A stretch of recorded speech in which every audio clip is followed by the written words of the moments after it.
Alright, so I was pretty enthralled with the story going on in this game. It's got a neat little, I guess, mechanic. Um, got the good old butterfly effect. Okay, that screen is just silent. Okay, I thought it was forked. Um, Chapter 6. right. The game reads to you. What was I saying? Oh, yeah, so it's got like this butterfly effect kind of thing going on in the game, and like there's a couple of like different branching paths so far, where it's just like you did X, Y, and Z things and learned these things and died. So I guess to be analytical, there's a lot of that specific type of irony where the viewer knows what's going on, but the characters don't. There's a lot of that kind of irony going on because it's like we know there's like this kind of whole conspiracy thing going on in like this underground lab where they're like running tests on things. There's this goo that ages people. I believe the current line that we're on is we went to a factory by ourselves and we got caught. But then we got ourselves uncaught by fighting back and we escaped. We then met our we then met a friend named Beck, and she has just moved into town. She was getting her moms off of her back by saying, "Oh, I'm making friends. Don't worry." That's how we got like roped into some like dinner things. And as we were leaving her house, one of the town figures of power. It's just like a rich family. It's not like a mayor or anything. Was talking to somebody in a hazmat suit. Unfortunately for our little main character, that somebody was their grandmother. Um, so they kind of had a panic attack about that, and um, oh, the hazmat suit's important because when you were getting pulled away in the factory, it was by somebody in a hazmat suit. um, and I think that's where we left off. A bunch of other things happen, but on the current like branch or path that we're on, that's the spark notes of it. Secret lair. Summer forged ahead, but the nights only seemed to grow colder. Luca walked home slowly under the pale starlight, cautious to avoid any more surprises lurking in the shadows. Reaching home, he slipped quietly into bed, half dreading what they might discover the next day. We're an adorable little deer. What time is it? Sweater. Aw.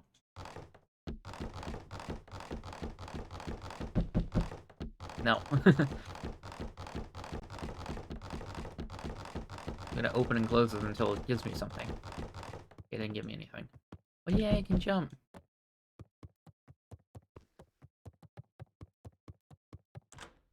Locked. The oh, one of those is his parents' rooms. Nah. Oh, nice. The sink is still running. Where is Grandmama? Also, Grandma stays out late. Hello. Oh, it's two. Rolo, what on earth is that? Yeah, it's a deer stalker. That's fucked up. Don't stalk me. Hold on. Hmm? That ridiculous thing on your head. Oh, this? It helps me think. You're gonna need a lot more of those. Joke all you want. We'll see who's laughing when I crack this case wide open. Is the coast clear? Yep, whatever she's been up to this week, I've been keeping her busy most of the day. It's been keeping her busy most of the day. Very well. The game is afoot. Luca and Beck rolled their eyes as Rollo strutted across the room.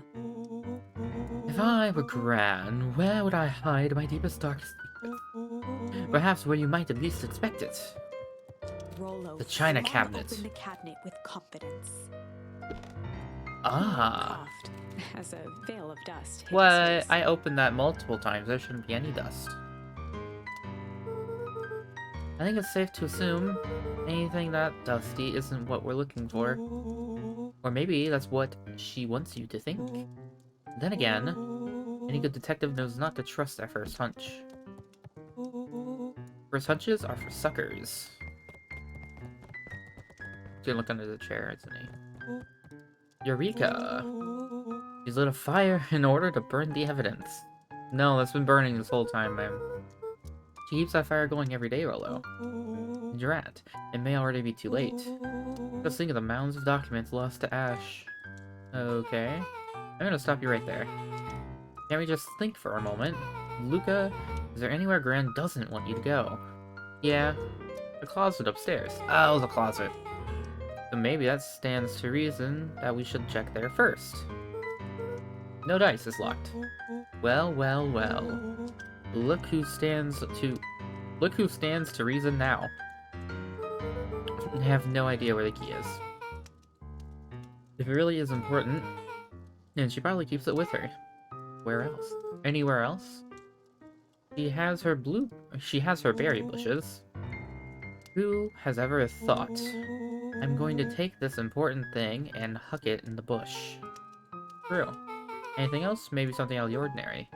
Well, she's always worried I'll break her fancy dishware in the kitchen. But it doesn't matter anyway, I can't reach the latch. Realization crept onto Luca's face. All three kids snapped to glance at each other, then sprinted in turn toward the kitchen. I hope it is actually just China. Alright, Rolo. It's your time to shine. Ah, yes. You've called upon my expert detective skills. Now I shall proceed with... Before he could finish, Luca scrambled up Rolo's back.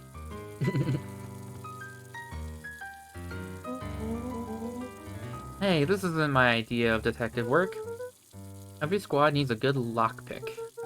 And every good lockpick needs a sturdy head to sit on.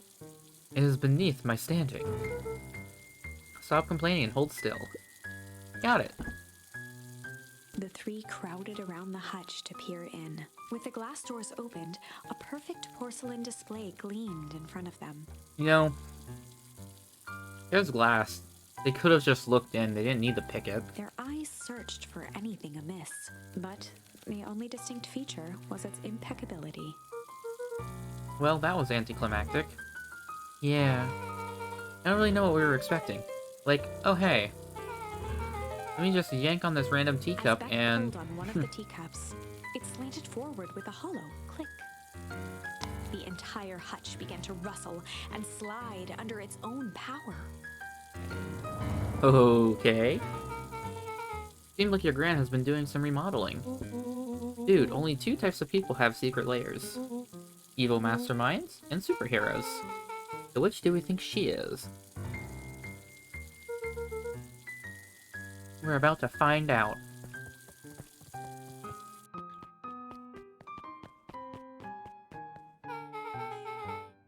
So, okay. So more of an unhinged conspiracist vibe. Oh, wow.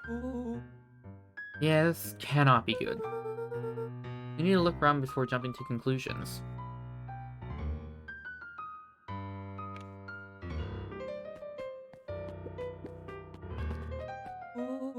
What do we have here? Barrels marked caution, explosive, and jam jars. That's enough jam to feed the whole town. What kind of incendiary jam is your gran making? Incendiary. She wouldn't have had me walk around town delivering bombs, right? Only one way to find Rolo out. casually spun open a lid and dipped his finger in the jam. He Huckleberries. smacked his lips. And hit a brown sugar. And ink? What? Rolo plunged his hand in the jar, Oh, God. fishing out a soggy slip of paper. Rolo Aha. offered the slimy note to Luca and licked his fingers clean. This is addressed to Miss Fratelli. A grand jam dram. That was that hurt. It says, last night I used the disguise. I used the disguise. Oh, I used the disguise Eris provided to scout the location. The timing window should be possible. Operation Sparkplug is a go. Aw, man. Are they doing a heist? Whatever it is, it can't be good. So more a bombshell than a bomb, am I right? You're new here, so let it slide. I'm the bad joker. I'm the bad joke guy around here.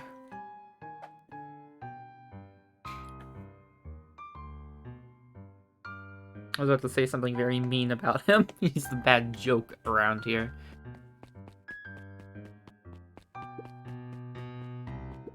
Oh, is that a...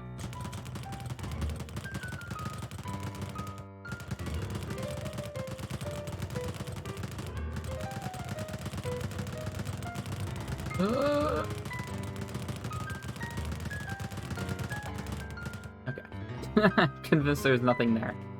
A spider web of string connected photos of people from the town, interspersed with hastily scrawled notes. Well, she sure has kept herself busy. Is your gran a serial killer? Because I'm starting to get a vibe. Don't be ridiculous. Or she's just tracking the movements of everyone in town out of the kindness of her heart. She put little symbols by some of them. Yeah, Mr. Nuncreed has a check mark. The clipboards are all inside a big circle. My moms are both on here, both with question marks. Gus Valentine has a question mark. Eris has a question mark that's been crossed out. Mr. Kerr has a bullseye. The killer has chosen her next victim. We don't know what any of this means. Whatever it means, it's probably not good. Luca jostled each cabinet drawer in turn. Only one was unlocked. He fingered through the filing cabinet, pausing at a bulging folder labeled Walter. For a long moment, he just stared at it. Is that the name of his dad? What do you got there? It's my dad. Looks like some of his old medical files. Your dad was a doctor? Luca nodded and caressed the label with his thumb. Well, you're gonna read it? Here, let me help. Willow swiped the folder from the drawer and began leafing through the pages.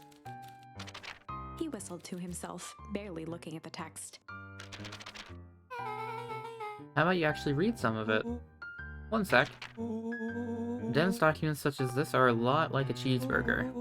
It's best to skip straight to the middle. That's where all the meaty bits live. Well, I had no idea we were in the presence of the preeminent scholar in dense documents. And cheeseburgers. By all means, He proceed. stopped at a page and mimed, holding up a monocle.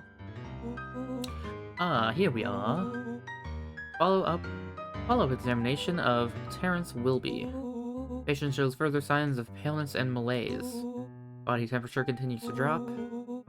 He now describes soreness of muscles and joints. This is similar to the symptoms exhibited by Miss Wilby just a few days past. Still waiting on lab results from Joseph. Willow looked up with heightened surprise. See? Creepy. Yeah, that's kind of disturbing. Who's Joseph? That's Mr. Nuncreed's name. Wait, Willow's finger traced across the page. there's more scribbling in the margins. Could it be contagious? Mr. Wilby claims the tap water at his home has been contaminated. Perhaps environmental? Lab results only raise more questions. It's like he came back to this report later and made those notes. So it might be related to something Willow else. scanned through several more pages. Here, the writing looks shaky. I just couldn't help her. The disease, or whatever it is, progressed so fast. And with his wife passing, Terrence's condition follows close behind. Exacerbated by the loss. Enough is enough. I need to take matters into my own Luca, hands. staring blankly at the cabinet this whole time, spoke softly. What does it say next? Willow rustled the folder, trying to loose more pages. That's where it ends. What? There has to be Luca more. frantically shoved the remaining cabinet folders, trying to find another labeled Walter. Luca, I think that's the only one. It's alphabetical, see? What did he mean enough is enough? How did he take matters into his own hands? This is Luca bullshit. slammed the drawer shut. Whoa. 12-year-old saying swears. Oh.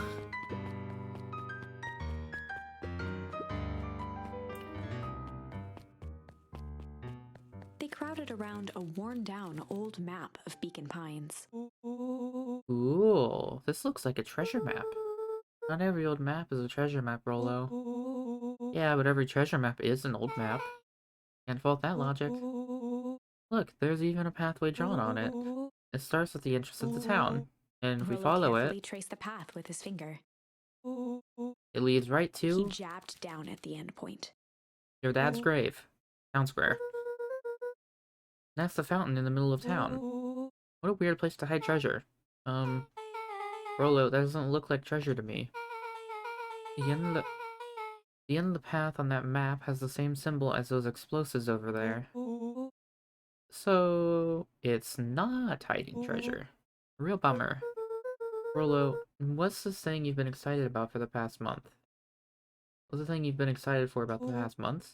The festival. Gulp. Did you just say gulp? It feels like a gulp kind of situation. Everyone will be gathered in the town center. She's gonna blow up the festival. Not if we stop her. What was that? Luca looked up from the map.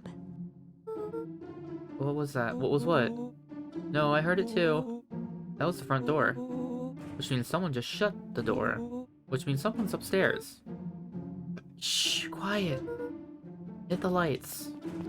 Beck flicked off the light, and they became statues in the dark. Overhead, creaking floorboards bent under slow, deliberate steps.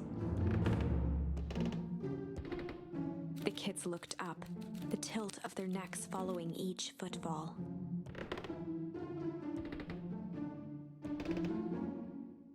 Then suddenly, it stopped. Without realizing, they'd been holding their breath. All three exhaled shakily and glanced at each other. A muffled male voice broke the silence. Oh, it's you. Hello? A final few footsteps reached the entrance above them, and the voice now echoed down the stairs. Anyone down The there? three kids shuffled to the corners without a peep. As he began to descend the stairs, the man's voice punctuated every new step. Thump, Yoo-hoo! thump, I'm not here to hurt anyone. thump, I'm just here to help. Just... At the bottom step, the man paused, squinting to search the room for signs of life. Huh. Guess it's Rollo nothing. shifted suddenly. Ellipses. Luca gave him an intense, chastising look and whispered through clenched teeth. Rolo, don't. It was too late. Rollo was already inching toward the stairway. He screeched as he charged toward the shadowy figure. Oh. Flaming chicken coop. With all his weight, Rollo tackled the man to the ground. Rolo? Mysterious creepy man? Anyone there? From the dark corner, they saw something move. Well, I don't know if I had it in... Well, I didn't know if I had it in me. But there was only one way to find out. Holy crap, Rolo, that was awesome. Wait, did you just kill that person? Luca scrambled to the hunched figure on the ground.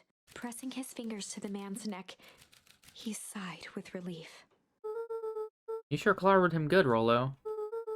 He's knocked out As cold. Beck flicked back on the light, Luca and Rollo both gasped in stereo. Mr. Tulliver. Chapter 7. Oh boy. The Interrogation of Hiram Tolliver. Oh boy. Still unconscious, Mr. Tolliver slumped heavily in a shoddy old chair. His hands were bound with rope, his feet tied with some loose string. The kids huddled in a circle, discussing their plan. One thing was certain, they couldn't just let Mr. Tolliver go. They needed to know what he was doing in Luca's house. After some deliberation, it was decided.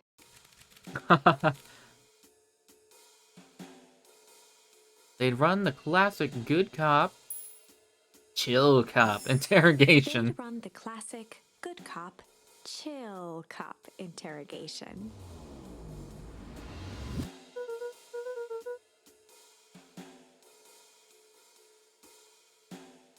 I'll handle this. You just gotta play it cool. Luca walked calmly to the light switch, flicking it off and on a few times.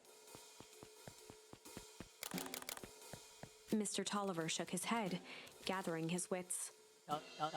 Golly, I sure got my bell rung. He looked over to find Luca, who returned a calming grin. Sorry, Mr. Tolliver. This is all a big mistake. Luca, what's going on here? Why do you have me strapped down? No one's fault, really. Rollo just got a little startled. Rollo's Rollo here? and Beck emerged from hiding to give a timid wave. Hello. Well, alright. Mistakes happen. You kids gave old Haram a good scare. Just let me get out of these ropes and not call it even. Luca glanced over to Rollo and Beck, who replied with skeptical looks. Mr. Tolliver, why are you in Grant's basement? I'm here to help, of course. Help with what? What's my Gran up to? If you'll just cut me loose, I can show you. How do I know we can trust you? Mr. Tolliver exhaled with disappointment. Luca, have I ever done wrong by you? No. And since your Gran moved to town, haven't I been nothing but welcoming? Yeah? So why would I turn my back on your family now? It's just... all this stuff seems pretty weird. A board with names of people from town, an archive of my dad's old disturbing patient Luca notes, gestured to the corner. barrels of explosives. I can explain everything. You just need to untie me. You kids deserve an Luca explanation. looked No, they again don't. to Rollo and Beck. This time they shrugged. Luca began to slowly loosen the bindings.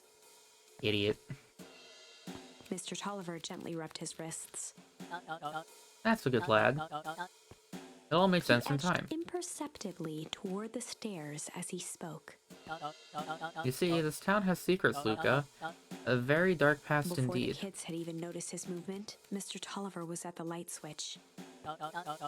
A past must be brought to Punctuated his justice. final words by flicking the switch and rushing up the stairs.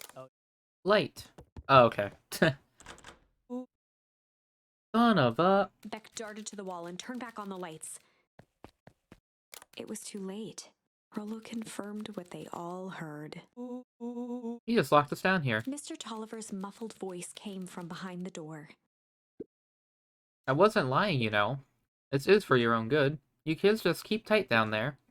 Let the adults handle They this. looked bewildered at each other. Play it cool, huh? Not now, Beck.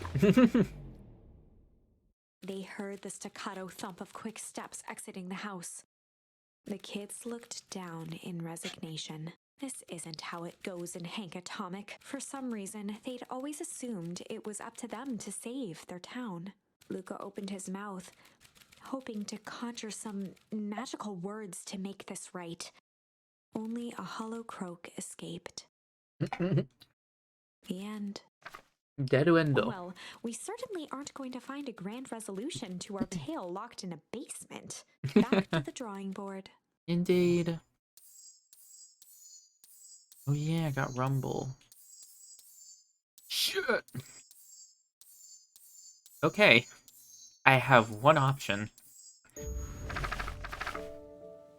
The clouds began to rumble. Luca began to respond, but the sky answered for him as the clouds above began to rumble with ominous thunder.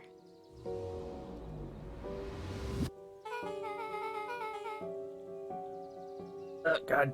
Hiccup. You sure we can make it home before the storm kicks Luca off? surveyed the roiling clouds. I'd say the odds are good. Maybe you should stay here and I'll just make a break for it. At that moment, the heavens opened up, unleashing torrential rain. You care to recalculate those odds? Hurry inside, you two, before you catch a cold. Oh, okay. Poor Rollo. He's been stuck in a treehouse. Luca, Nellie will keep We'll keep trying to reach your gran on the phone. In the meantime, you two hold tight. Sorry, not much to do up here. Most of my stuff's still in boxes. Mind if I poke around? Be my guest. Microscope. Luca squinted into the eye hole of the microscope. This looks weird, or wild. What is it? Gum. Gum? Luca adjusted the slide with his fingers to get a better look. I'm tracking the structural integrity of gum with increasing amounts of chewing. Chewed that one for 47 Luca wiped days. his hand off on his sweater and gave a nervous laugh. It's weird, I know. Beck looked down, timidly tapping the ladder with her feet. You think it's weird, don't you? A little. But weird can be cool.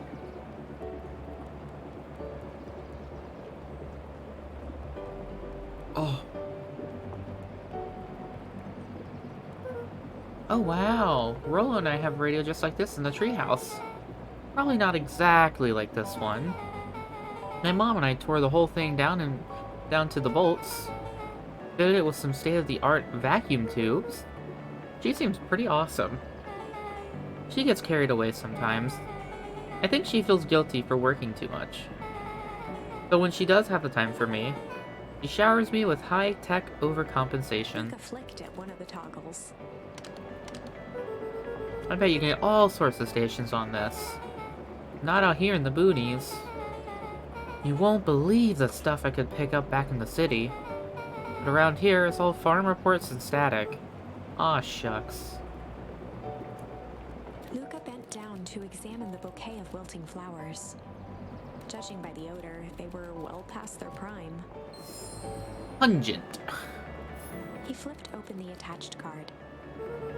Happy trails from Coach Walker and the Farview Condors. And all the Farmview Condors.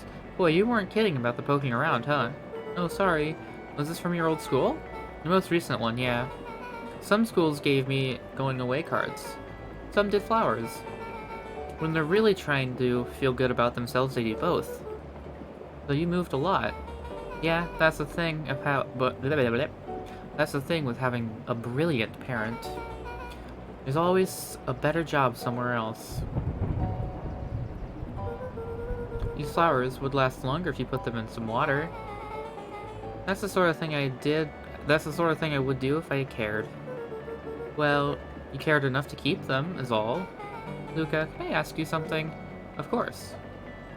Slam. A nice superhero drop. Dang, did that hurt? I'll be honest, that hurt more than I expected. Well, at least you looked cool doing it. Beck took a moment to watch the rivulets of water running down the window. Do you ever feel alone? Like, even when people are around? Well, Rollo can be pretty absent-minded sometimes. I'm serious. Does it ever feel like your family doesn't care what you want? It didn't used to feel that way. I know Gran loves me, but sometimes when she looks at me, it's like she's looking at a problem. Luca took a deep breath, exhaling slowly. I know the feeling.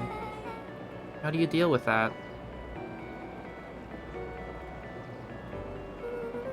I guess I haven't yet. But one thing my dad told me when I was little, don't hold a grudge, especially against yourself. If you try to hold it all in, you're going to pop.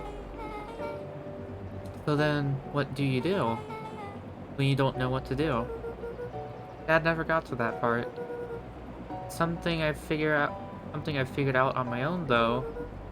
You gotta do something. Anything. Here. What are you doing? I don't know. Something. We're gonna register our complaints with the storm. Listen here, you miserable universe. Stop jerking me around. I just want things to go back to the way they were. Everyone tells me it's gonna be alright. That things are gonna change. Let out a feral scream that echoed into the night. Every time something changes, everything gets worse. Screw this town. Whoa. Let me try. Moving sucks. I hate it. I hate that. I hate it. Why can't I just deal with it and be happy for Mom? Why can't we just stay somewhere? Her voice dropped to a trembling whisper. I just want to be a normal Beck kid. brushed off her shirt and straightened up. There. Wow, I actually feel a little As better. abruptly as it began, the storm abated. Oh, we scared it away. Nice. Thanks, I needed that. Me too. I should head out before the rain starts up again. Sure, I'll walk you out. So, see you and Rolo at the festival? Oh boy, sounds good. Luca, don't let the universe jerk you Beck around. gave Luca a light thump on the arm before heading in. Aw. Chapter Chapter 6. 5. Oh. Friendly feud. Oh. The air was heavy with a hard rain's residue, the smell of wet things. Despite his dreary surroundings, Luca felt at peace. He'd never shared those details about his dad with anyone, not even Rollo. But it's not like this changed anything. Rollo was still his best friend. Adding Beck to the group would help balance things out. Everything's better in threes. This is what Luca told himself as he headed to the treehouse. Friendly. Oh no, they don't. Are they going to compete for Luca's attention or something?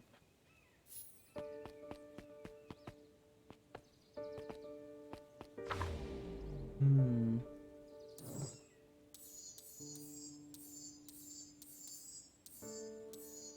You do not have a use for chill yet, or pungent. I think I have a number of,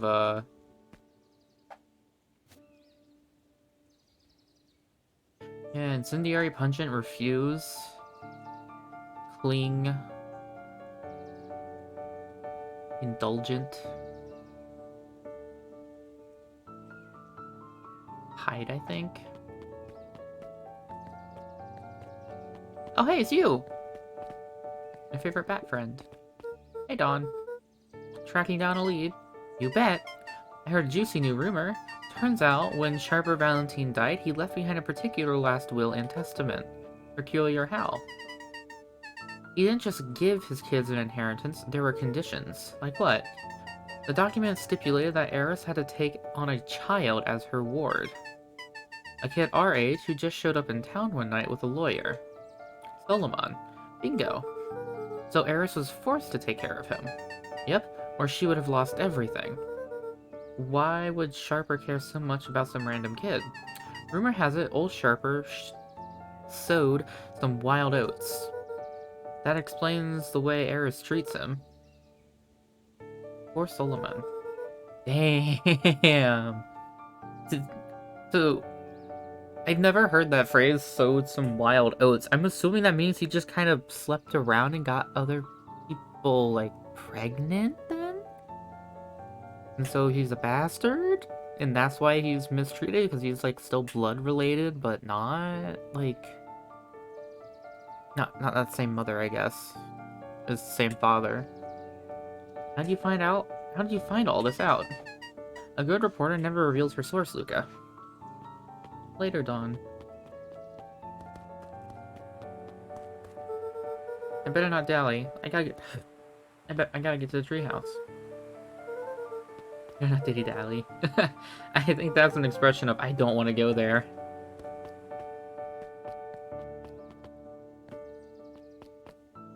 Nuncreed's drugstore.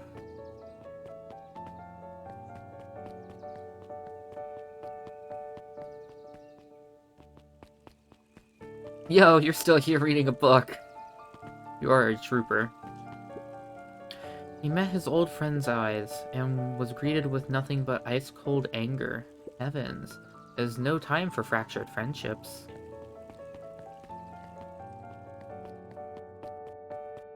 I just walked through that table. Well, that wasn't helpful.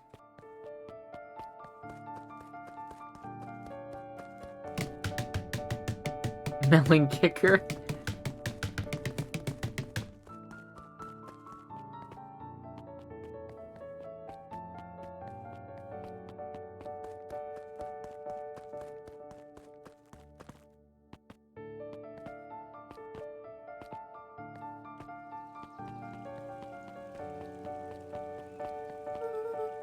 Better not dilly-dally.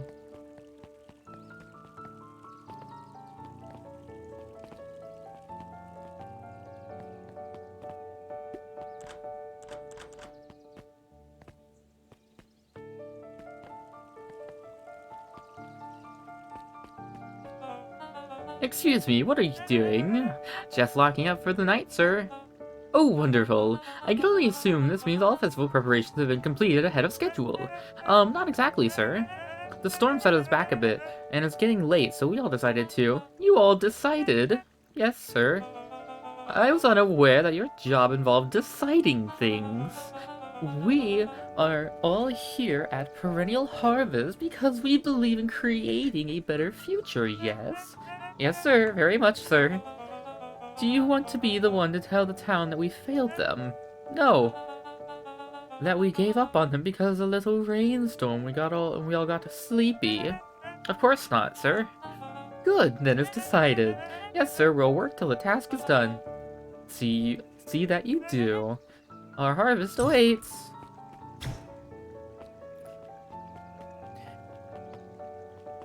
Oh boy. Perennial Harvest.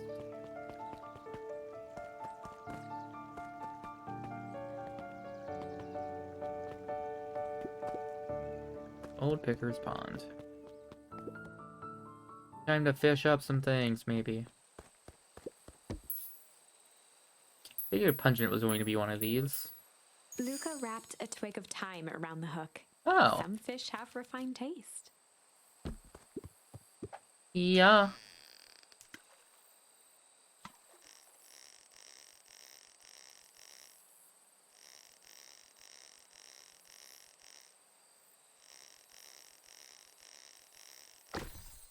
Pocket watch. Property of Sharper Valentine. Figures.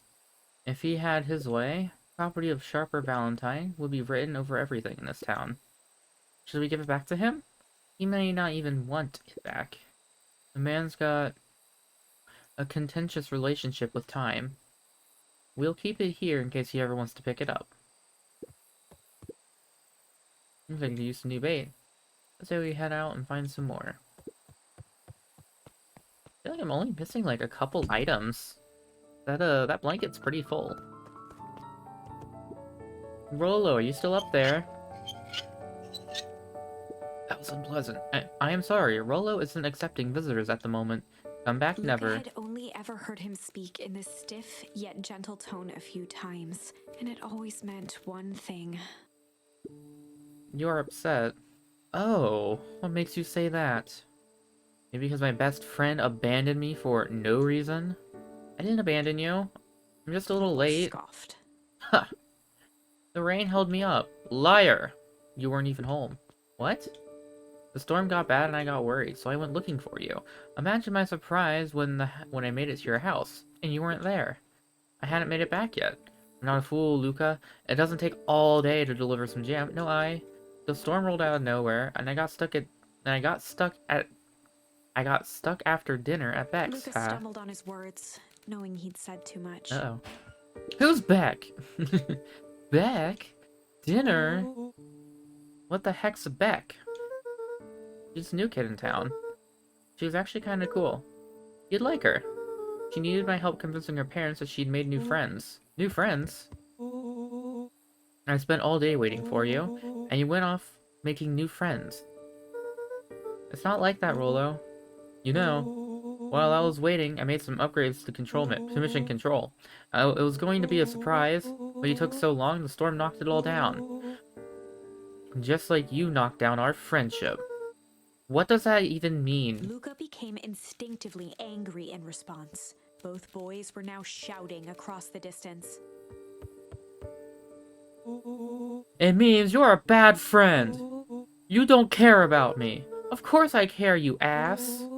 I knew I'd get in trouble waiting so late for you. But I kept my word, 'cause that's what friends do. Oh wow, what a noble sacrifice you made. Easy for you to say. Your grand doesn't even care. You can stay out as late as you can stay out as long as you want. And you wouldn't even get in trouble. Seriously? You're acting like I chose this?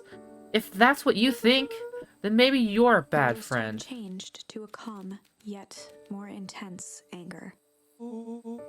Maybe Pa's right. Storms bring more than water. This one brought out the real Luca. Stop quoting your pa's nonsense like it means anything. Yeah, well, at least my pa's still The words hung in the cold around. night air. Rollo's stomach dropped, knowing he'd crossed a line. But it was too late. Luca, Good night, Rollo. Dang it. That should be like mission failed, not completed.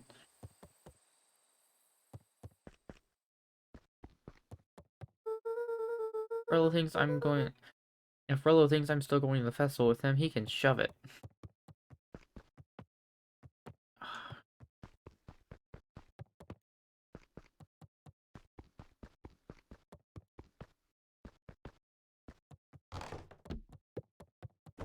Luca dug through his old stuff, not even sure what he was looking for. A ball! Rollo. What a jerk. Call me a bad friend?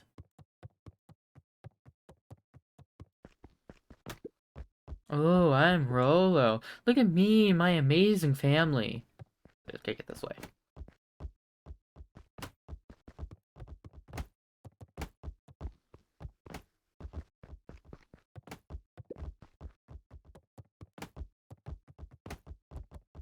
Want to dribble it in a corner.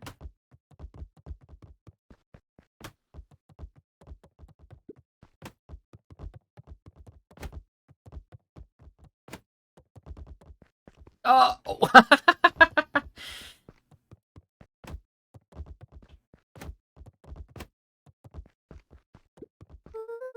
I guess I'm never supposed to make new friends. Oh, Luca? Gran cooed gently from the hallway. Luca? You slept straight through breakfast. Luca, are you alright? I'm fine. I just don't feel like getting up yet. Okay, I'll leave this oatmeal by the door. I've got to run out and take care of some things. Okay. I'll be back later to check in. Sure. Luca just wanted to be alone. He waited to hear the sound of the front door closing.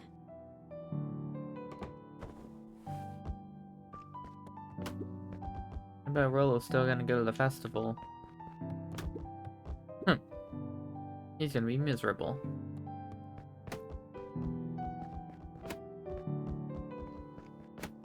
Please, Mop. Rollo thinks I'm still going to the festival with him. He can shove it.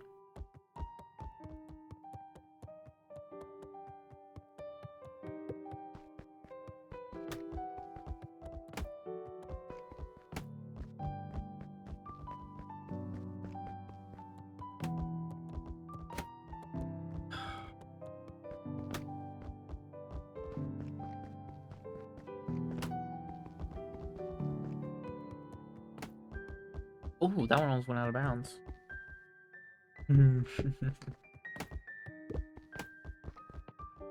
Luca dozed off again.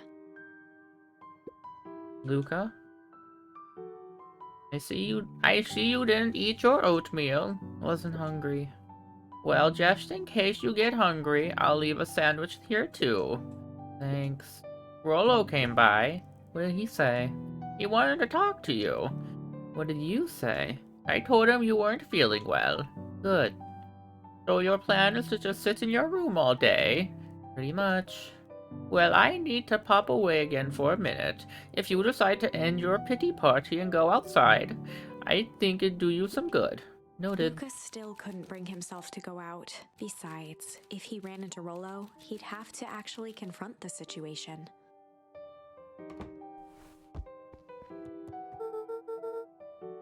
You can shove it. There's never anything interesting at the festival anyway. Soccer ball.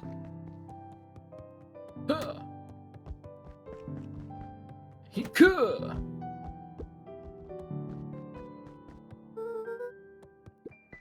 The Adventures of Hank Atomic.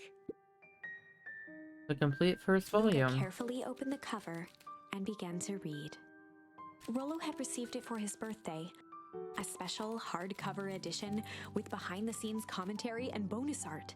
Rollo cherished it, but asked that Luca keep it at his house. Luca wasn't sure if it was because Rollo didn't trust himself with it, didn't trust his sister around it, or just wanted an excuse to come hang out at Luca's more often. Whatever the reason, Luca didn't mind. But it had stayed right there where Rollo now at the But foot Rollo of had his bed. stashed it. Luca lost himself in the pages. He'd read it all before, but at this moment, it somehow felt sentimental. He was well into issue number 5 when he heard soft footsteps from the hallway. Luca? Another little friend came to see you. A girl named Beck Modeville. She said you met yesterday. What did she say? Is she here? She was just dropping by. I told her you weren't taking visitors today. Oh.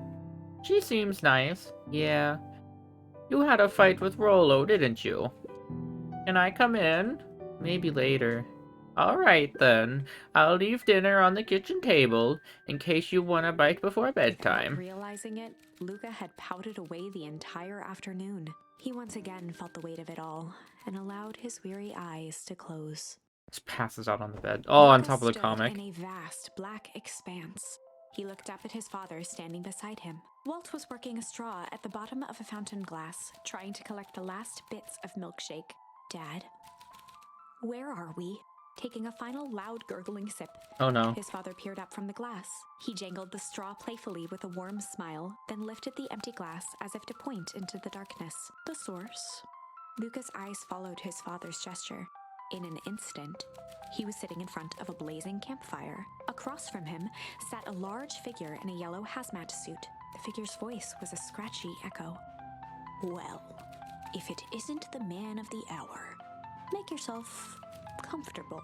Luca held his shivering hands over the flame to warm himself. It doesn't work that way here. Their yellow-gloved hand pointed to the base of the flame.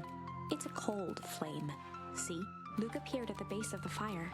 It wasn't wood that was burning. It was Beacon Pines itself. Okay. Tiny buildings, freezing and crumbling as they were consumed by flame. Luca could see small shadows moving in the burning city. People. Luca leapt to his feet. We've got to help them! The figure gave a dismissive wave of their hand. Why waste energy helping people who can't even help themselves? The figure bent down to examine the panicked crowd as they desperately tried to stop the flames. They only care about what's right in front of them, not like us. Luca's voice was a trembling whisper. Us? The figure slowly stood up, grabbing its helmet with both hands. With a jolt and a twist, the suit emitted a gasp. A cloud of torpid mist escaped, slowly revealing the face within. Luca's own face looked back at him, older, worn, distant. The sensation was oddly familiar, as if he'd caught his own reflection by surprise in the mirror. The doppelganger smiled. I tried to help once. He gestured towards his face, and all it got me was this. Luca staggered back. You aren't me. Luca felt a hand catch his shoulder. His father was there again, beside him. Every choice sets us on a path. This is the end of one of your paths, son.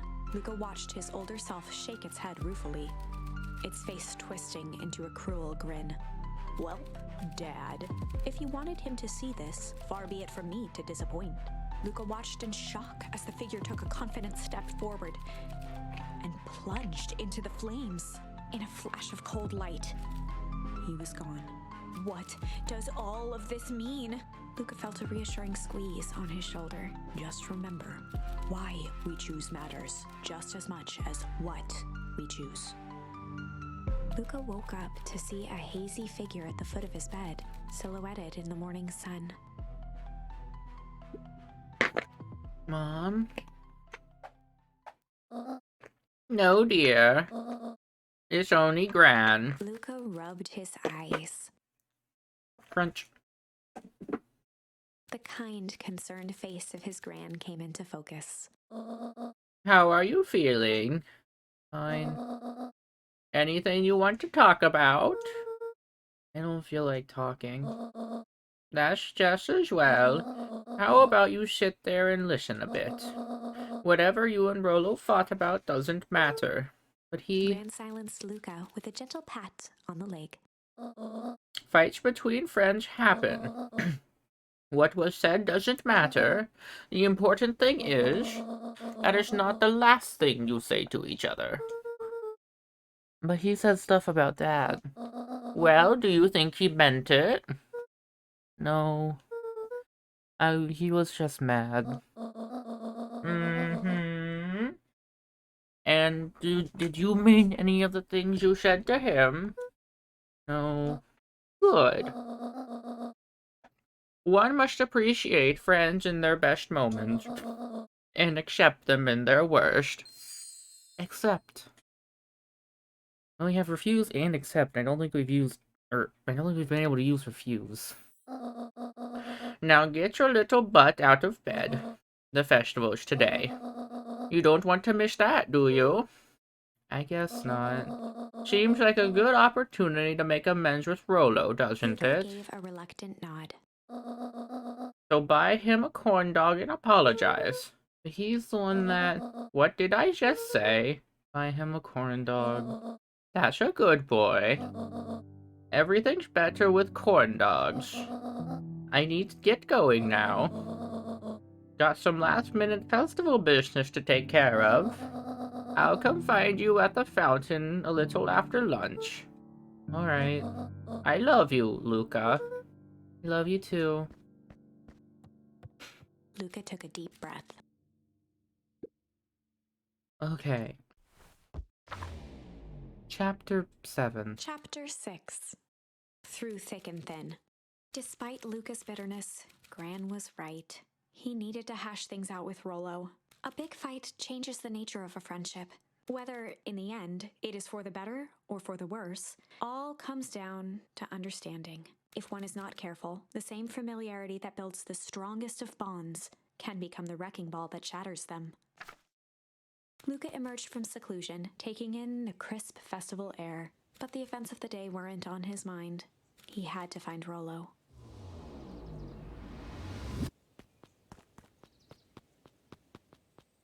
Achoo.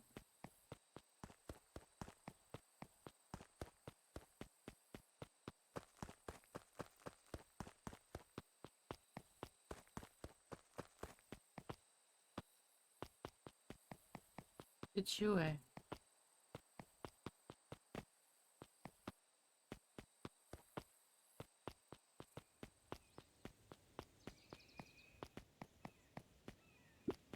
There you are. Luca, Rolo wanted me to tell you something. What is it? Roxy rolled her eyes, shaking her head.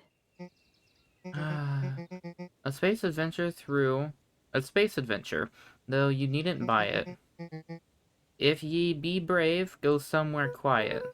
Roxy, I don't... It's a riddle, Luca. My goofy little brother wants you to Luca find looked him. down and kicked at the dirt. Look, I know you two had a fight. The only thing more annoying than my little brother is my little brother without his best friend. So I'm doing him this one favor. Now I need one favor from you.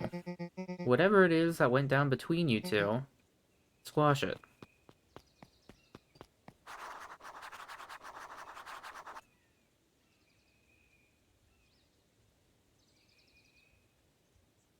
Let's see, space adventure. No, you needn't buy it. If he be brave, go somewhere quiet. Obviously, it's the library.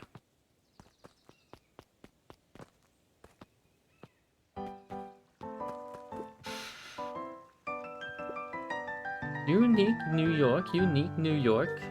Huh? Oh, don't mind me. I'm just warming up for my big ceremony Mr. speech. Cook pointed to his grinning mouth. Gotta limber up the old gab box. You nervous? Oh, heavens, no. Well, break a leg. Give me...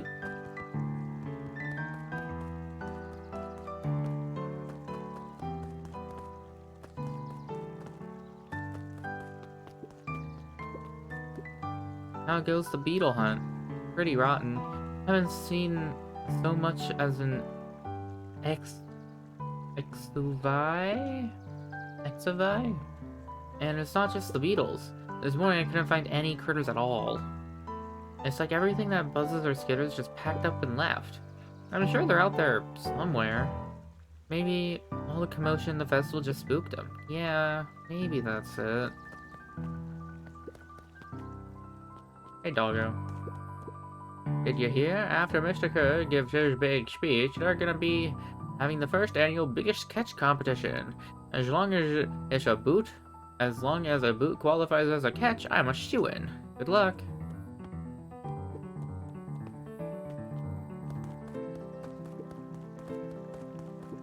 Welcome to our festival. Don't forget to come back later for Mr. Kerr's speech and the Perennial Harvest Festival sign reveal. You don't want to miss it.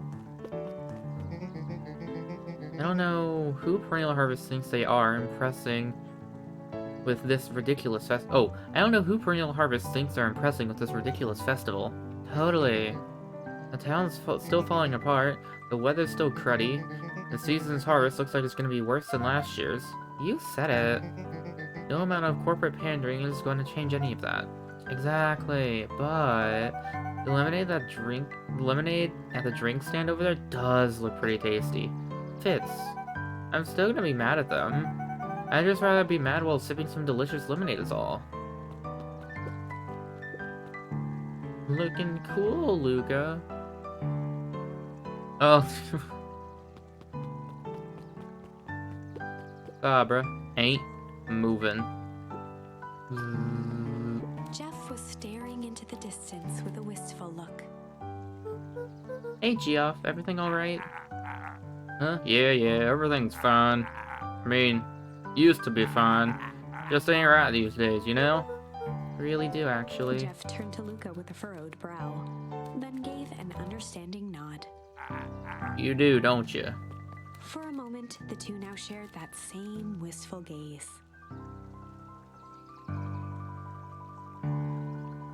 I was like synchronized almost.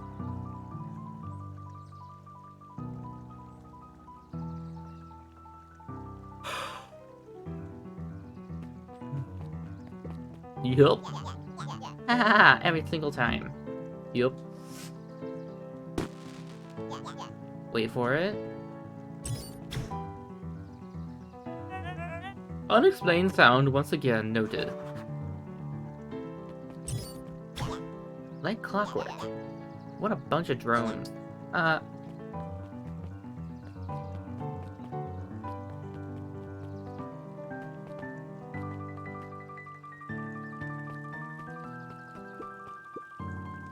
most welcoming of welcomes. Would you like to share your thought? We always strive to improve. Nope. Hey, Dawn. Yawn. I got a question for you. What do you think this whole festival is for? The way I figure it, Perennial Harvest is trying to win over the town. Like a bribe, but with balloons. Cynical. I like where your head's at. That's what I assumed at first, too, until I eavesdropped on a couple of gossipy clipboards. What if I told you that this whole thing is really a special shindig for a super secret guest of honor? A special guest, too. Haven't dug that deep yet, but whoever it is, PH thinks they're a big deal.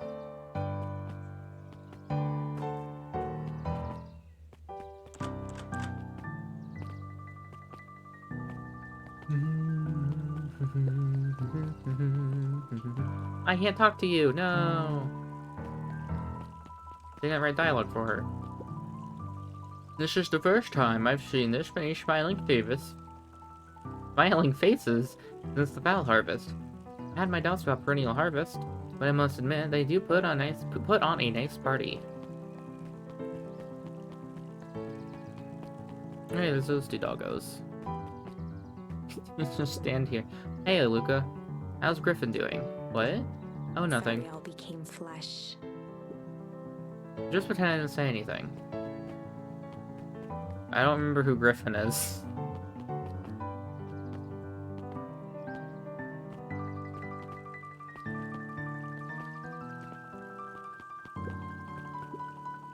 Hyper, you're actually taking a break from studying. I wanted to see what the festival fuss was about, but I can't help but notice you still brought your backpack full of books. Luca, backpacks can carry a lot more than just books. True. So what you got in there? Books. Oh, it's this little rat. Luca, did you know that Beacon Pines is actually unincorporated? A lot of people don't know that. Wow, yeah, I didn't know. What's that mean? It means most of public works are handled internally. We do most of the pipeline. We do all the pipelines, the water treatment, building regulations. I mean, it's great. Census taking, emergency services. Hey, Luca. So you're done at the library, huh? Oh, nothing. Griffin looked away suspiciously. Oh, that's Griffin. Nothing at all. Oh, I see why she's after Griffin. Griffin's a cutie. I think that's just it, the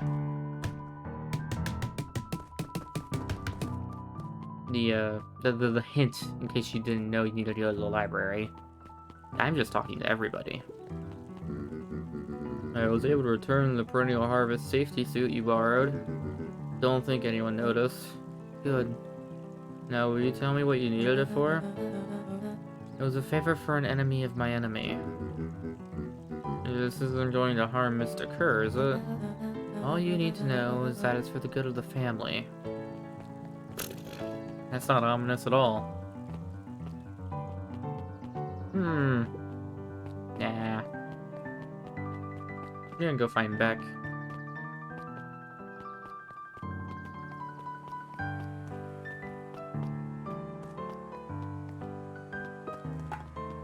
Oh, they didn't fix their electric fence.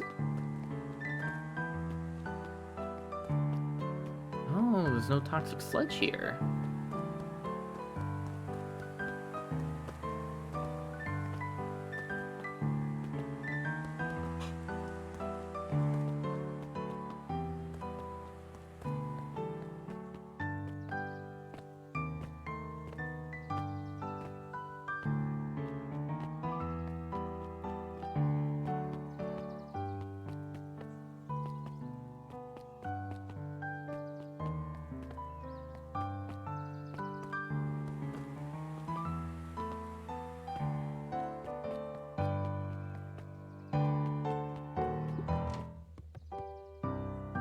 We'll see in the back.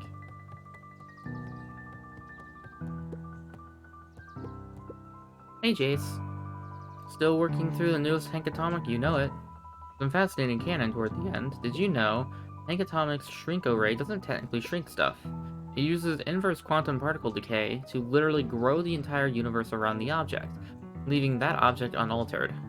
So it just looks shrunk compared to everything else? Bingo. That's wild. But Jace, no spoilers, please. Oh, right, sorry.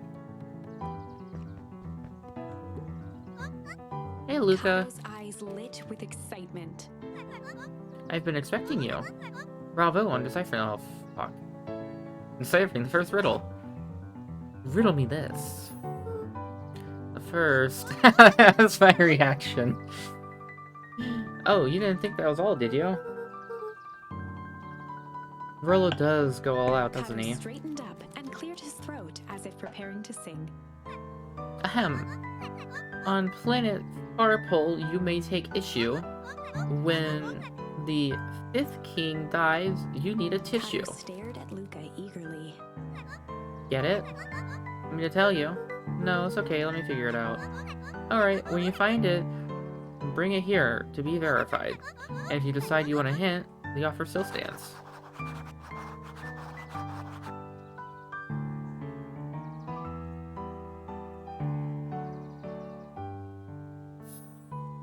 Eh.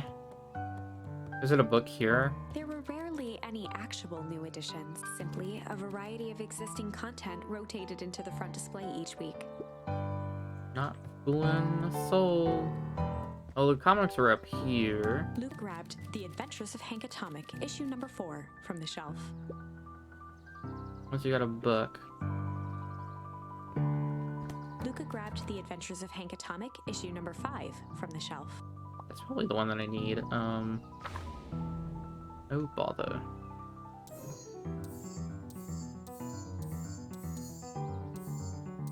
I still don't have a progression word.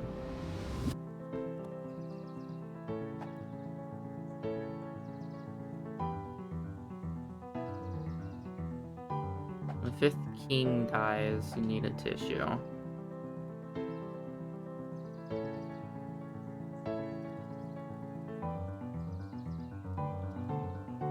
Is it really just the 5th issue? Ah, you Kato found it. removed his book from the desk and replaced it with Luca's, turning on the lamp.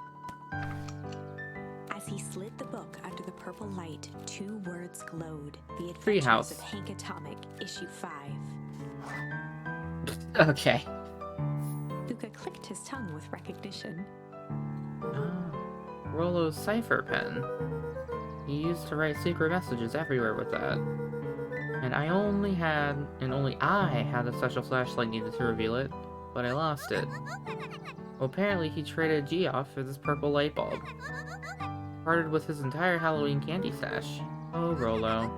Now let's see here. Kato began flipping through the pages, stopping when he hit a glowing word.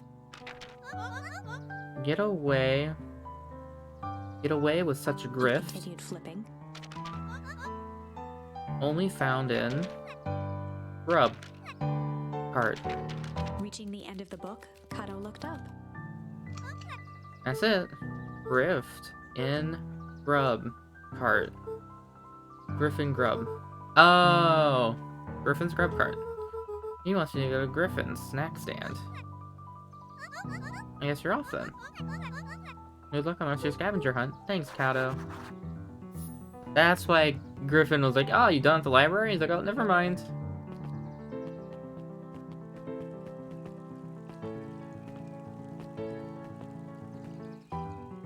Oh, that means she's also probably a part of it. Because she asked me about Griffin. That's why we're needing to go next. Oh my god. Hey, Griffin.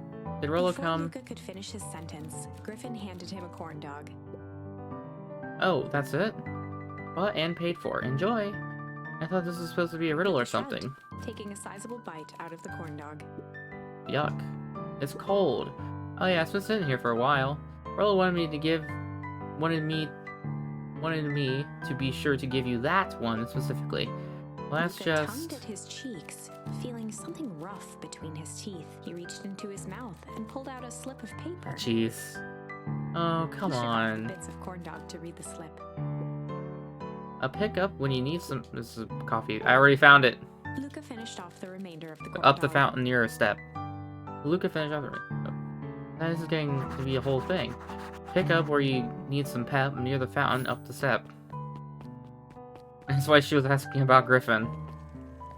I don't think anybody's asked about her though, so this might be the end of it.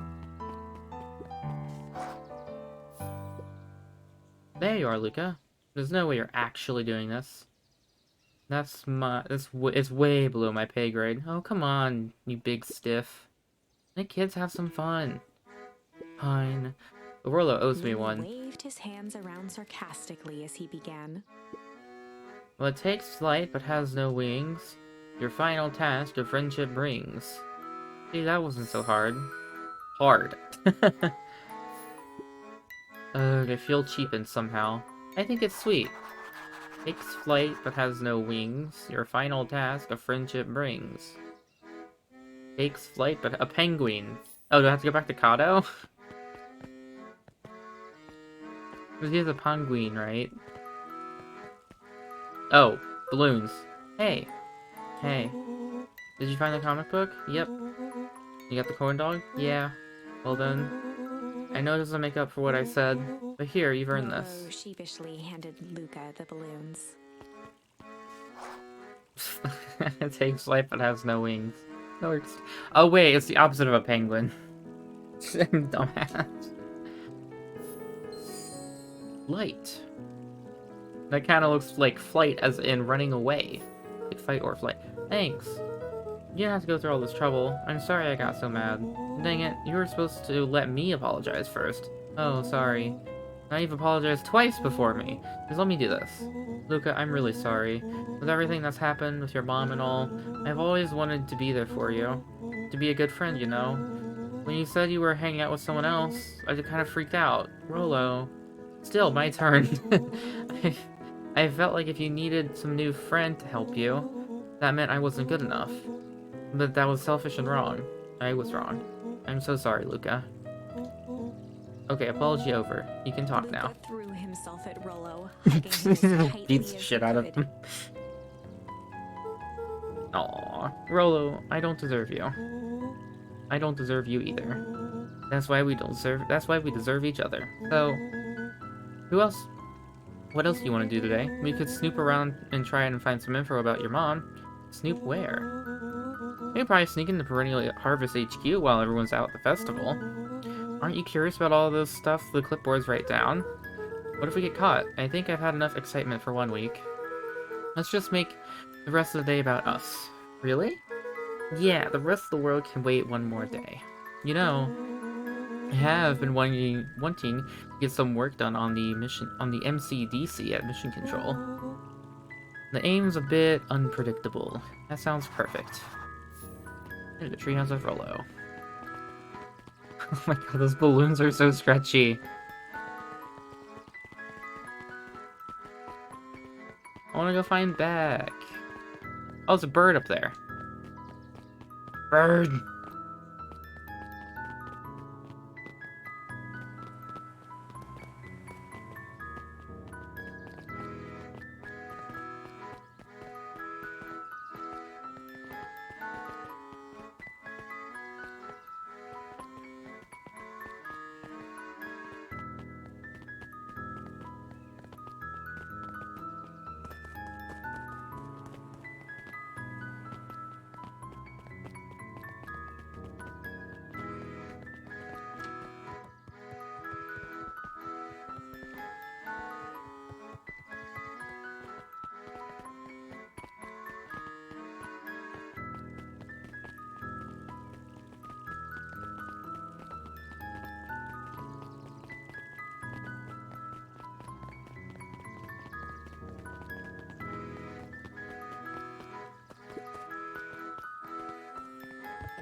Oh, I almost forgot. I ran into your gran this morning. She asked me to give you this. Handed Luca an unopened letter. I'll wait for you inside if you want to read it now. A letter? Luca, some things are going to happen that might be difficult for you to understand. If I am honest, I hardly understand them myself. But whatever happens, I need you to know that I love you. None of this is fair to you. You have already lost so much. We both have. I wish there was a simpler way forward. But if there is, I haven't thought of it. God knows I've tried. Everything I've done, I did for you. I hope someday you can accept that. Love, Gran. I love you too, Gran. Luca folded the paper into his pocket and headed up the ladder.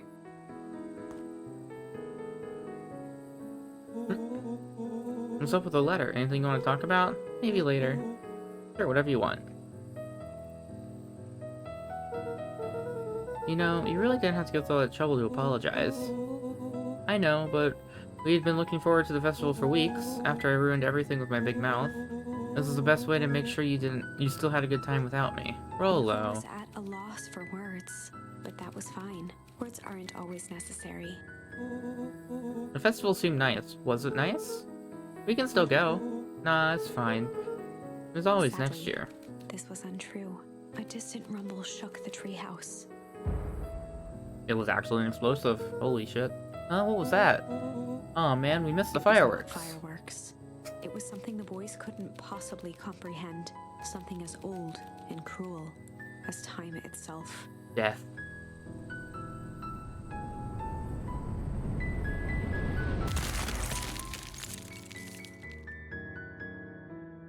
The Big Chill. The A end. shockwave of cold tore through the room. A bitter, unfathomable chill. Before they could react, it encased them in ice. 2 boys, reunited by friendship, only to be cruelly separated by a malevolence we're gonna use beyond flight. reason. And so, our story ends on this melancholy scene, in a silent treehouse turned statuary. In a town brought low by its secrets, sits a pair of friends, alone, together, for the rest of time. The end. The rest of time. The end. No, that can't be the ending. It simply can't. I won't accept it. and I hope you No, won't I don't either. accept it either, so you're fine. There are more endings, more possibilities. I can feel it. We are just going to have to sort through them all until we find the one that fits. So, hard. That was the last one that I got. We got flight. Okay, we actually have a choice to make. Fight or flight? Hard or chill? Hard cop? I mean, it's probably the equivalent of bad cop. Alright, let's go here. Luca drew himself up and decided to take the only option they had left. Flight! Luca We're gonna drew flee. himself up and This might decided not to go take very the far. only option they had left. Flight. He squinted down the barrel of the mission control defense cannon, aiming it through an opening in the dense tree branches.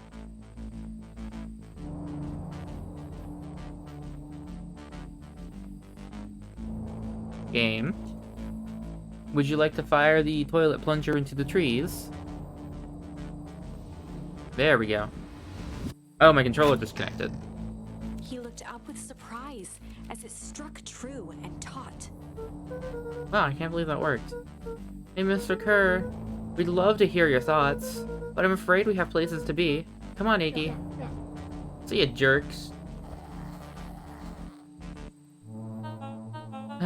Fine. We know where that leads them. This way, we'll take the tunnels. Luca and Iggy winced as they sprinted through the thicket. The branches clawed at them, reluctant to give passage. After what felt like a marathon, Luca stopped in his tracks as they reached the clearing. What the? That was all he was able to say before Iggy slammed into his back. The boys tumbled down a steep decline Dummy. and crashed with a wheezing thud on a surface as hard as ice. In fact, It was it ice. was ice. Chapter 5. Signs. Signs. They stood silently, catching their breath. The sky was like sapphire. With each breath, a plume of steam escaped from Luca's lungs. Let's keep moving. Luca pulled Iggy to his feet as they gazed across a snowy terrain. That was actually pretty badass. Uh-huh. I think we lost them. Are we up in the mountains? I don't think so. If anything, we went downhill. And what's up with the Winter Wonderland? All I know is there's no going back the way we came. Let's see if we can get our bearings. Follow me. Find a way home. Dead window.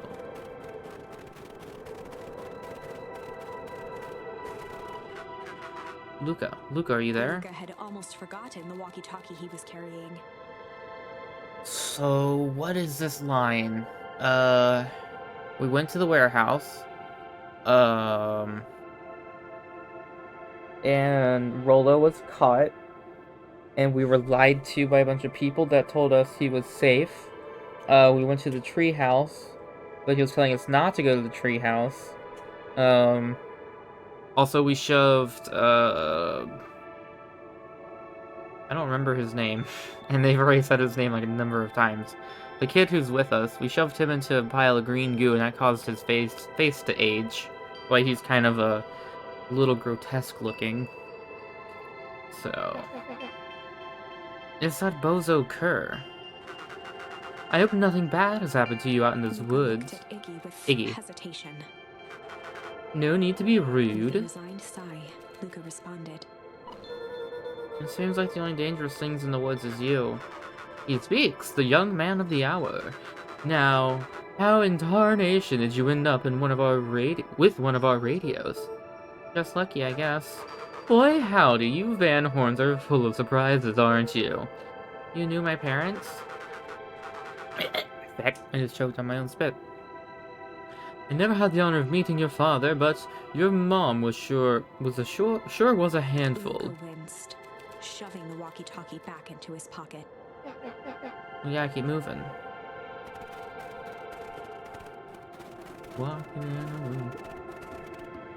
A disc of smooth metal was lightly covered in snow. Two faint seams were visible along the surface. A manhole cover? If it is, I've never seen one like it.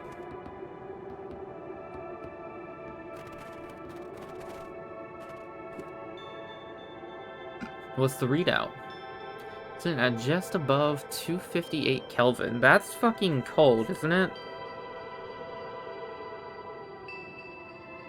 Like, if I'm not mistaken, I think like 2000 Kelvin is like a room temperature. Just because 0 is 0. There is no negative Kelvin.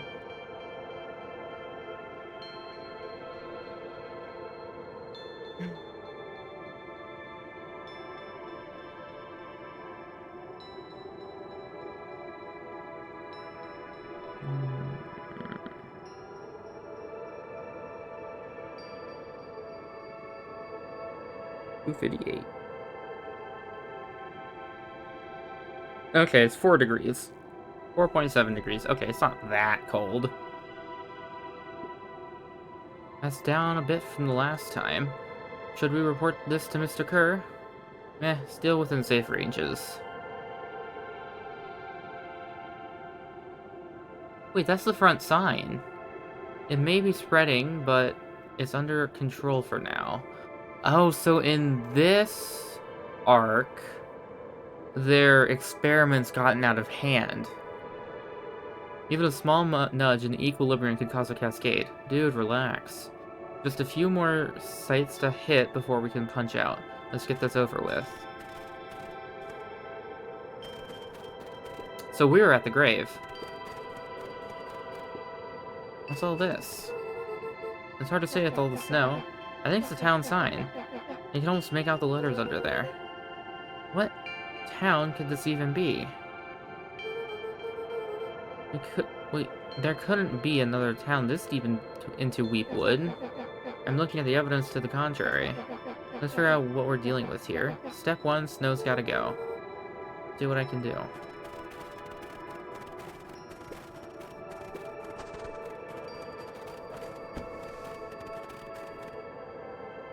The boys stared in disbelief at the sign that now clearly read, "Welcome to Beacon Pines." This doesn't make any sense. We're in Beacon Pines? How is that possible? We ran away from town. How did we get back here? I guess we got turned around. Where'd all this snow come from? Well, it's been colder than normal lately. There's a pretty difference between sweater weather and Arctic hellscape. The puddle we fought at before. It was cold too. Maybe it all leads to one source. You think it's related? What the hell is going on? We're gonna get some answers. We're gonna get you some answers. Let's keep moving. Yeah, so this is his house. What the f happened to his house? And this will be his grave. Alright, no, this would be the field of dandelions. And the grave would be behind it. Oh, is there actually nowhere to go here?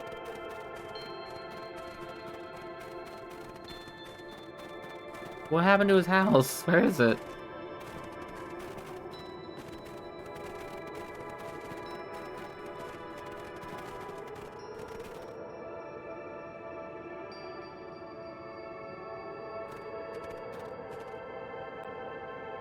What is going on?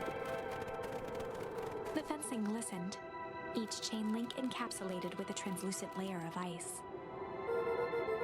This looks like the stuff they put around Weepwood. The stuff who put? I don't know.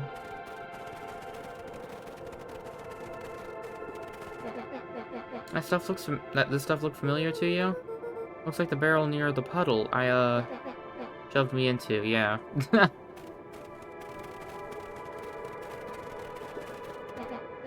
It's all Looking frozen. down at the frozen stream, Luca could faintly see a school of minnows encased in the ice.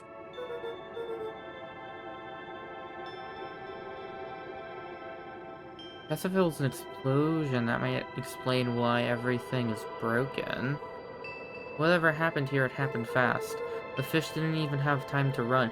Right, because they expedited their plans or something, right? Because, like, Rolo went missing? So maybe they just went ahead and detonated it now. And since we were, like, far enough away when the explosion happened, they didn't get frozen over. And since it was obviously some kind of explosion, that would explain why the glass is shattered. But the fence being erected immediately doesn't make much sense. The fish didn't even have time to run. Or, you know, swim, run. But it also doesn't explain why his house is just feckin' gone. The crunching of footsteps Also, trailing Luca went hush. what happened to the thingy? That's actually, that house is or that building's actually just missing. He looked back to see Iggy's face twisted with confusion. Everyone's gone. What? There's nothing here but more snow. There must be an explanation for all this. You have to keep looking. You can look all you want. I quit. Iggy, we have to keep going. You don't get it, do you? This isn't one of your pathetic Hank Atomic stories. We aren't going to save the day. We aren't going to save ourselves. We aren't even going to save ourselves. My face is mangled. The town is destroyed. Everyone we've ever known is gone. We don't know that yet. You can't just quit. Do whatever you want. I'm done. Iggy, it's gonna be okay. Luca peered upward at the darkening sky. He let out a long, foggy breath. Faintly, Iggy began to cry. Seeing Iggy in such a pathetic state gave Luca a sense of compassion, and more than a little guilt. Compassion. It is pretty late, I think. Probably not a great idea to stumble around in the dark anyway. Luca allowed himself to collapse next to Iggy. They froze to death overnight. Let's just rest for a bit. Huddled together for warmth and comfort. If not for exhaustion, their minds would be racing, trying to make sense of the events of the day. As it was, all they had energy for was to sit in silence, numb.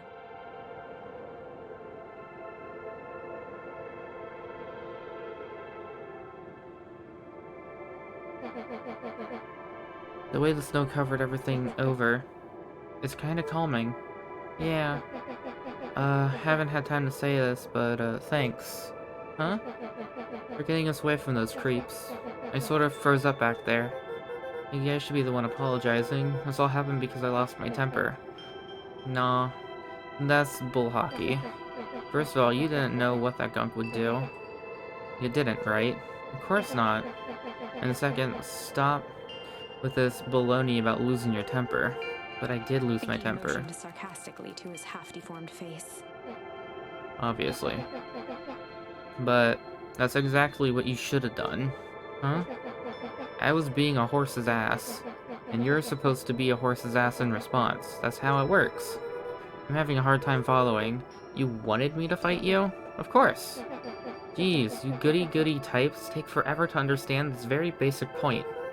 Why would you go around saying cruel things trying to get into fights? Shrugged. It's something to do. You're an asshole because you're bored? Sometimes I just feel empty. You wouldn't understand. You and Rolo are always having a blast together. Laughing, calling that dinky little treehouse mission Iggy control. wept openly. Perfect little Luca Van Horn with his perfect little life. My life's not perfect. Everyone in town likes you. Not everybody. Hell, that new girl hasn't even unpacked yet, and she already likes you. You have He wiped Tish. his nose with a sleeve. I love Tish. Tish is great. But she ain't exactly the world's greatest conversationalist, you know? Luca gave a warm chuckle. I get that Iggy cleared impression. his throat as he wiped his eyes. Huh, must be raining out here. Iggy Definitely. arched into a wide yawn. We should probably try and get some sleep. Yeah. Let's lay low for now. Tomorrow we'll get to the bottom of all Luca's eyelids this. began to slowly drift shut. They're going to die overnight or get captured. Luca? Yeah? I always did want to see the inside of your dinky little treehouse. What did you think? Not bad. I'll give you the full tour when we get back. You know what? That's all Luca could whisper before succumbing to sleep. Iggy snuggled in some more. Aw. When it comes to the worst days of my entire life, this one wasn't half bad. Flappin' pies. The house smelled of warm bread. Hello, Hoodie. Welcome. An ice bomb went off and everything's frozen over in a hellscape. I think that's what happened. Luca was playing with toy blocks on the living room rug. He looked up to see his parents on the couch. His mother held his father's head in her lap. She idly stroked his hair while Oh humming a no. song. I think he froze to death. I think this is Luca going to the afterlife, and he froze to death. For reference, there were some duders in hazmat suits that said the temperature was about 258 Kelvin, which translates to about 5 degrees Fahrenheit. And these two small children decided it was a good idea to sleep outside. A Oh. voice behind Luca spoke. This is how you remember them, huh? Luca turned to see his own face. The doppelganger from his dreams, still clad in a yellow hazmat suit, still carrying a look of disdain behind empty eyes. Aww, look at this. Unless he's not dying perfectly here. cozy scene. You know, it wasn't really like this. Wait, because I think he wakes up from his dreams. Maybe he's The figure fine. picked up a toy block and inspected it. How you doing, Hoodie? It's amazing the facades that one can build given the right materials. Not that I blame us.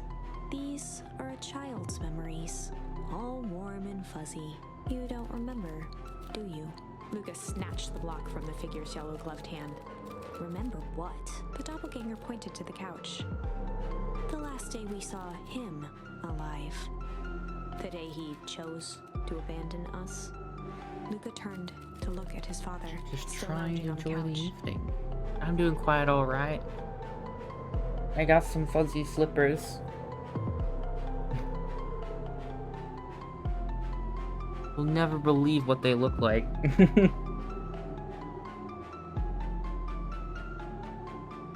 But I'm just chilling. A bit drowsy, but the story is definitely keeping me engrossed in this game, so I don't think I'll be falling asleep anytime soon. That's not true. He Check didn't out. abandon us. The doppelganger waved his hand dismissively. It's like the third time they've used that word or phrase, waved hand Everything dismissively. is true here.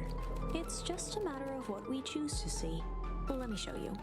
The world flickered and pulsed. Luca was sitting next to his bed, listening to his heartbeat with one of his dad's stethoscopes. The doppelganger limped. They into the are, room. No, now. fuzzy We both know green, That's not how this went. dinosaur slippers. Like dinosaur feetsies. He grabbed Luca's hand and guided the stethoscope to the floor. Luca heard muffled shouting, brought close by the stethoscope. It was his parents, fighting. Do you remember what we did next? Luca gave He a started slow crying. nod and crept down the hall to peek through the banister. He could see the outline of his mother at the bottom of the stairs. Damn it, Walt. We can't afford to get involved in this. She was scared. His father stepped forward. What am I supposed to do? Just watch? There's a sickness in this town, and we both know who's behind it. I swore an oath to help people. Swore an oath. I won't turn my back on them. Luca's mother grabbed Walt. She was crying, pleading. I can't lose you. Walt calmly removed Eleanor's hand from his shoulder. What's right is right, and what's wrong is wrong. I could never live with myself if I let Sharper get away with this. Eleanor raised her voice. Spare me your bullshit platitudes. What about our son? Luca flinched, dropping the stethoscope down the stairs. Walt turned with a panicked smile. Luca, is that you, buddy? With tears in his eyes, Luca descended the stairs. Mom? Dad? What's going on? Walt dropped to a knee to meet Luca eye to eye. Nothing, buckaroo. Your mom and I just got a little overexcited is all. Luca placed the stethoscope against his father's chest. His heart was racing. It sounded like you were going somewhere? Walt gently removed the device from Luca's ears. Listen to me, Luca. I have some business to take care of. I'll be back in time to tuck you in. Luca hugged his father tightly. Promise? Walt stood up and walked to the door. He glanced over his shoulder. I promise. Ooh, unkeepable promises. With a wink and a grin, he put on his hat and strode out into the evening sun. A figure approached Who are you? soundlessly from the foggy snowfall. It stood above them, lingering in contemplation. Slowly raising one hand above Iggy, it snapped out 2 brisk raps on his head. Knock, knock. From a deep slumber, Iggy sprang up defensively. Who is this mousy person? Get your hands off Without me. his calming presence or the recognition that he was not in danger, Iggy felt his clenched fists lower. Just what do you think you're Luca doing? looked up, gradually remembering his whereabouts. The figure exhaled a cloud of warm vapor. You two certainly have caused a lot of commotion. What's that supposed to mean? Take it easy, Iggy. We're asleep, minding our own business. You're the one running around knocking on people's heads. I'm sorry if I hurt you, Iggy. You didn't hurt nobody. Anybody. Oh, huh? Oh, I see. You think you're better than me, you. When it came to complete strangers, Iggy had trouble cobbling together an insult. You big-hatted, scarfy-necked furball. Mm-hmm. Let's lower the... Okay, let's lower the temperature a bit here. Moe's. Interesting choice of words. It means let's all calm down. Who are you? A friend. An observer. A hitchhiker on the infinite expanse of possibility. Is this a narrator's OC? Great, how about a name? If you must call me something, call me Nat. Iggy huffed with gratification. How about you make like a gnat and buzz off? Very Nat well. began to turn away indifferently. Wait, do you live here? You might say that. So, where are we? Wait, I misread that. You might also say that. Look, pal, we just want to find somewhere safe out of the way. You gonna help us or not? Before knowing how to leave, one must know where they are. Alright, that does it. Luca, I don't know about you, but I'm getting out of here one way or another. Iggy turned sharply and began to stomp off. Enough with the riddles. Iggy, wait up. Realizing he'd worn their patience then, Nat relented. Very well, I suppose this isn't the time for metaphors. I'll show you how to get back Luca home. and Iggy turned around with hope in their eyes. Come here. Nat took a deep breath in. Close your eyes. Nat exhaled slowly, then snapped his fingers. Okay, open For a them. brief moment, Luca and Iggy let themselves believe that some great magic was about to unfold, until they opened their eyes and found themselves in the exact same place, cold and disheartened. This is your home. This is Beacon Pines. Look, Nat, we don't know how we got here. Maybe we stumbled through some time travel gate in Weepwood, or teleported to some alternate universe, or this is all just some cruel experiment by Kerr and his goons. This is not our home. You're inching closer to the truth. Alas, the reality is much less fanciful. Just give it to us straight. So be it. As I said, this is Beacon Pines. The original, true Beacon Pines.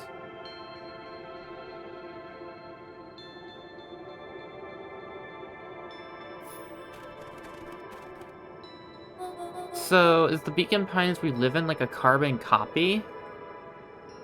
You both grew up here, but the town you've called home for the past several years is a replica. A remarkable achievement of engineering, to be fair, but a replica nonetheless. That's impossible. That's too much work. You'd need a whole town to replicate a whole town. Indeed, to pull off such a feat would require immense labor power. That which could be moved was moved, that's why the house is missing. That which could not would require a precise duplicate. We would have noticed. Someone. Right! They moved out all of the residents for like 2 weeks or something.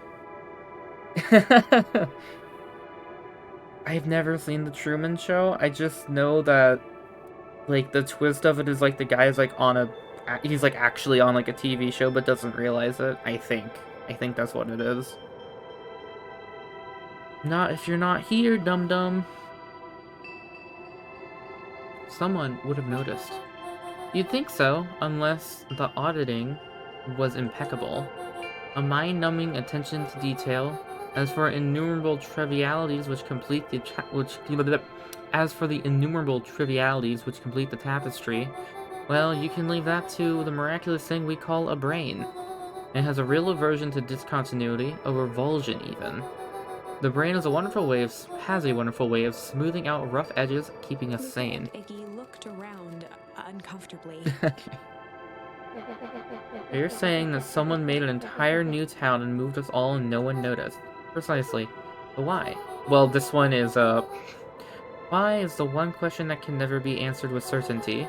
The best one can do is to uncover. Matt narrowed his eyes, furrowed his brow, and uttered, The source. Why'd you say the source like that? Why Luca indeed? began to laugh uncomfortably. Haha, I had a dream about the source. This is ridiculous. There's no way He they looked could. down at his feet. His eyes darted back and forth in contemplation. With a sudden pain, a thought struck him. If this really is home, He sprinted off into the pale distance. As Iggy turned to follow, Nat called out, Iggy, it's not too late to turn back. Simply head west through Weep Wood. Oh, he's not abandoning us. That's cute. Chapter 6, The Source. Nat expressed his sympathy with a shrug and sauntered off as unassumingly as he'd arrived. He'd given Luca and Iggy what they needed, and nothing more. As Luca sprinted across the snow, the events of the past few days became clearer. The Pieces sows. to a larger puzzle. Rolo said he was underground somewhere, captured. I don't think this place is Mr. underground. Kerr tried to cover it up with lies. The clipboards were hell-bent on capturing Iggy. It all seemed to point to perennial harvest. But right now, there was one thing that Luca needed to know. Where's my house? Luca stopped dead in his tracks. The tree was gone, uprooted and moved, leaving a raw gash in the earth. He dropped to his knees and dug wildly at the cold snow. His numb hands hit something hard. A headstone. Hey, found his. Wait. A dry whisper escaped Luca's lips. So I guess his dad died long before all of this froze over and they had to be relocated. You're here. All this time I thought I was visiting you. But you've been here, alone, in the snow. Dad, I'm so sorry. It ruined your favorite spot in the world. Our favorite spot in the world. Dad, what do I do? There was no reply. Just snow-covered silence. Why'd you give me the slip like that? What if I couldn't find you, you jerk? Iggy finally noticed the tears welling in Luca's eyes and the snow-covered grave. Oh. Iggy, they stole his tree, Iggy. Yikes. Suddenly, they heard the crunch of approaching footsteps in the snow. We gotta hide. 259k. Fall off distance, still good. Real dead, Dad. Dude, did you hear me? I said 259. Sorry. You ever think about what we did here? We saved a whole town of people. Doesn't feel like it sometimes. What about everything we left behind? That's the grave of someone with a family. The people who loved them will never know the truth. The truth is He bent down overrated. to scoop up a snowball and lobbed it playfully. Hey, don't be such a downer, dude. We took this job to change the world. Yeah, come on. It's almost lunchtime. What is that shimmy? Weirdo. Oh, so that was intentional. Lies and conspiracy are epic. It depends on the conspiracy. Oh, that's a slippery slope. There are just some conspiracies that are, no good. And just kind of, yeah, just no good. Here, I thought I was a jerk. These dinguses are out here literally dancing on Luca graves. stuttered, through heaving sobs. I thought I was visiting him. I thought he was with me. Not gonna lie, that's a bad break. Here's some Vicky gave Luca a advice. solid smack on the back of his head. You when I spread misinformation on the internet. Hey, who's any of this helping? What? Sitting here in the snow crying like some pushover. Who ya helping? Iggy, look what they did. They lied to everyone. Blah blah blah. Luke Van Horn, you're a lot of things, but you ain't no pushover. What did I tell you before? When some jerk comes at you acting like a horse's ass, I should stand up for myself. Hell yeah! Her and his merry little band of clipboards pulled off this switcheroo for a reason, right? Nat mentioned something about the Luca wiped his source. eyes with A his sleeve. source.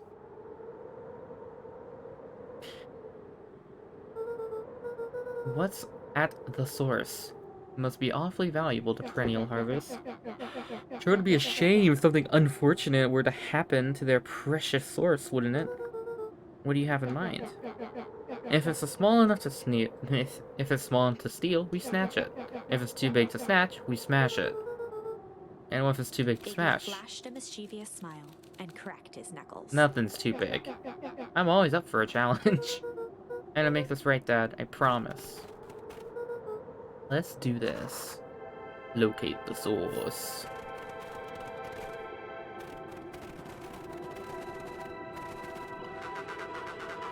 It can get awfully cold out there in those woods, Luca. Probably best you two stay put and conserve your energy. Help's on the way.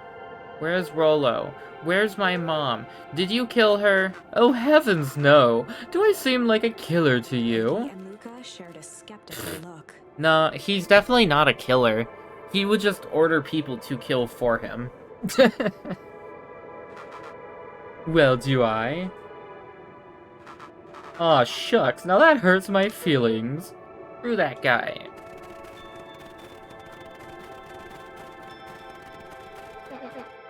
Wait a minute. If this is the original town, then that means... Iggy darted behind a large pine and began digging furiously. He emerged holding a shoebox with a crude skull painted on its lid. I've been looking for this for ages! What's that? Long story. So a few years back, I, came into possession of some premium-grade firework. Not some wimpy firecrack stuff like stuff they give kids. The good stuff. So why did you bury it under a tree? That's the long part of the story. You and Rollo were doing chores at Rollo's chicken coop. Oh my god. He started the chicken coop fire. And you guys pissed me off for some reason or another. Luca rolled his eyes with realization. No, you Iggy didn't. stifled a chuckle. Yep. I wanted to give you guys a little scare, but like I said, these were primo fireworks. So I might have underestimated things. You blew up the chicken coop? I prefer to think of it as incendiary redecoration. Sorry, but you should have seen the looks on your faces.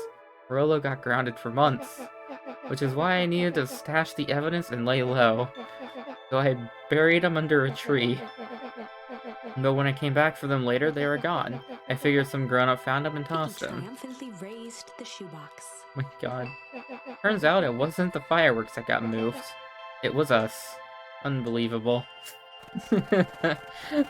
Fireworks have an expiration date, so they're probably not going to pack as big of a punch as you're hoping. Do you think this is a game? Newsflash, boyo. You're not a hero. You're a little brat who's in way over his head. A hero is just someone who refuses to give up. Comics these days are rotting children's brains. Everyone thinks they're a spaceman superhero.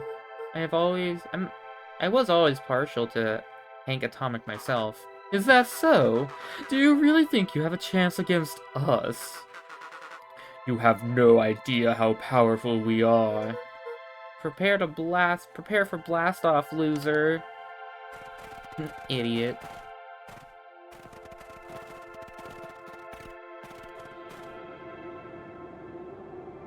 And what if the source is just simply a hole?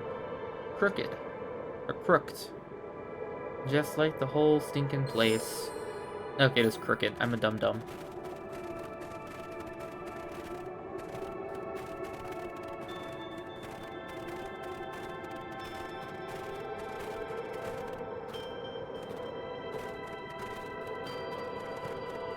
Alright, time to launch some fireworks into the hole. I guess. Luca and Iggy inched up to the edge of the hole with bewilderment in their eyes. We'd only head west. Arctic air breathed out of the cavern in heaving gusts.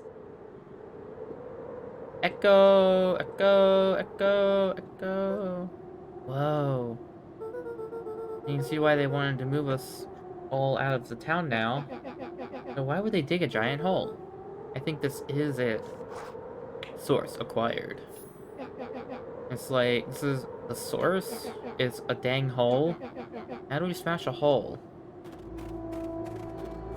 How indeed, my boys. Oh, it's much more than that, my annoying little friend. Kerr, where's Rollo? I wasn't lying before, he's safe. Well, safer than you two at least. Drats, it's cold. You two just had to drag me all the way out here, didn't you? Kerr gazed down the abyss in contemplation. It really is something, isn't it? What did you do to our town? What is all of this? Well, that's a doozy of a question. This is the source, where they collect the unrefined, Kerr scratched the back of his head. Honestly, boys, I don't understand any of this well enough to explain it. Fact of the matter is, I'm not paid to know. What do you mean you don't know? You ain't in charge? Oh heavens, no. My role is merely to flash a winning smile and manage various complications.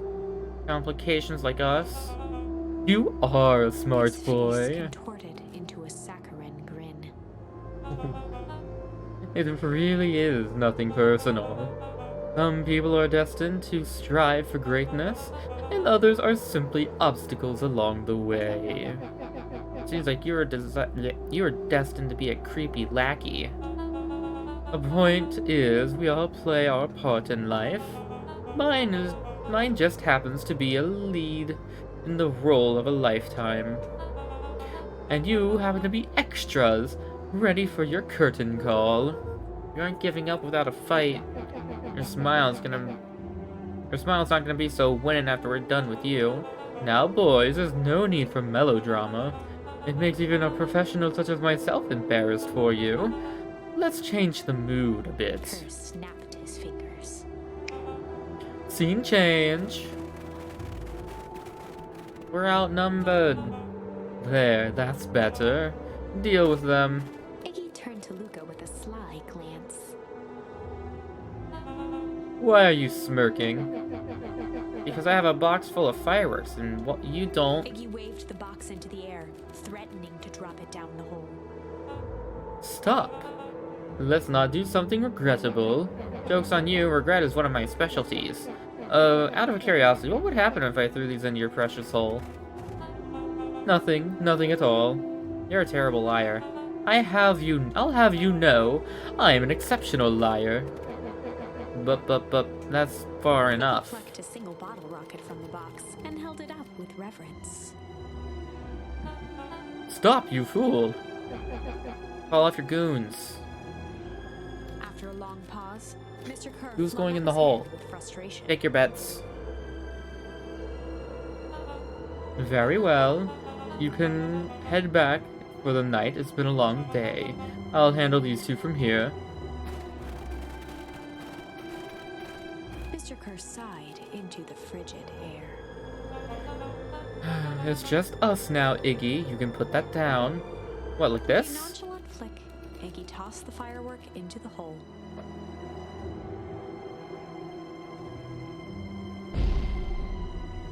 Why did it blow up? That face.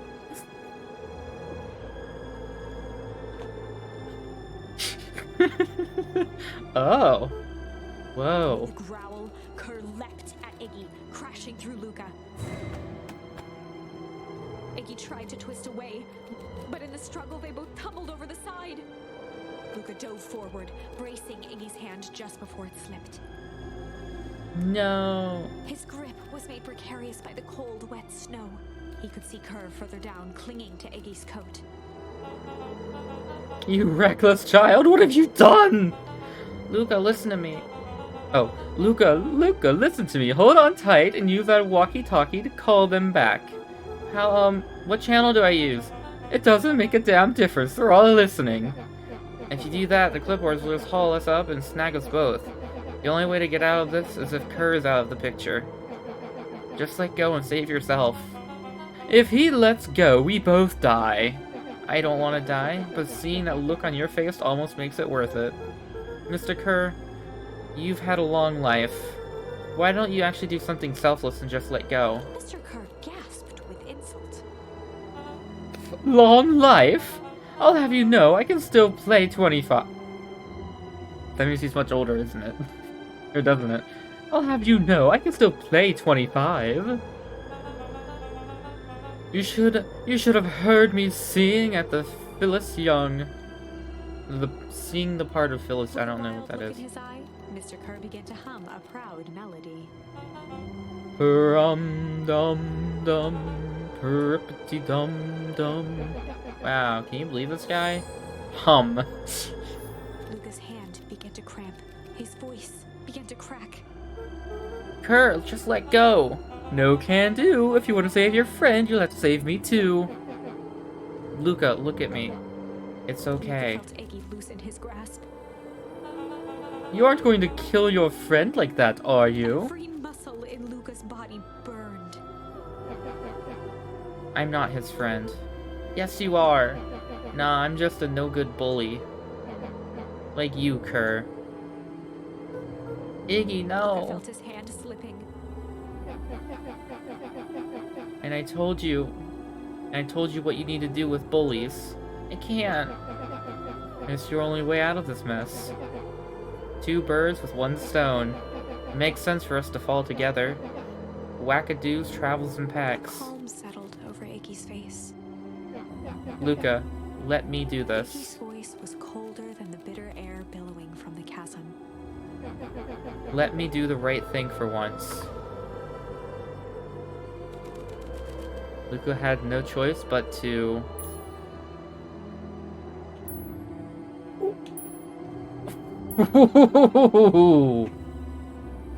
Yay or nay?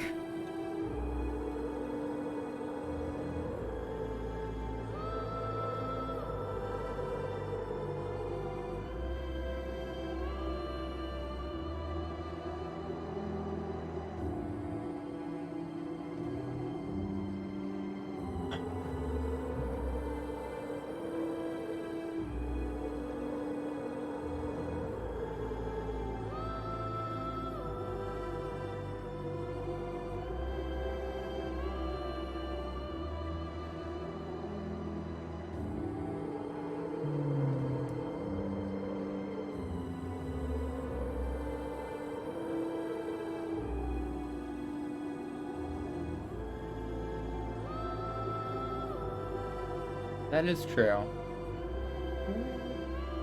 I just realized I'm missing timestamps. Where is...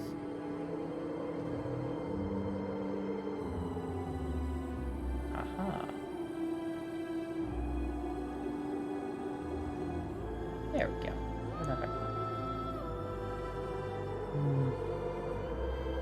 Open it. I really don't die, so...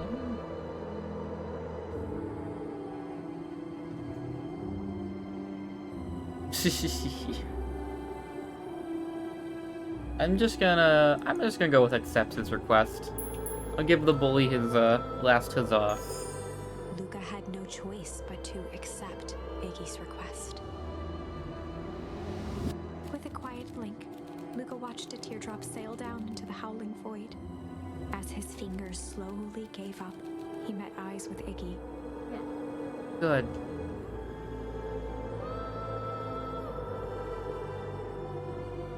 The 2 silhouettes were swallowed by darkness.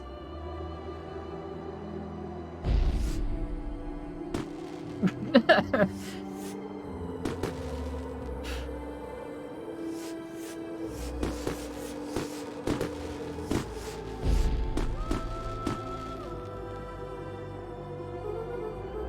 of a goodbye, Iggy.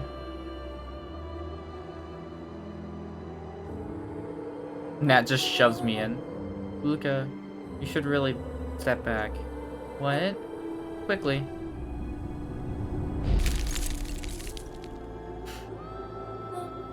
Curious. Ah, but of course. Those fireworks of Iggy's must have been just the right amount of energy. We should get out of here before perennial harvest arrives. Really did get his last hurrah. Yep. Not until you tell me what just happened. Your friend's sacrifice just saved this town. For a little while, anyway. How? Tempest liquimine is a peculiar stuff. There's no way that's something real, but I need to look it up. Let's see, so temperature in liquid marine or liquid mine. Wait, actually? Tempest, Facile, Ibrams, Condiment. What the fuck?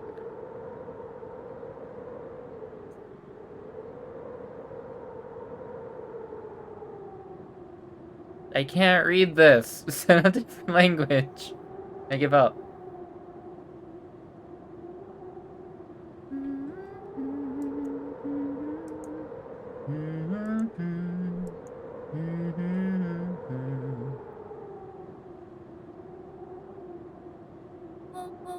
It can change the relationship between matter and time itself, but doing so requires unfathomable energy.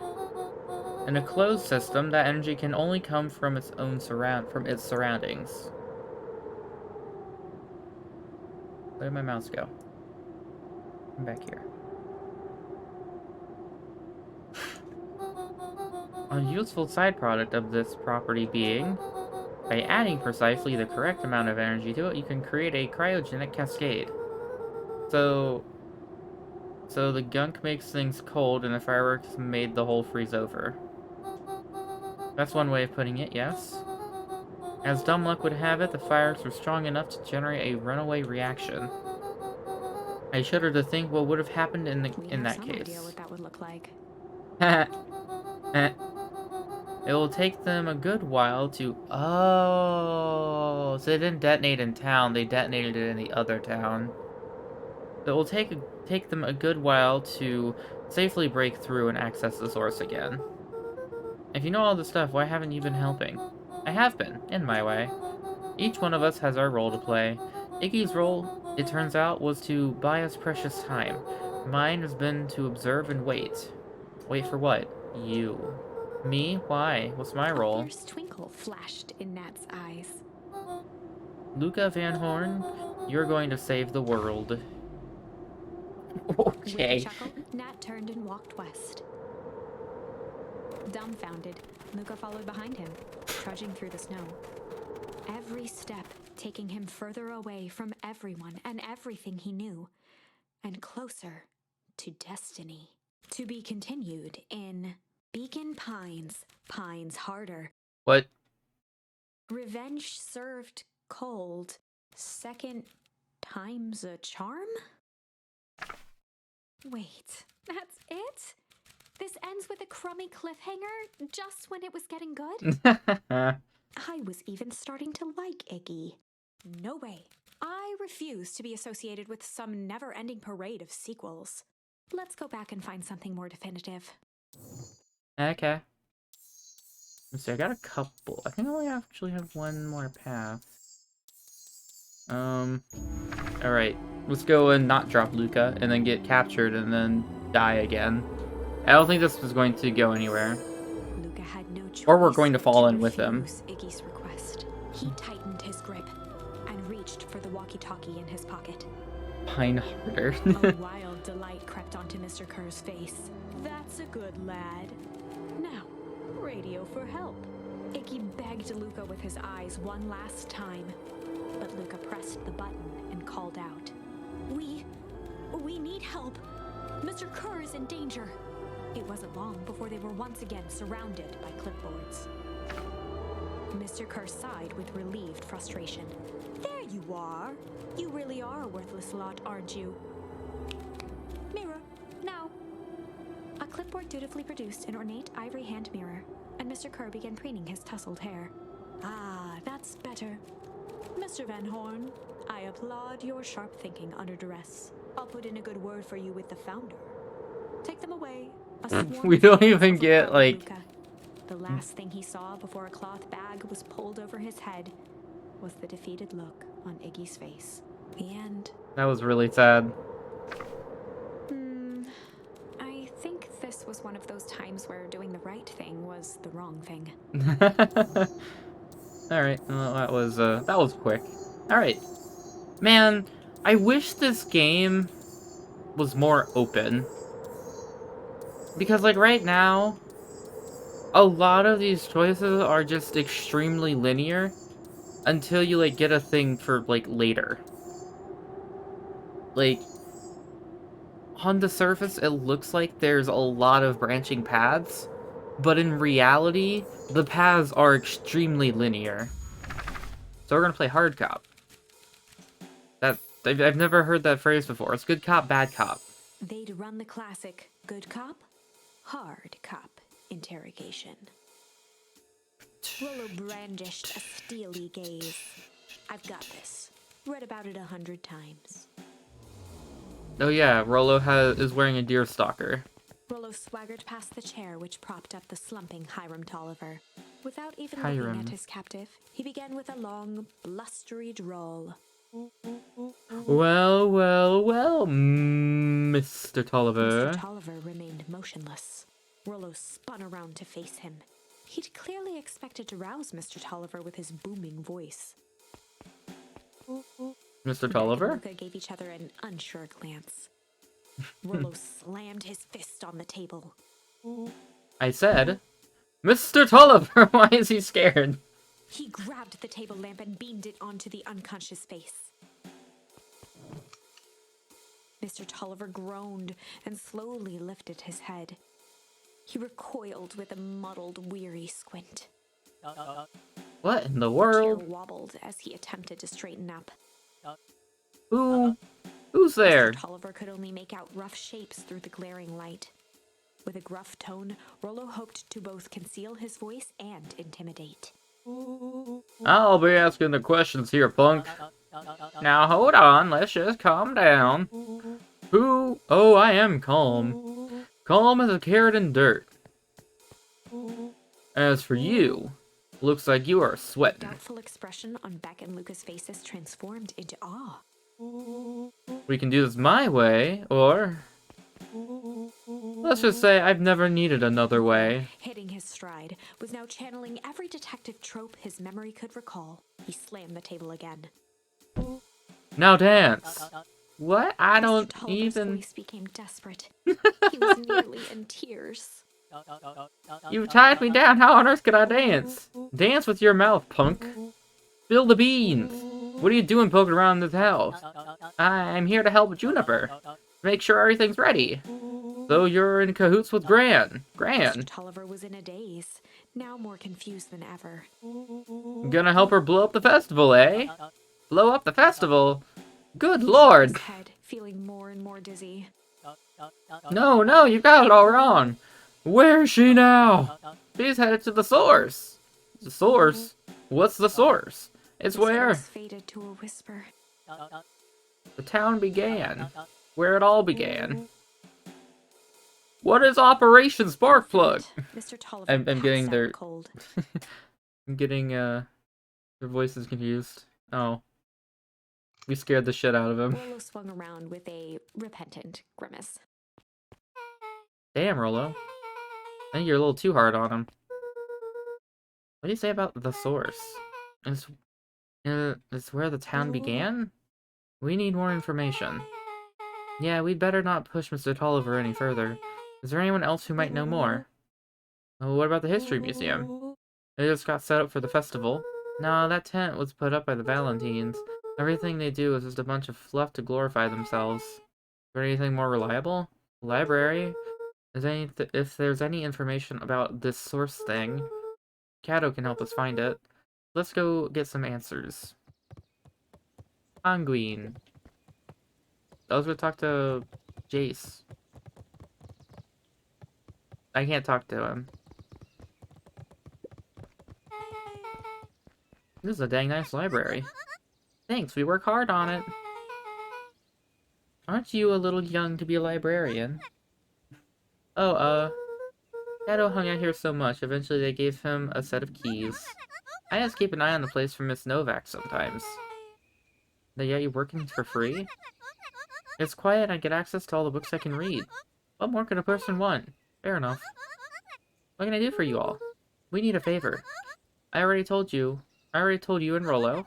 I can't put you any higher on the wait list for the next Tank Atomic. If you're here with more candy, I'll have you know I can't be bought. Call it a personal code of conscience. Actually, we're looking to do some research. Now you're speaking my language. What are you looking for? The thing is, we sort of don't know. What do you got on the history of the town? There's county record archives. What's in those? Births, deaths, newspaper clippings, stuff like that. Pretty boring readings. But they do go all the way back to when the town was founded. Great, we'll start there. Chapter 7. Chapter 8. No, 8. 6 feet under, 3 towns over. The kids spent the rest of the afternoon combing through dusty piles of old county records, desperately searching for anything that could help them make sense of Mr. Tolliver's cryptic utterance. Luca tried to shake the thought of Gran's basement. Oh god, they just left him tied up down there, too. Explosives, messages hidden in jam, dossiers Dossier. on various town figures. Ah, piss. Gran was A the only family he had corkboard of left. things. He still couldn't bring himself to believe the worst. But the old map with the symbol of explosives in town square made that difficult. They're going to blow up the source, but better. As the sun began to set, the kids were no closer to the truth. I have to read any more records, my eyeballs are going to pop. We have to keep digging. If I dig another word, I'm going to end up in one of these asinine death records. Rollo Cottard lived a full and wonderful life, till he read so much boring crud that his brain oozed out his Rollo ears. shut his book with an assertive nod. If you've got a better idea, spit it out. You sound like my sister. Keep pushing your luck, pal, and you won't be it won't be boring county records that kill you. I'll put you in the obituaries myself. Rollo muttered under his breath. You're a county record. Really? That's the best you've got? When I'm done with you, you'll be a footnote in history. Just Beth like slammed her finger down on the open page before glancing down to read. J. Hartford here. I'd love to see you try. Hey. We're all a little tired here. Let's just take a minute and... Something tickled the back of Luca's mind. Wait, what was that name back? In the obit? J. Hartford. From Jesus Christ.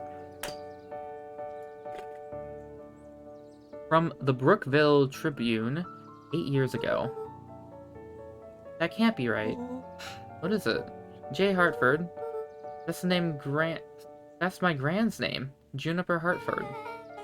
Maybe there were 2 J. Hartfords. Ms. Hartford is survived by her younger daughter, E. Hartford. My mom's name is Eleanor. Oh, okay, this is getting creepy. Your Gran is 6 feet under... So that's not actually his Gran. Or this is a fake obituary. One of the two. If your Gran is 6 feet under, 3 towns over, then who am I living The with? question hung in the air. I'm guessing it's a fake record. Although, wait. I can't remember if he said he saw her in the past or not.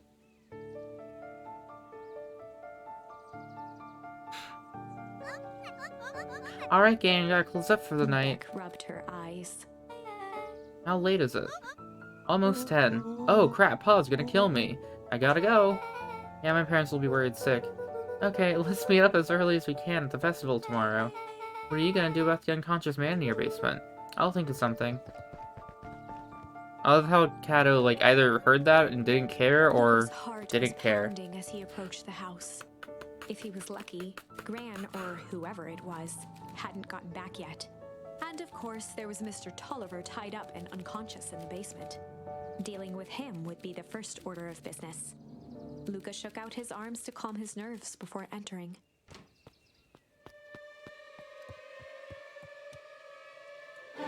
He held perfectly still, tempering his breath, and listened closely. She was asleep.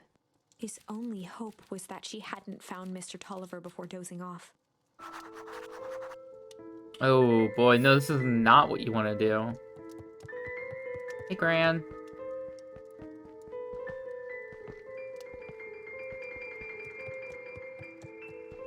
Luca decided it was best just to go to bed.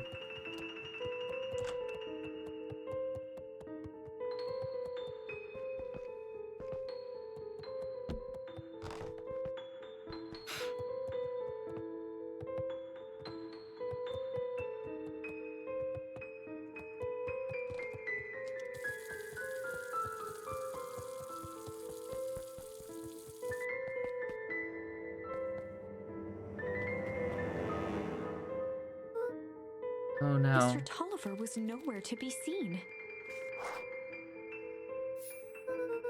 Maybe he woke up and escaped from his bindings and left without a Or trace. maybe Gran knew everything. What do I do? Luca's hungry stomach groaned. Not realizing it, he'd gone the entire day without eating. It's not the first time that's happened. I could toss Gran. I see a little brain food. Luca rushed over to the pile of jam jars, unscrewed one, and shoveled a handful into his mouth. Afraid your jam delivery will be He delayed. flipped the lid to read the label. Mr. Nuncreed, hee hee. Oh no. Okay, now I can think. So if Gran knows we tied up Mr. Tolliver, I'm screwed. If she doesn't know that I need to play it cool. Guess the only option is to go to bed and act as if nothing is wrong. Gran will think Mr. Tolliver finished what he was sent to do and left when he was done. Go to sleep. Gran.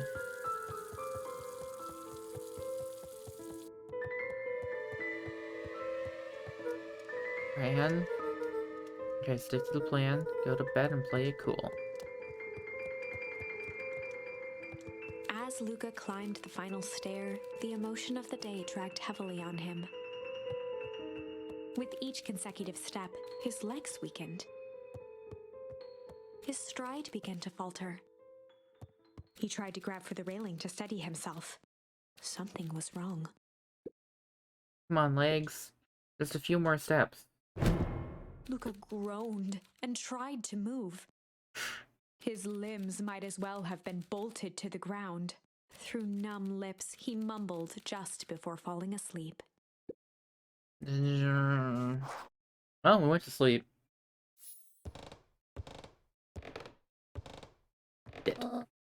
Sweet boy, what did you get yourself into?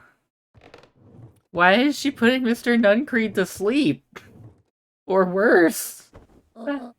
Rest now and let me handle everything. Chained to the bed, Luca woke up in a panic. Chapter 9. Chapter 9. A speech to end all speeches. Oh boy. I think I know how this is going to end. Luca awoke to find himself face down in bed. He moaned into his pillow. Why would Gran drug him? Bruh, why would Gran drug Mr. Nuncreed? Because that's whose jam you ate. She didn't drug you, you drugged yourself. Or rather, why was she trying to drug Mr. Nuncreed? Yeah, there you go. Shaking the questions from his woozy head, Luca snapped back to the matter at hand. I'm in my bed. I didn't make it. How did I get here? The festival!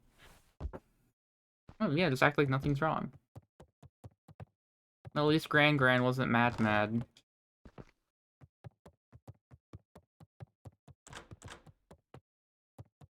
Jump down the stairs.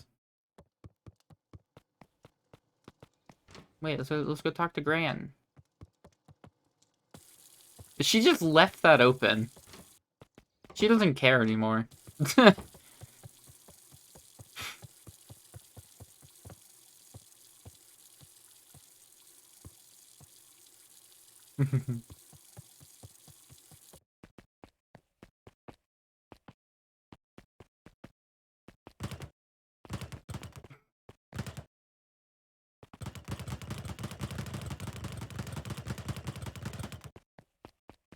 I got a few good reps in. That is the point. It's for continuity's purposes. Bacon Pines. He still has his stupid hat on. Where have you been? Gran put something in the jam. Yeah, we know. Secret message for secret conspirators. Not this one. This one's intended for Mr. Nuncreed. It put me to sleep. Whoa, ho ho! Sly Devil. Oh, hey, there we go. We got Sly. I don't know where to use that. I think she's trying to remove him from the equation. He also might just be a creep who's hitting on her. He might be in danger. Have you found anything? We looked around but haven't seen anything odd. Their Gran is nowhere to be found. Mr. Nuncreed is just loafing around waiting for the speech. What speech? Mayor Gus just got up to the podium. Everyone's gathering at the stage. Let's get moving. We're going to freeze to death. Augustus Valentine nervously wiped his brow. Ahem. I'm a dog and I don't actually sweat that much, so I don't know what I wiped. Hello, Beacon Pines. I'm Augustus Valentine, your mayor, and I suppose you already know that. Oh yes, before we get started, I just wanted to take a moment to recognize someone who couldn't be here today. The town wouldn't be where it is today without my father, Sharper Valentine.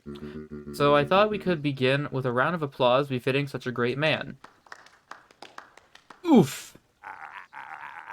Even that's more than the old codger deserved. Gus cleared his throat and awkwardly loosened his tie. Oh my god, she has so many kids. She has 4 kids. And I'm looking at the bunny in the bottom right. Also, the fountain reader moved. Right, where was I? William Kerr bounded on the stage with the energy of a preacher at a big tent revival. Gus Valentine, everyone! He gave Gus a hearty slap on the back and motioned him off the stage. Let's hear it for our mayor.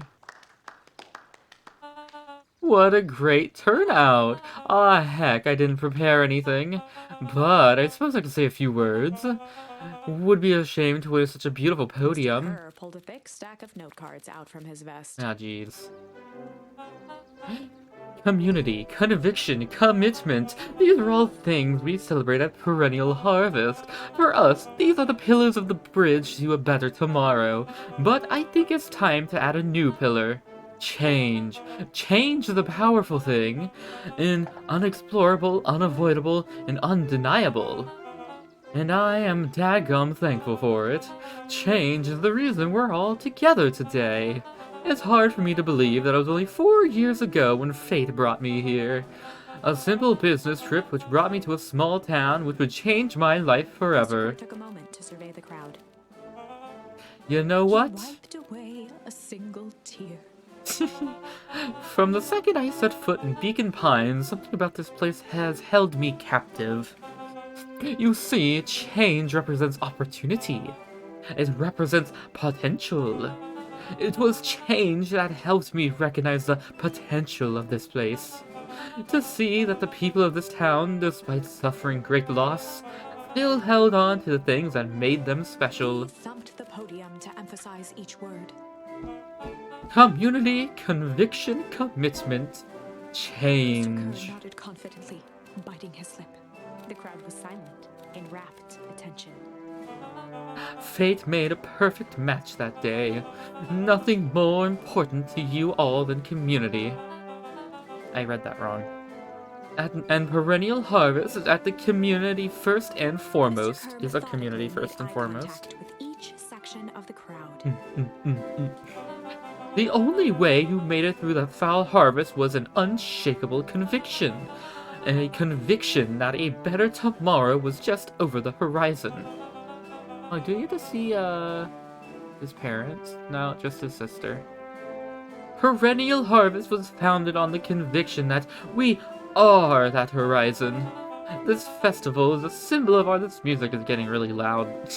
Or a symbol of our commitment to each other. His voice began to build to a crescendo. We now walk hand in hand into the future we shape together. And that is what change is all about. Grabbing the future by the scruff of the neck and making things happen. Change is a choice. I'm tickled pink that we will be making that choice together. How great is that loop? Just imagine what we can accomplish. And we freeze over and die. The more patriotic he gets, the music increases. What was The that? crowd began to look around nervously. Don't worry, a little thunder isn't going to ruin this day. Everyone remain Mr. Kerr calm. quickly flicked through his note cards. Where was I? Though, through all of my travels, I have learned one true thing. One always reaps what they sow. We have all planted a lot of good in this town, and so it is with a happy heart I can He proclaim, raised his hands up to the heavens. hell is about to freeze over. Our harvest awaits.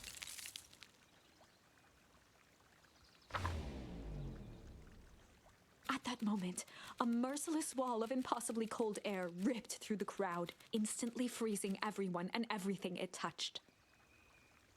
For a man like William Kerr, this was a fitting way for things to end.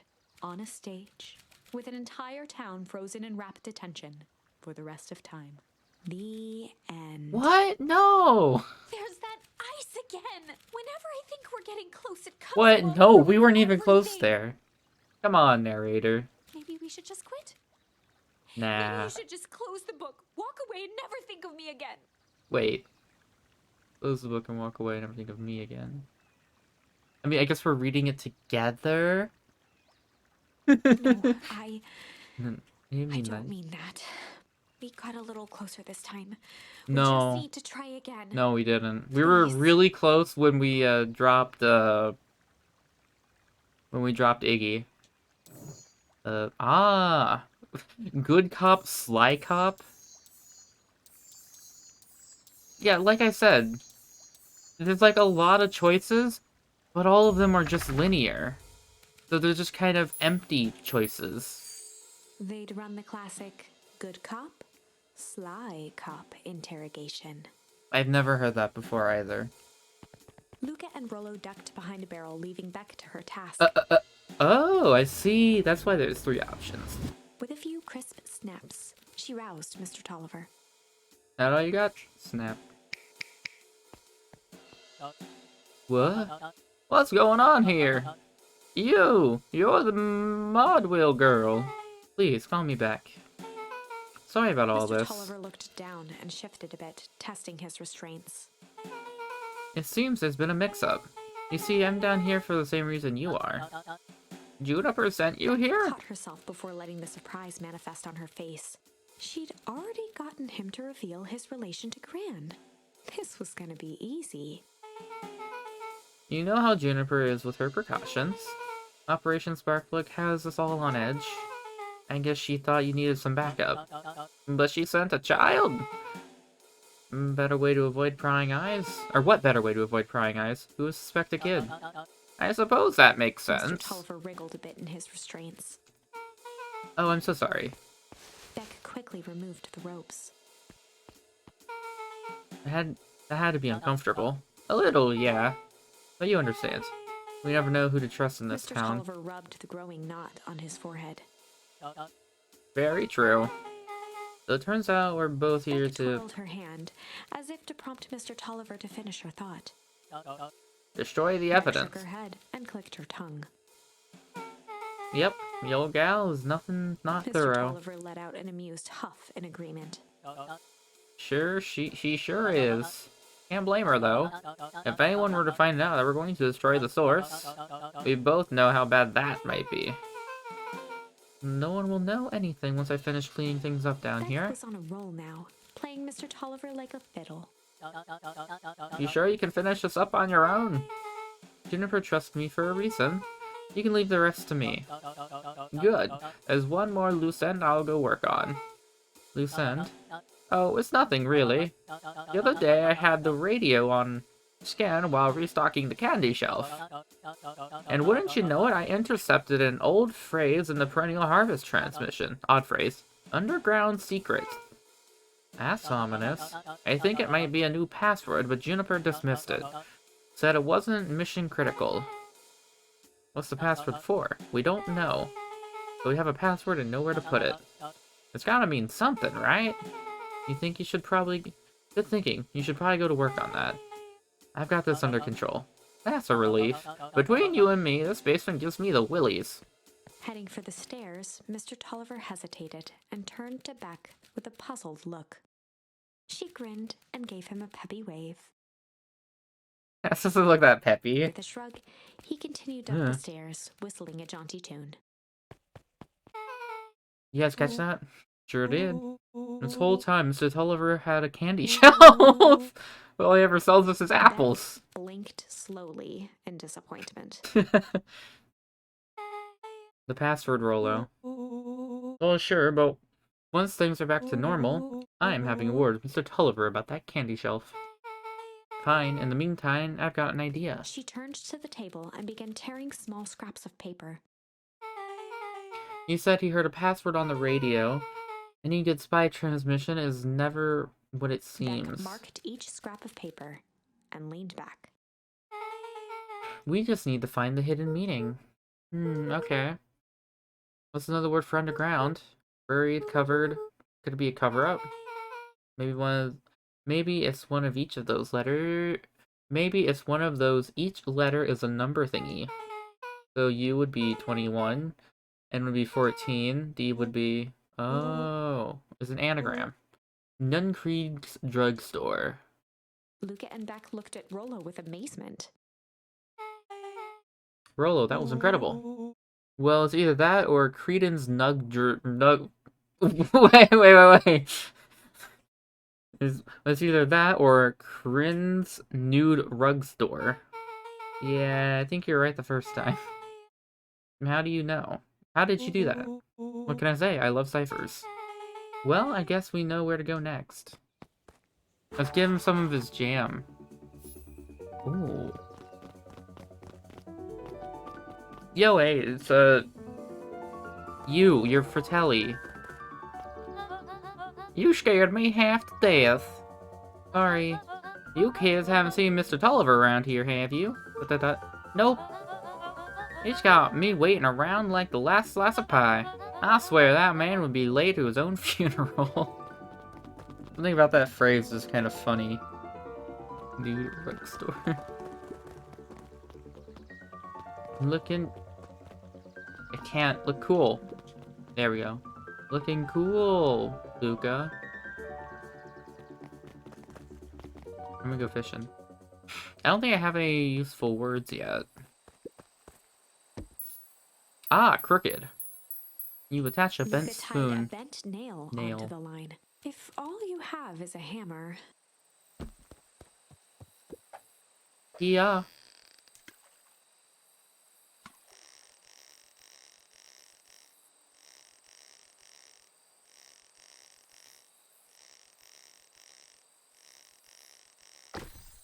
A photograph. Why did I say it like that?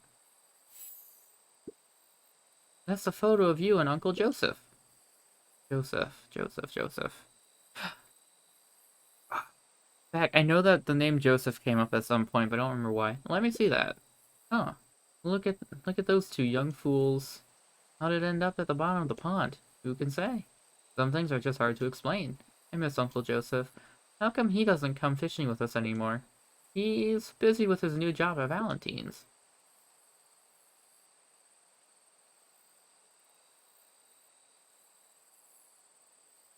Was it in the medical records? What's a new job got to do with him fishing with us? It's complicated. Like I said, some things are hard to explain. Agile angler. Well, that's quite the haul. Feels like a good time to pack up. Aw, just a little bit longer. If things lasted forever, they might not feel as special, huh? I guess. I'll make you a deal, Buckaroo. You ever feel like you need to talk about anything at all? You just say, let's go fishing, and I'll know what you mean. Like a secret password? Yep, top secret. Neat. What a perfect day. Yeah. Alright. I don't think we need to go fishing anymore.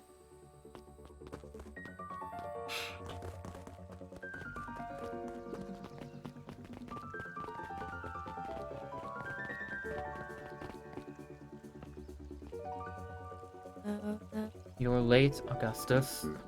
Sorry, sister. I was caught up with work. Work? You? I had a few more details locked down for the festival. Oh, what do you have to report? What has inspired...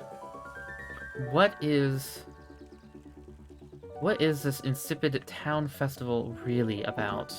I think Gus looked around nervously. Mr. Kerr really does just want to do something good for the town. He's actually a pretty nice guy. You should spend some time with him. And pulls strings installing you as mayor so that you can make friends.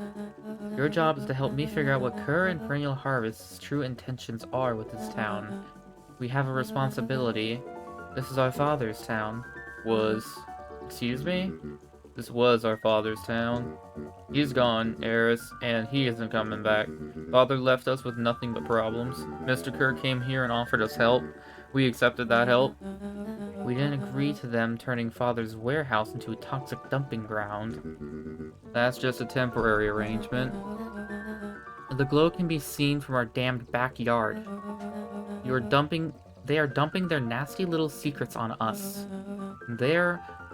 When this all inevitably goes wrong, who do you think will be blamed? Eris's cry hung in the air. We have a new choice to make now, sister. This town's gonna change whether we like it or not. Are we going to choose the path? Are we going to choose to be part of that future, or be forgotten in the past? It's a shame. Father named you Augustus, but you'll always just be a Gus. Good night, Eris. What does that even mean?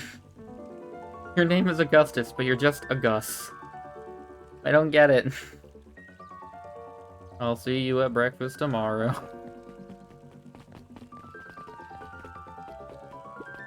It's getting late, children. Yo, what do you have to say about AC things? Knowledge, he spat with a sneer. There exists a gulf between knowing something and being able to do a damn thing about it. You hate when the villain makes a good point.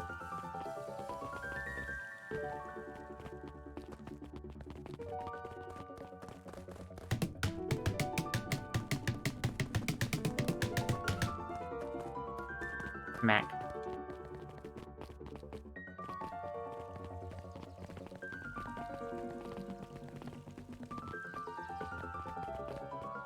Oh, it's Solomon. Oh yeah, I think it was implied that Solomon's a Solomon stood bastard. proudly at the entrance to the drugstore. And that, Sharper Valentine, his father, slept around. He spread his wild oats, I think is the phrase they used. Holding a brown bag overflowing with black licorice. Oh god, of course. Hey, Solomon.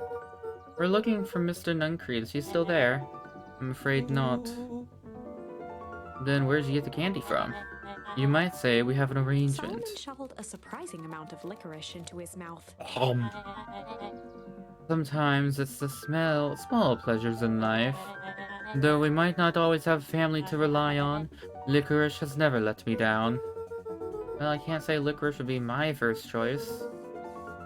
But whatever floats your boat. You can tell a lot about a person by their choice of confection. Oh yeah, I guess. I like sour gobs. I'm certain you do. I always wonder why Mr. Nuncreed kept licorice in stock. You must eat enough of it to make it worthwhile. Well, I can't say licorice would be my first choice. But whatever floats your boat. You can tell a lot about a person by their choice of confection. Oh yeah, I guess. I like sour gobs. I'm certain you do. I always wonder why Mr. Nuncreed kept licorice in stock. You must eat enough of it to make it worthwhile. There are many ways to earn loyalty. For some, it's as easy as cold hard cash. What was the point of that encounter? Well, he's right, it's locked. There's gotta be more clues. Okay, let's see. I'm gonna go in the back. I can't go in the back. Just pick the lock like you did the other one, dum-dum. Phone booth. Because I know that this is a secret passage. Have you ever actually seen anyone use this thing? Besides Mr. Nuncreed? No.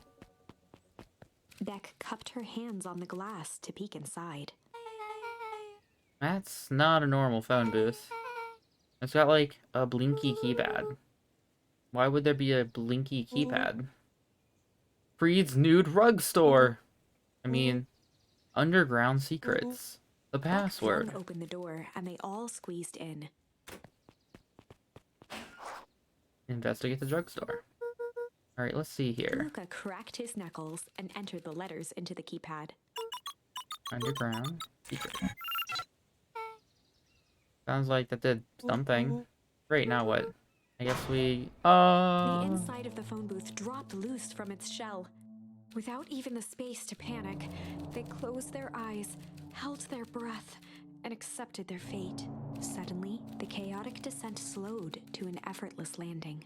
It was unclear where they ended up, but at least it was solid ground.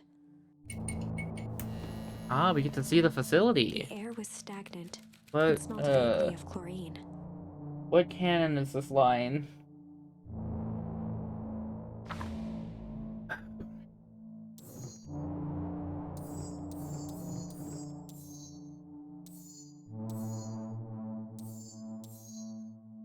Circle. Okay.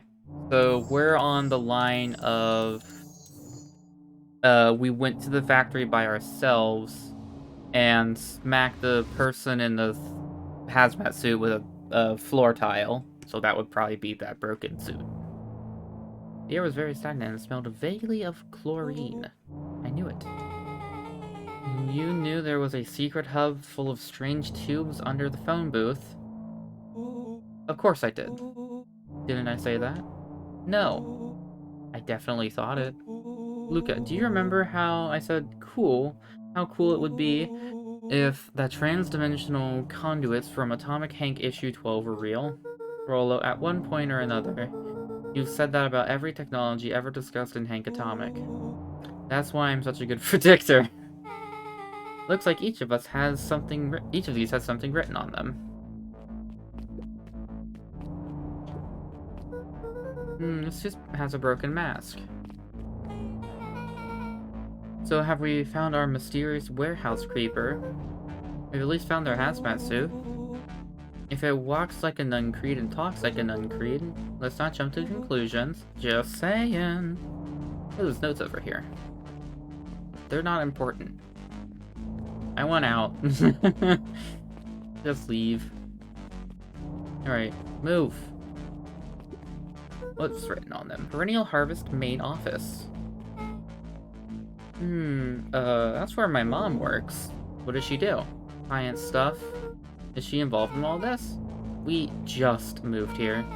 How could she be involved? True.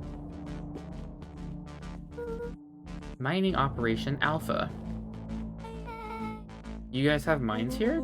Not that I know of. This town is all farms and fertilizer, and a series of tubes. Paul says you can only trust a miner up to the point where they hit gold. Not sure how that wisdom applies in this exact situation. That's the thing about Pa. You don't always realize what it means until it's too late. Okay. What do we have here? A Valentine Fertilizer Warehouse.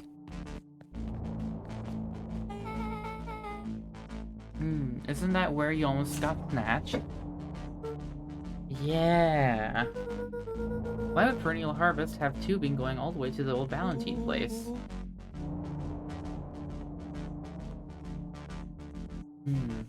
It's starting to feel like something big. Ah, now I can interact with the thing. That's a lot of buttons.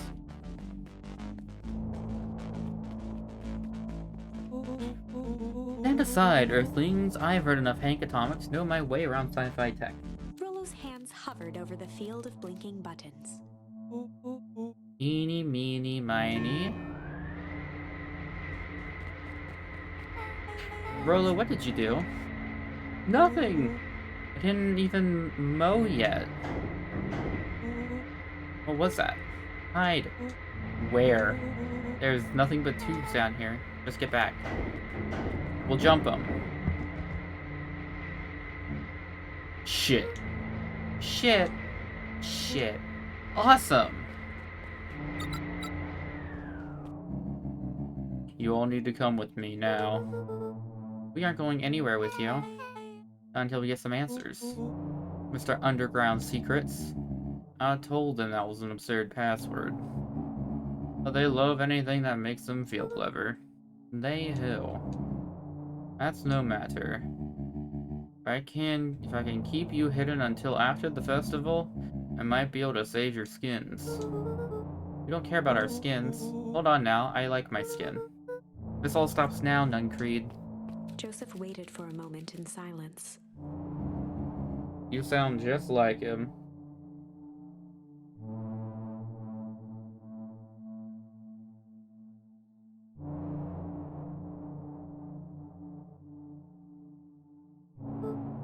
Who? Walt. You don't get to talk about my dad. You know, your father and I were friends back He before gestured toward the strange tubes. all of this. That's a lie. It's true. I used to bounce you on my knee. What happened? Same thing that always happens. Reality, complications, life. We were a team, Walt and I. An idealistic doctor and a bright-eyed pharmacist. Both hell-bent on helping folk.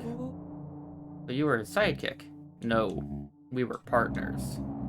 He helped the patients and I helped him. Yep, total sidekick. Nuncreed let out a growl of a sigh. Luca, I need you to know this. I need someone to know this. One day, Sharper Valentine came to us.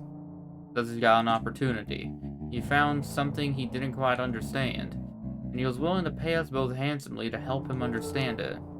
My dad said no. Your father and I both believed in helping people, but the thing I could never get him to understand was, it's a lot easier to help others if you help yourself now and then. Classic sidekick into villain plotline. Walt loved being righteous almost more than he loved his family. He was wrong about this one thing, though. When he begged me not to take Valentine's offer, he said, Joseph, if a person says yes one time to Sharper Valentine, he'll make sure they keep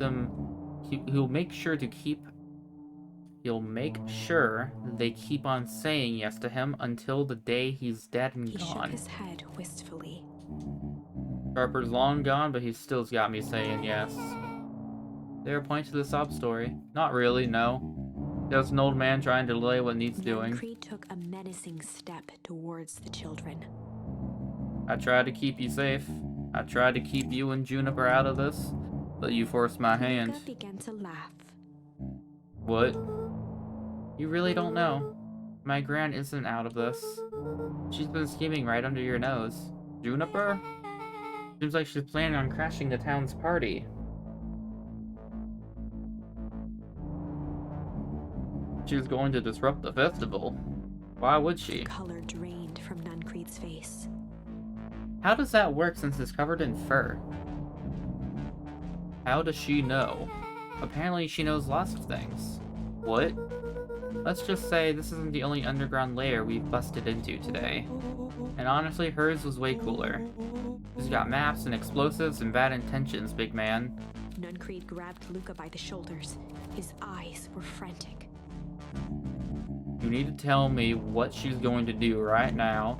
She doesn't understand what she's messing with.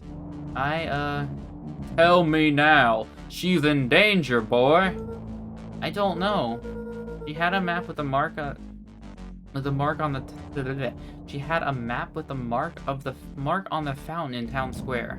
The fountain, but why A would jolt of realization struck Mr. Nuncreed. she knows about the source? What the heck is the source? If she tries to destroy the source, it could catalyze, and dear God, she's gonna freeze us all.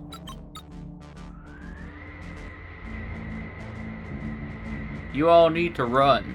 Run where? Away. As far away from this town as you can get. Head west and don't look back. That did not go how I expected. So, we're totally following him, right? Totally. See you on the other side. There he goes. You good? Yep. I love this town. Chapter 9. Chapter 8. Heck. The cold, hard truth. Wah, wah. Beck leapt up, allowing the suction to yank her into the dark. Dimness eclipsed around her like the shutter of a camera as she seemed to cover great distance in mere moments.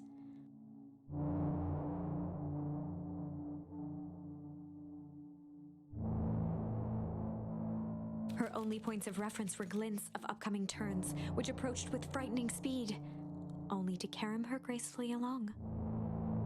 She heard the tinny, distant echoes This of Rollo's game has been using some interesting words. Once she stopped fighting against it, the ride was impossibly smooth. Then, all of a sudden, as Hey, if this looks minutes had familiar. passed in an instant, light blazed into view. A burst of wintry air snuffed across her face, and she was flung out into the cold.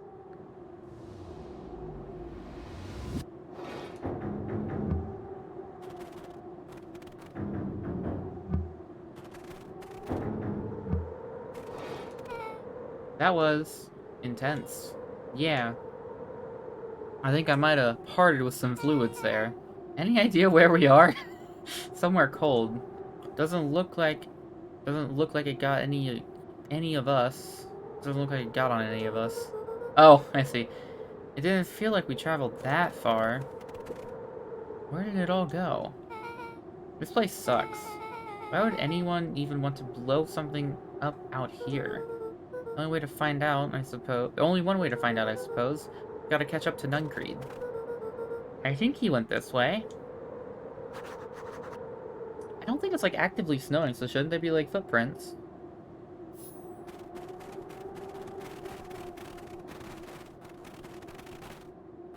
Hey, dadders.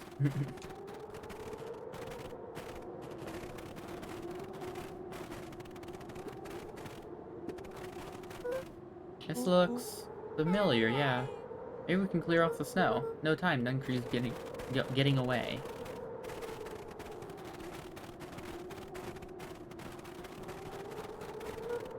This is starting to feel really familiar. I may not be the most well-versed in all things Beacon Pine, but this does look like some sort of frozen replica of the town. Ah, I got it. It's so obvious now. Mr. Nuncreed's an alien. Rollo. Stick with me here. His species can only live in sub-zero temperatures. Oh boy, here we go. The source is their base camp dimension, so naturally they keep it cold. We found it by traveling through those metallic wormholes back there. And the final objective, kill us all and shapeshift into Beacon Pine citizen of their choosing. You never really had me. But you very much lost me there. You get used to it. We should keep moving. As they rounded the corner to the frozen town square, they spotted Mr. Nuncreed inching cautiously toward a pit at its center. He held his arms out gingerly, as if approaching a beast in the wild. Alright, caught up. Upon closing the distance, Luca recognized what Nuncreed was after. Gran stood confidently at the edge, one arm outstretched over the abyss. Arms Nearby, outstretched. a wheelbarrow had been emptied out. She held a lit torch, which flickered in the bitter wind. Juniper, I don't know what you think you're doing. But I assure you, this is not going to solve anything. If you drop that, you've doomed this whole town. Oh, it wasn't me who doomed this town. I've been watching you, Joseph. I know what you're doing. You and your co-conspirators. Gran? What's happening? Luca, you and your friends need to leave right this Mr. moment. Nuncreed turned back toward the kids, desperation in his eyes. Oh shit. Listen to your grandma, Luca. This is between me and Juniper. Steadfast in awe. Luca approached closer. Mr. Nuncreed spun back toward Gran, his voice growing louder. You've got it all wrong, Juniper. Just hand over that torch. You don't understand what you're doing. How could I possibly trust you to do the right thing? Walt told me everything. He trusted you, and you betrayed that trust. Luca, did you know that this man's entire life is a lie? If it weren't for him, your father might still be alive. Mr. Nuncreed winced with anguish. His voice hardened. Possibly a bit younger, too. And a bit more... I stopped myself on that one. I was going to say horny because little Luca here is a deer and has horns, but, I stopped myself.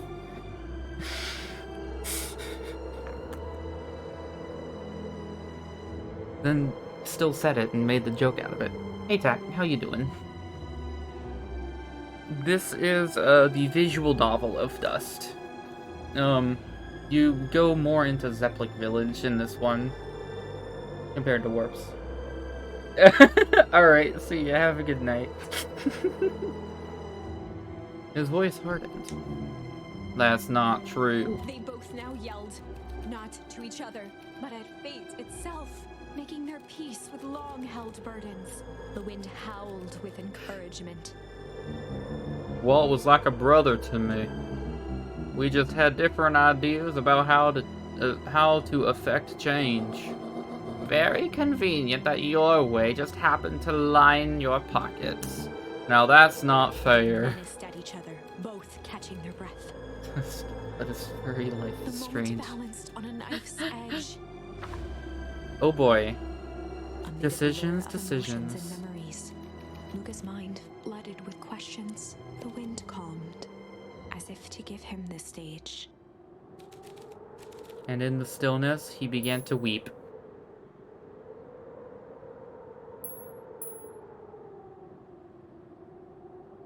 That just fits really well. He's going to weep. And in the stillness, What is he that began to turtle? weep. Wasn't that turtle on Discord, but then it disappeared? Or something? It was all just too much. Falling to his knees, Luca whimpered softly. The tears crystallized as they hit the snow. No, jeez. Gran stared at Luca for a moment with warm sympathy, remembering why this was all necessary. This'll all make sense soon, Luca. Then everything can go back to normal. I'm not going to freeze hell over. I She promise. stiffened up and brandished the torch at Mr. Nuncreed. She just lights him on fire instead. You can't hide behind those people any longer, Joseph. Once their precious source is destroyed, we'll see where their loyalties fall. Juniper, don't. Ignoring his final plea, Gran flung the torch into the deep darkness. Good turtle. He had to chill. Yeah. And we're dead. She smiled and exhaled in relief. Mr. Nuncreed moaned in resignation. Oh. The torch echoed as it ricocheted down the hole, punctuated with a thunderous thud. You see, Joseph? I've learned one very important lesson in life. If you want things to change, then you must be willing Before to... Gran could finish, the ground shook her to silence. What have I done?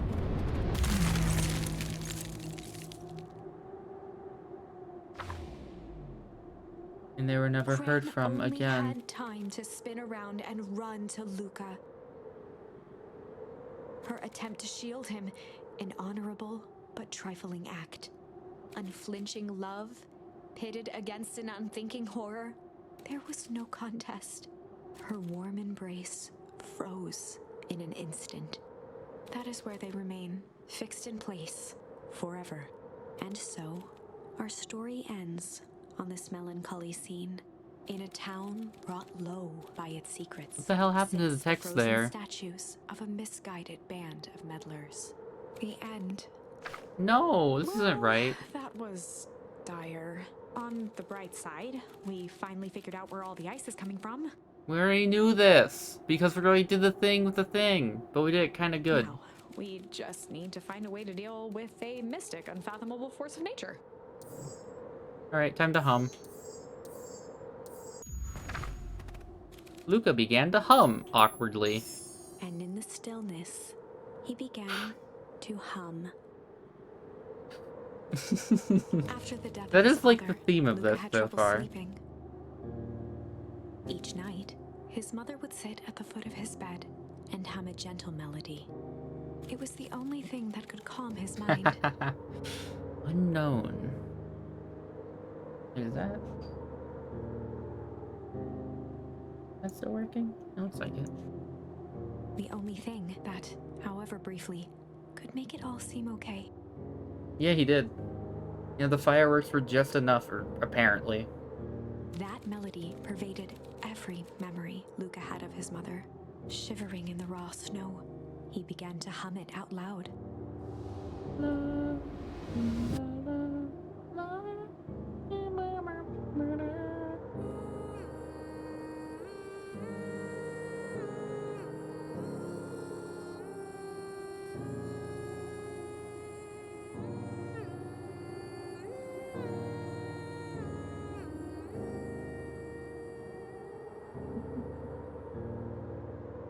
Gran lowered the torch, listening closely. As recognition slowly set in, her heart sank. Those countless nights of consolation, the incomparable loss they shared together. She let the torch fall to the snow and sizzle out. A few steps toward Luca was all she could bear before dropping to the snow herself. Through a flood of tears, she began to hum along, note for note.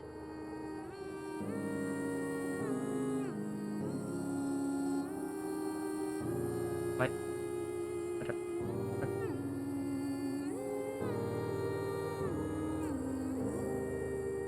Mr. Nuncreed suddenly bolted over to Gran and threw her into the pit. It was terrifying, and everything froze over again.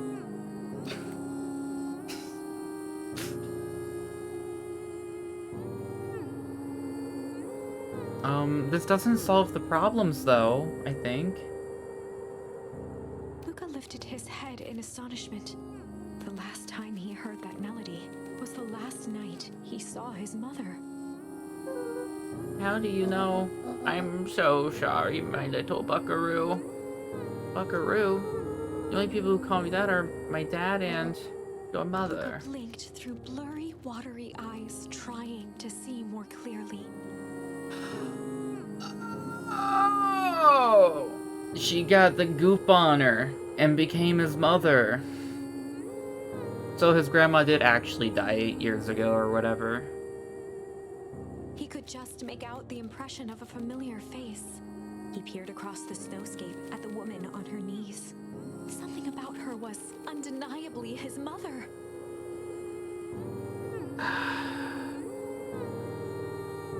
I guess the hints are kinda there.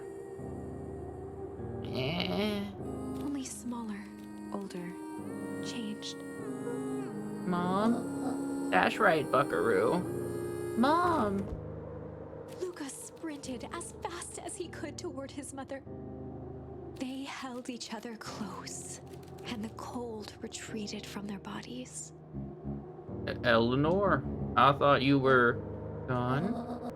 I I should have known I would never. You should have known I would never abandon my Eleanor looked son. down at Luca, tightening her embrace in an appeal for forgiveness.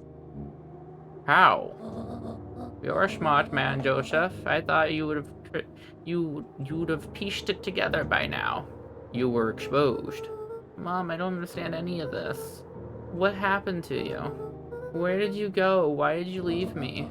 I never left you. I was always right here, Luca. Why did you lie to me? It tore me up, Luca, but I did it to keep you safe. I thought that getting answers would help us both move on. But the more I discovered, the more I realized the danger we were in. Until perennial harvest was stopped, it was better if everyone thought I was gone. You could have trusted me.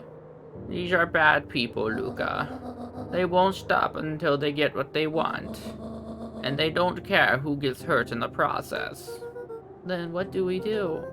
We have to stop them. Joseph slumped into the cold, wet snow. They can't be stopped. This is too big. Oh no. I tried beating them at their own game. I'm done fighting fire with For fire. the first time in a long time, her voice felt like her own again. No more lies. I see now there's a better way to stop perennial harvest. The cold, Luca hard gazed truth. down at Nuncreed with pity. He looked small. You're a small man with a fake bistro. Joseph stared into the snow, as if searching it for answers. Come on, everyone. We've got a party to crash. Oh yeah, those two were there. Mr. Nuncreed lights the torch and freezes everything over. You don't understand. He always wins. Chapter 9. Chapter 9. Yeah, I guessed it right, finally. It's hard to keep track of them. Know. 7 months ago, Eleanor Van Horn crept down the maze of sterile hallways under perennial harvest. She stopped in front of the large steel door marked Deep Engineering. No turning back now. She raised a trembling hand. The stolen keycard worked as promised, and the door buzzed open with mechanical efficiency. She was immediately hit with the smell of disinfectant. It was some sort of laboratory. In one corner was a desk covered in papers. Across the room stood a tall metal pod with hoses protruding from its base. My dumb brain read horses. She rushed to the desk and Not began shifting hoses. through the piles of papers. They were experiment reports on something called Tempus liquamen. There were Liquamen. dozens of them. Every one stamped failed. Eleanor heard the sharp echo of footsteps approaching. She was out of time. Her eyes scanned the room, eventually landing on the strange pod. Muttering a curse under her breath, she dashed over and dove inside. That's how she got old. And that's what change is all about. We've got some change for you, bitch. Grabbing the future by the scruff of the neck and making things happen. Change the choice. I'm tickled pink that we will be making that choice together. How great is that? This man is a liar. Excuse me. I will not. This town has a dangerous secret and perennial harvest only exists to keep it hidden. Nonsense. They picked up the whole damn town and moved it right under our noses. You aren't making any sense, dear. Mr. Kerr addressed the crowd with a sarcastic tone. Imagine such a thing, Yugi boy. It's absurd and just plain impossible. They promised they could fix the foul harvest. They told us they would clean up the place. We just had to leave town for a few days. But while they had us evacuated, Miss Hartford, I'm afraid I'm going to have to ask you. You're afraid of a lot of things, aren't you? You sniveling little worm. This is growing tiresome. A little help, please. Don't you all see? This festival's a sham. An excuse to have the whole town gather in one place. They're planning something awful. I don't know what, but these people are wicked. Don't listen to her. She has absolutely no proof. I don't know. Because he is extremely smug. That's why I am giving him such a voice. Also, I believe he's a hyena. Yeah.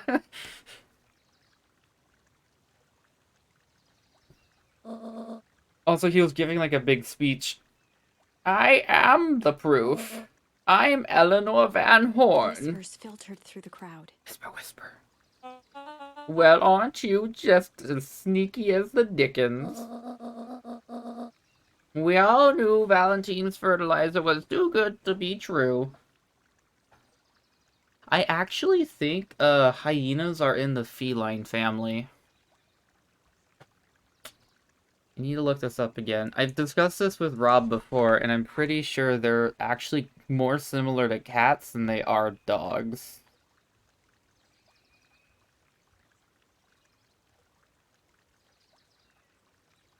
Hyenas.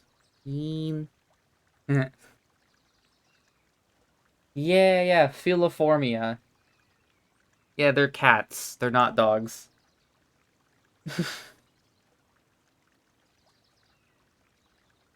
It is their suborder. No, they're pseudocats.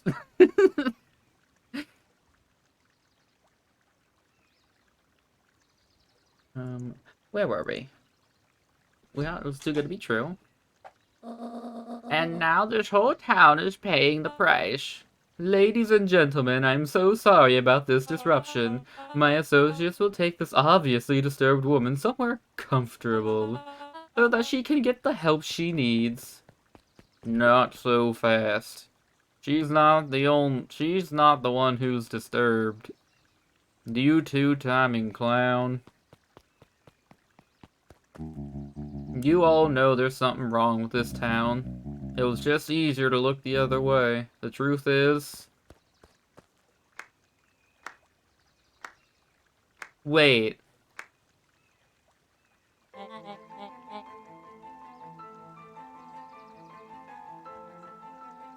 Did he age in reverse?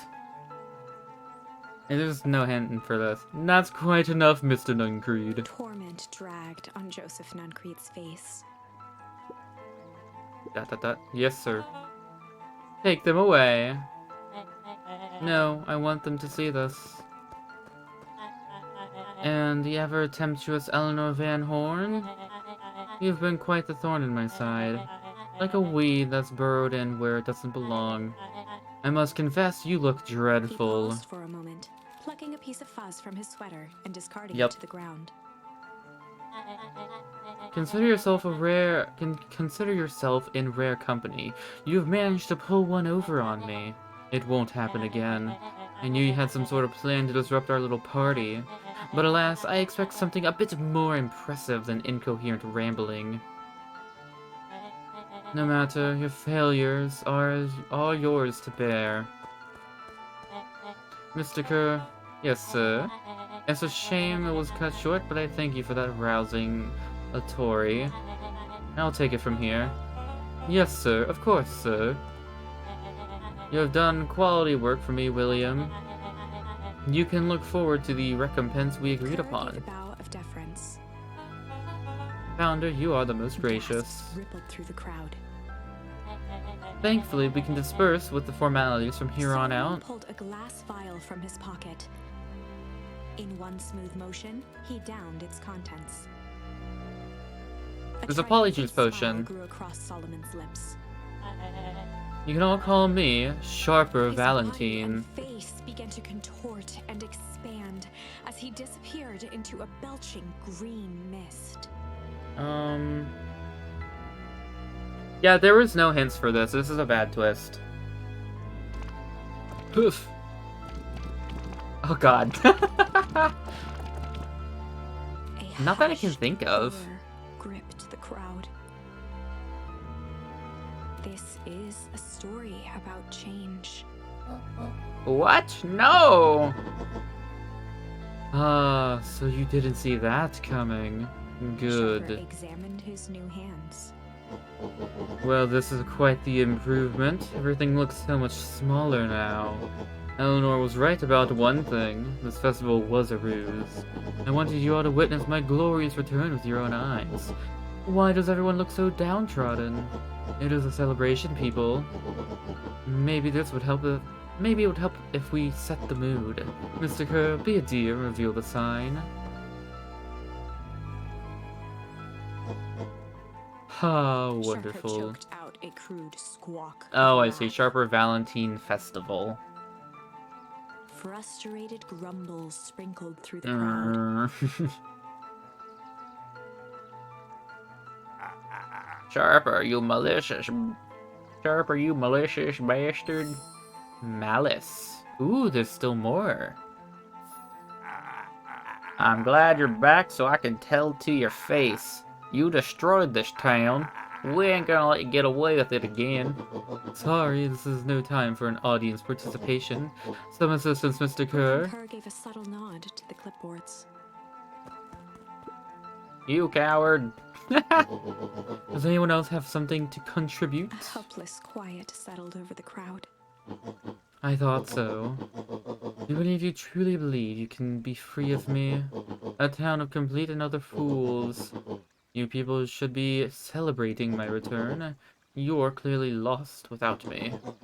And that leads me nicely to my children. Daddy!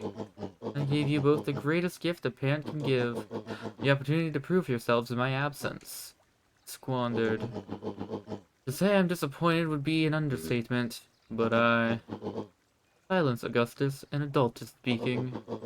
I do not know which is worse, a son who's completely hopeless, or a daughter with such potential who inevitably lets me down. Eris, you fail me with admirable consistency. Thankfully, I was counting on it this time. Father, I have been wasting time, my dear. What have you accomplished? I was focused on cementing our legacy. Legacy? Who needs a legacy when you can just live forever? But what about... It's alright, kiddo. I'm afraid you suffer from a complete lack of imagination. There's just no helping it. Now, where is Joseph? You didn't take the opportunity to slip off, did you? Ah, there he is. Everyone should give him a hand. None of this would have been possible without Joseph. I think you've said enough. Nonsense. The people deserve to know how helpful and loyal you've been. I only did what I did because he left me no choice. You always had a choice, Joseph. You were simply too weak to take it. No matter. Cheer up. You are about to be rich beyond your wildest dreams. You should follow Mr. Kerr's example. When I found him, he was in a sorrier state than any of you. An aging actor, desperate to recapture his youth. He played his part, and soon he'll be able to play the leading man again. Forever, in fact, if he remains loyal. That goes for all of you. Well, those who haven't frittered away frittered away my goodwill. Beacon Pines is mine again, and I'm willing to share its spoils in exchange for absolute loyalty. Are you saying William Kerr was never in charge of Perennial Harvest? Ha! You think that puffed up blathersack could have accomplished all of this? Dawn, I suppose it's time for your big exclusive. Sharper addressed the crowd with indignant pride. He'd planned this moment for so long that now, at the deed's fruition, it almost felt frivolous. You see, I needed a figurehead to hold things down while I orchestrated my return. Someone to misdirect, lie, and blink this town for a spell. Or blick this town for a spell. So I invented William Kerr. Take your bow, you've earned it. Mr. Kerr flourished a preposterously elaborate bow. Shaboom. Patrick C. Montesquieu.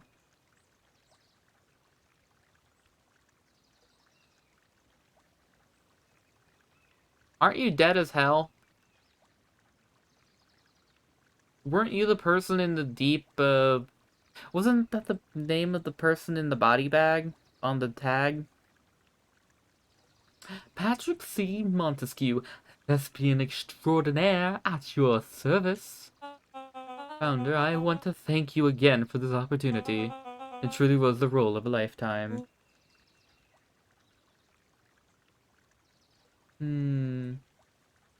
Possibly. He was actually just that fisherman. Wait, so Bill Kerr is Pat C the whole time? Now that your secret's out in the open, what's to stop this town from rising up against you? Oh, that's the delicious part. It definitely would. Here. Thanks to our clipboards, I know what each and every person in this town fears most. And I will make those fears manifest for anyone who steps out of line. The choice is simple. I'm not afraid of you. Ha! The young hero. I've kept an eye on you, boy. You and your friends made a habit of disrupting my plans. What a pity if things would have gone a bit differently.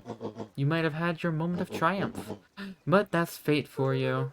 You can't do this. Oh, but I can. I have one. Never underestimate what a great man can do, given time. And now time is my plaything. Perhaps the most expensive thing I've ever bought. But well worth it. Ha! Sharper coughed up one final laugh and cracked his knuckles. Can we just get somebody with a gun and just go bang? Enough chit-chat, let's get to work, shall we? And so, Sharper set about remaking the town in his own image. The fertilizer factory soon reopened for business.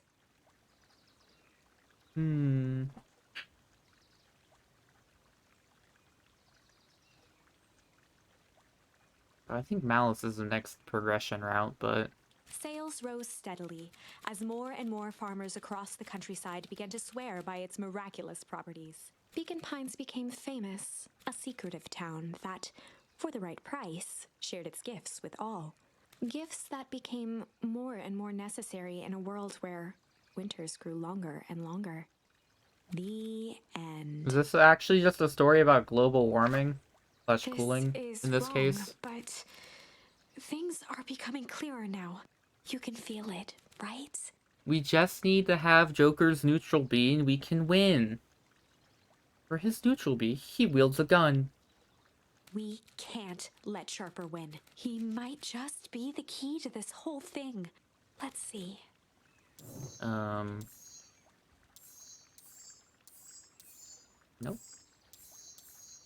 Where are we using Malice? Oh! Here! Oh, right. So, what happened? What is in this line?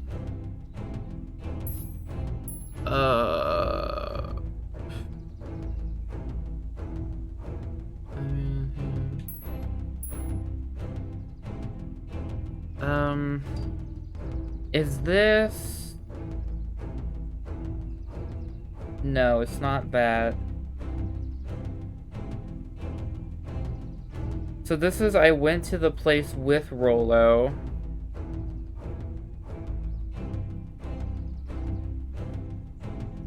Wait, so is this the part where... I don't know. I can't look at the tree right now. Malice lurking behind those eyes, like a trap ready to spring. Luca felt the weight of Nuncrete's hand on his shoulder. Let's see. So what happened?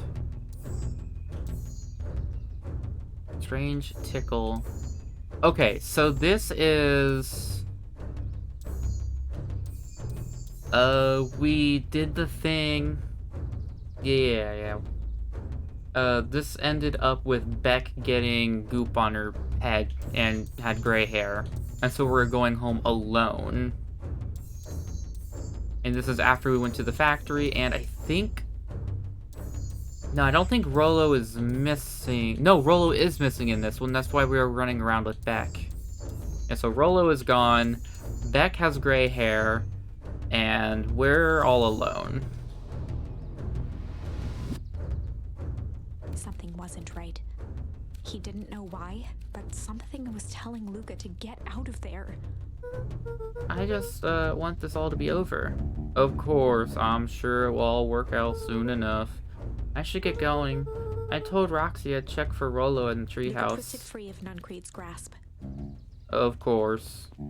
Luca, I know your dad and I were good friends back in the you know your dad and I were good friends back in the day. You can come to me with anything.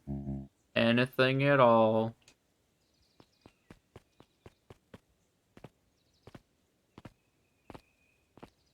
Jeff's hardware closed down about a year ago. Uh, The effects of the I fall was just harvest jumping. stretched wide. When there are no crops in the field, tractors don't need fixing. What? Did I? Huh. There he is. That's not a deer, though. The festival decorations are a bit humdrum. Now, if I were to throw a festival, it would be a thing to behold. I agree, this is all more than a little sad. It's worse than sad. It's boring. What if we did a little something to spice things up? I'm listening. You know the festival sign waiting to be unveiled? It'd be a shame if The two someone... scurried off, eagerly formulating a plan. I think I've had that dialogue happen before. Can I go follow them? Or what you reading? He looked down and muttered in a gruff voice. Mama always told me my problems would look smaller once I grew up. But my problems always seem to grow right along with me. Heavens, I sense big trouble ahead. How poignant. I'm gonna go follow those little nerds.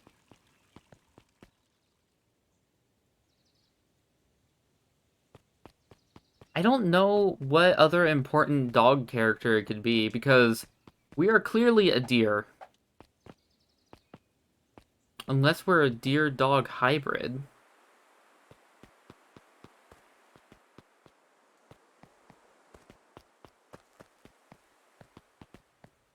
Did I go to Beck's house?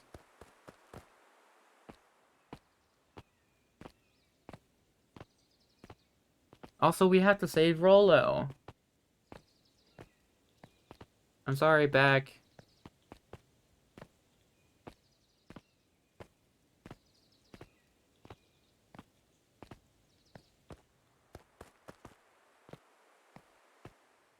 Is that a rabbit? Is the bug collector a rabbit? That other dog is also like... I think that's the only time they've appeared.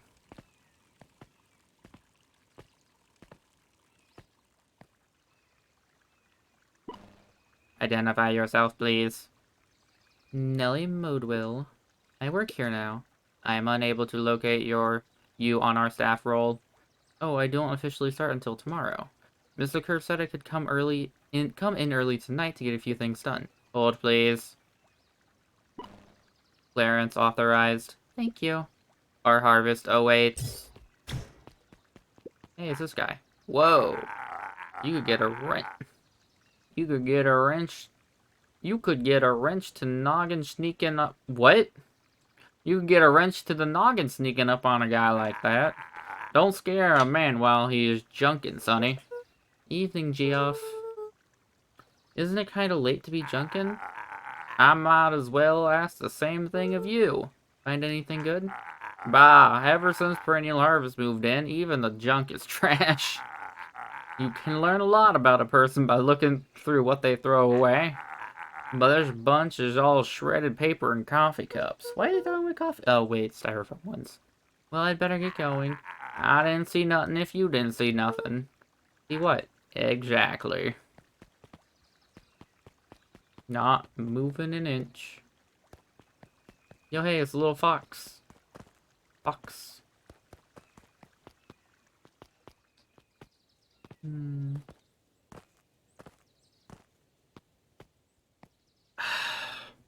Honestly, that twist about Sharper is really frustrating because I'm really thinking hard and like I can't think of anything that really hints to it.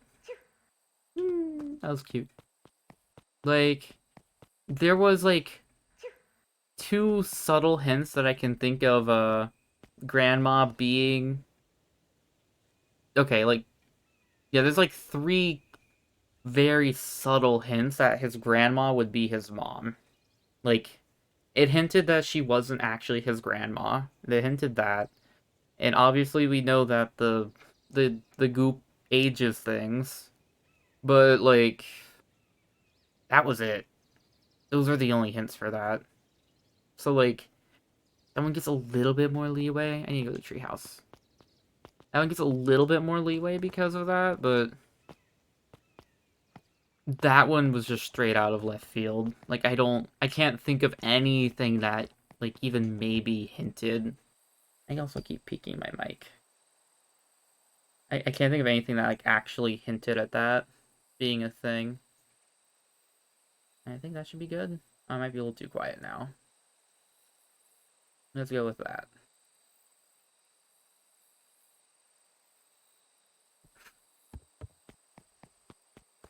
Keep out. Rolo. He aired a long holler into the woods. Rolo.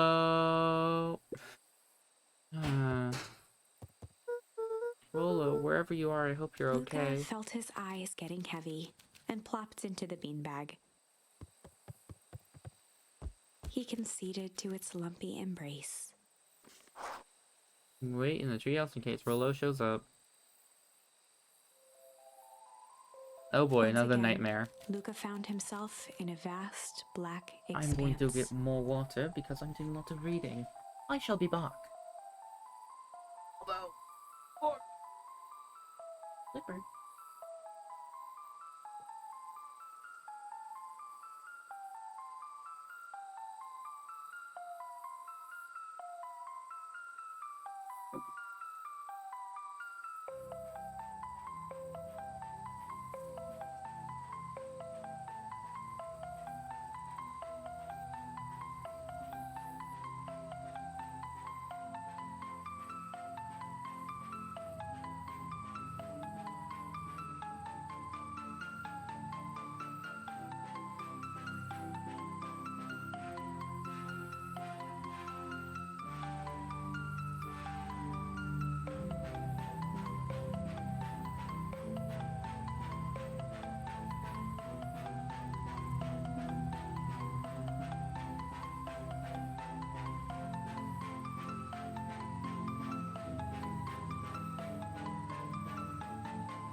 I returned for more story.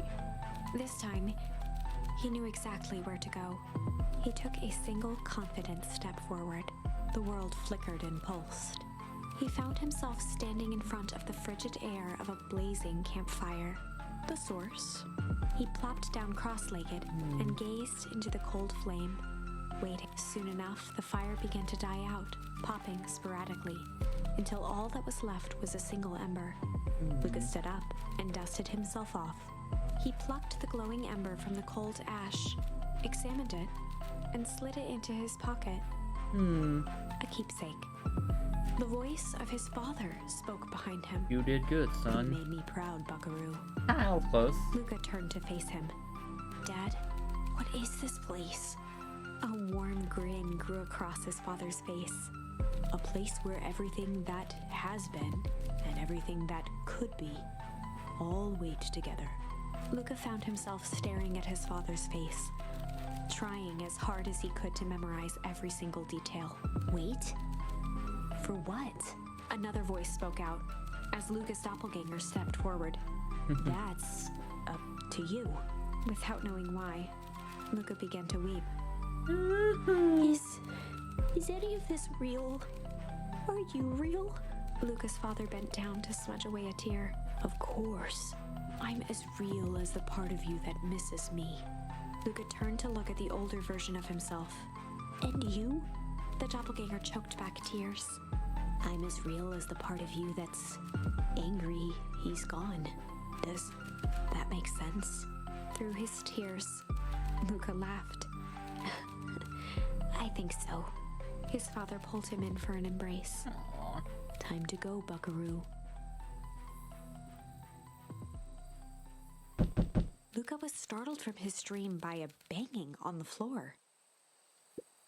Are you in there? A commanding voice rumbled from below. Just as Luca sprang to lock the entry hatch, the door knocked open. Oh. Oh shit. Chapter 5. Dangers big and small. Danger, Will Robinson, danger. Luca stumbled back. He heard the rope ladder creak under significant weight. Uh-oh. Keeping his eyes fixed on the hatch, he inched backward to the balcony. As his hand grasped the door handle, Luca froze. A large figure clumsily wriggled up through the hole. It's Mr. Nuncreed, isn't it?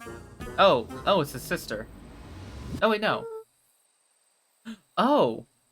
Rollo, but older. Stop, or I'll... Yeesh, I know it's dark and all, but I figured you'd recognize me. Who are The you? large figure cocked its head inquisitively.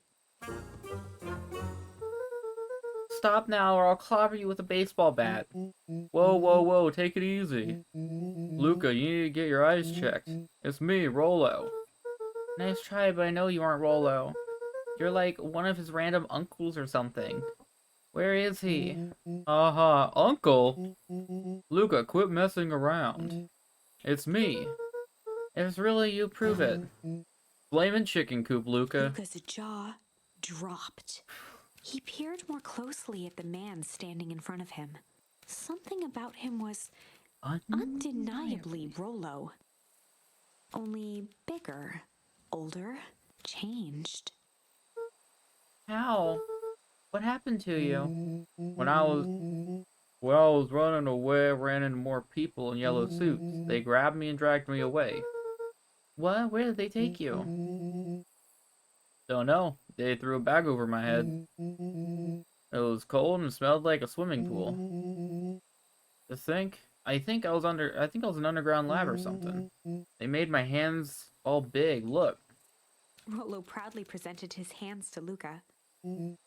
Pretty sweet, right? I mean, wouldn't be my first pick for a superpower, but beggars can't be choosers. Rollo, it wasn't just your hands. My feet, too. Dang, Pa just made me new shoes. Wait, Luca, why are you so Luca small? moved to the side and He's a pointed fucking Rollo to his dumbass. reflection in the Oh my balcony god. window. I'm sorry.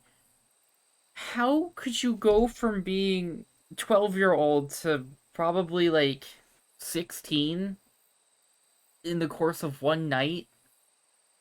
Like, and not notice?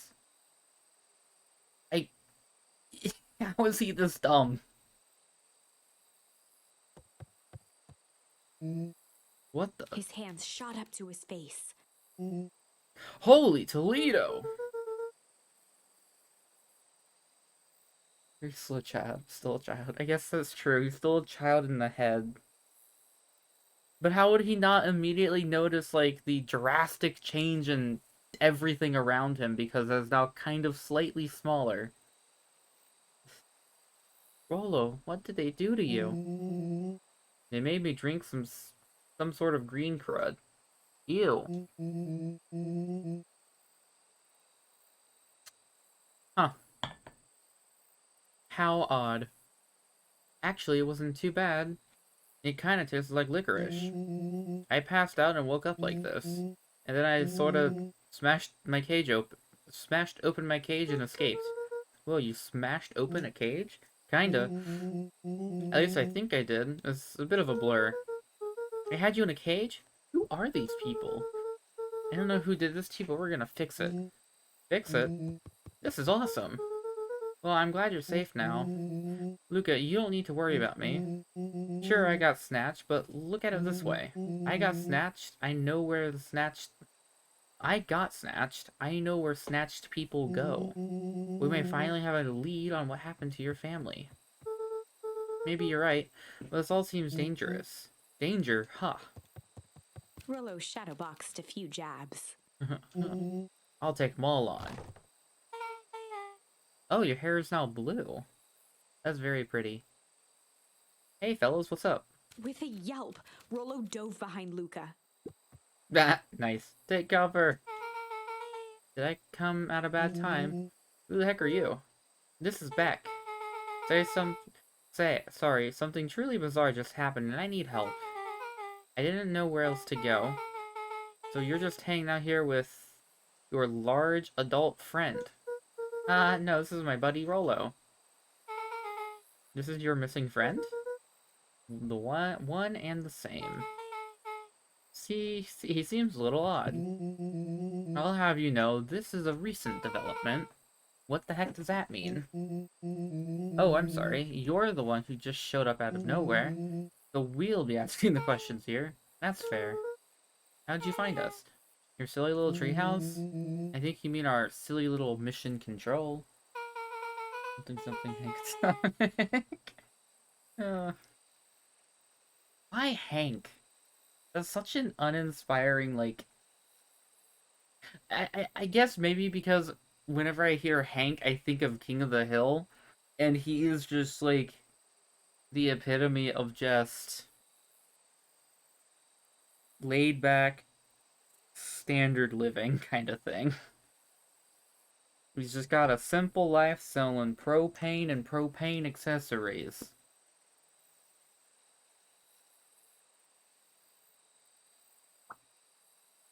I hate to break it to you, but your secret path isn't so secret. And I could hear your racket from a mile away. See, Luca, this is why we need to improve the security around here. Not now, Rollo. Beck, you said something bizarre happened. Yeah, but... She shot a nervous glance at Rollo. I think you've got bigger problems. Anything you can say around me, you can say around Rollo. It has been a weird day all around, hasn't it? Yep. Beck's eyes narrowed. Alright, so it also... Like, how would he not notice that it takes less effort to climb the ladder to the treehouse that he's probably been in millions of times? Like, that would be very indicative of something being very different. And then not being able to fit through the hatch. Like, this guy's dumb. Okay, so it all started when I made it back home. My first order of business was to try and salvage my hair. So I dyed it with some stuff from my chemistry set my mom gave me. Alright, so it's blue now. That's why it's blue. Okay. Just need to play it cool and hope no one notices. Notices what? Oh, nothing. Come here and let me have a look. Honey, what in the world did you do to your hair? I just kind of felt like a change. It's going to take forever to grow out. You're the one who said change was a good thing, right? I was talking about your mother's new job. I was talking about us moving. Well, I guess I took your lesson to heart. Tried to put on a smile. She's trying. But, before I forget, I came up here to tell you that Nellie had to go into work. Tonight, her and Mr. Kurt, I about said Kent for some reason, decided it would be good for her to get some things done before tomorrow. That Kurt guy seems like a grade A creep. Heck, he is! Him and his weird cult of personality. You are not going to ruin this job for Nellie. This means too much to her. I know. Oh, I know exactly how much it means to her. It means enough to her to exile her daughter to this podunk town. This place sucks. The people are weird. You just don't know them yet. It's always cold. We're in the mountains, you'll get used to it. I can't even pick up a single decent station on the radio. There's banjo music and farm reports. It's all banjo music and farm reports. You know, I grew up in a town not that different from this one. This is why you are better at talking to plants than people. Okay, here's what we're gonna do. First of all, you're grounded. What? In the morning, I'll have Nelly come and see what we can do to fixing your hair. We need to look at... You need to look presentable for the festival. But not another peep. She sighed, and after a moment, looked down at Beck sympathetically. I know moving is hard, honey. But that doesn't mean you have to make yourself miserable all the time. Other people seem to have that covered for me. Oh, and if you decide to rebel by dyeing your hair more... She flashed a sly grin and tousled Beck's hair. I'll just have to shave it off for you. Think of how rebellious you'll look then. Very funny. Thank you. Good night, sweetie. Good night, Mom. Wait. First of all, this town does not suck. Second, you need help because you got grounded? No. I'm sorry you got in trouble. It's my fault your hair got screwed up in the first place. Don't worry about it. I actually kind of like this look. Great. Get back to the story now. The next part is the important bit. I had this radio I upgraded with my mom, and I was too angry to sleep. So I tried to dial in something worth listening to. Breaker 9-1, this is underground facility. Mr. Kerr, are you there? Mr. Kerr? Yes, I'm busy. What is it? Apologies, I have the founder on the line. Patch him through immediately. One moment. Hello, sir. It's so nice to hear from you. Skip the pleasantries. What's your report on our new lead research of the deep engineering? Nellie Modwell seems to be integrating nicely. At this very moment, she's working to help us meet our deadline. She offered to work overtime before I even had the chance to suggest it. Excellent. And you have faith that she's capable of finishing the work left by her predecessor? Her work must be complete before the festival. I will make sure she stays day and night until it's accomplished. Good. You know how I feel about loose ends. Yes, sir. Once she's finished the work, we need to make a determination regarding her long-term prospects in the company. Immediately, sir? I usually have more time to fully bring people into the fold. We're in the end game, Bill. After your failures with Dr. Prescott was the other guy's name, we can't afford any risks. Of course, sir. No loose ends, sir. Once she finishes the work, she will either leave the office completely committed to Perennial Harvest, or she won't leave at all. Perfect. Sir, if I might suggest, maybe we should delay just for a bit. Oh, we seem to be rushing to hit this festival deadline, and rushing to complete things has caused some issues in the past. I see. Please understand that I just want what's best for you. I'm eternally grateful for all that you have done for me. Bill, I'll make this very clear for you. I brought you in to make things run smoothly, not to have opinions. Of course, sir. Chin up, Bill. You're only a few days away from having everything you've ever dreamed of. Yes, sir. Thank you, sir. Whoa. Yeah. Just so we're clear, when they say loose ends, they're talking about murder, right? Like actually killing somebody? Capital Luca murder? gave Rollo a quick elbow to the ribs. Who's this founder? I was hoping you guys would know. No, as far as we know, Kerr is the top banana at Perennial Harvest. What? Top banana? Did I read that wrong? He sounded scared of this founder guy. Do we have an even topper banana? No, he definitely said top banana. An even topper banana on the field. What the hell is my mom caught up in?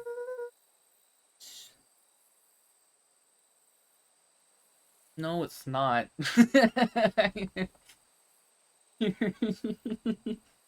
That's just wrong. That's not a phrase. I don't acknowledge it as one. I never heard that before. Ah, I'm the top banana. Is it an old phrase, may chance? Has she talked much about the job? Has she talked about the job much? Not really. Said she was going to come in and continue the work of someone she respected. Luca, do you think that body at the warehouse was the person Beck's mom came to replace? That would make sense. Beck seems... Beck seems... Beck. It seems like Nellie's predecessor got, loose-ended. I'm getting that impression. Alright, so we need to get your mom out of there before the festival happens. That's 2 days away. Won't she just come home after work? That creep on the radio said he was going to hold her there until then.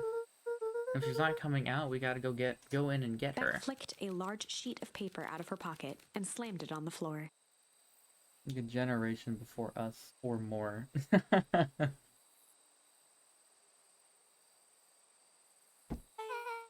Maybe this will help. You have blueprints? Well, it's really just a welcome map from my mom's PH orientation day. But it shows the layout. Sure looks like blueprints to me. Look, here's the reception area. There's a big room marked Founder's Office. It even has exits marked. Guys, we have a deadline, we have an objective, and we have blueprints. This is a heist. You realize what this is, Rollo right? started to wiggle with excitement. I think we're heisting. This is officially a heist. Chapter 4? 6. The heist. Oh. They spent the night's end huddled around that small map, formulating a plan to infiltrate the headquarters of Perennial Harvest. It would be no small feat. A modern facility equipped with all manner of technology, not to mention the swarm of clipboards that would most certainly be scattered throughout. By the time the sun began to peek through the car window used as a makeshift balcony door, all were in agreement. This could just work. This could just work. The final day before the festival would be used to prepare. They'd need to pool every resource at their disposal, pull every favor with a thread. Even enlist some unsavory characters around town with important tasks only they were suited for. You see, I figured this bit out already, I think. The mother heist. At least, I had, like, the thought experiment because, Iggy was, like, shooting out fireworks in front of the facility. And, like, that was causing them to come out. Me thinks that's our chance to go in. Luckily, there was enough ill will and mistrust toward Perennial Harvest that alliances could be found at a bargain. Luca, Beck, and Rollo rubbed their eyes as they exited the treehouse. They hadn't slept at all that night. There was no time. The festival was to begin in 1 day, and they each had their assignments. Alright, quick recap for the people at home. Rollo, you're gonna talk to Roxy. Cordially. Without her and Fitz, this whole thing could go bust. Me, Cordial? Me, Cordial is my middle name. Uh-huh. And how do you plan to explain your new vaguely at Rollo's sizable figure. circumstance? She'll be so happy that I'm alive, she won't even notice. Beck snorted an involuntary giggle. And Beck, you're sure Lona won't just shoot this whole thing down when she hears it? She'll listen. Once she understands the danger Nellie is in, the danger we're all in, the plan will make sense. Okay. That leaves me with Geoff and Iggy. How are you going to persuade them? I'll think of something. They each looked at each other with sleepy confidence and nodded. Well, Godspeed. Isn't it God's speed, not Godspeed? And with the help of Geoff. Yes, I know I'm saying his name wrong. But when Jeff is spelled like that, it's Geoff.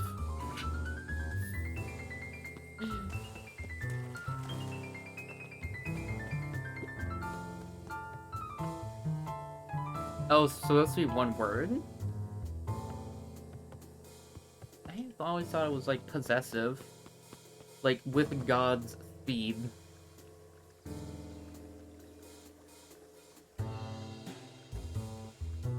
Fox. What's up, small boy? Oh, you don't want to say anything to me.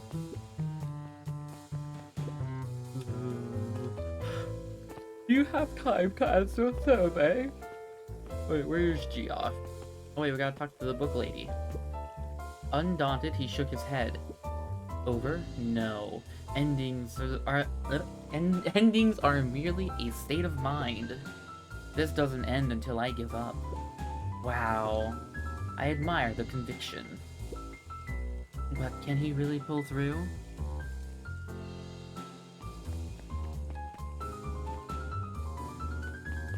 Yo, what's up, Griffin? Griffin spelled with an I-N, not an O-N. Wait, can't you actually just spell Griffin either way? Oh, so where is Geoff? Oh wait, let's go talk to Dawn. Because you can, like, talk to her every day. What's her scoop of the day?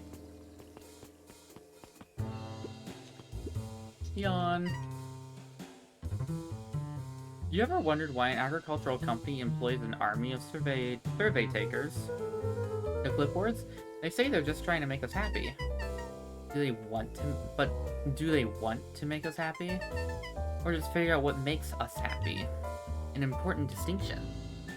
Oh, she didn't fall asleep.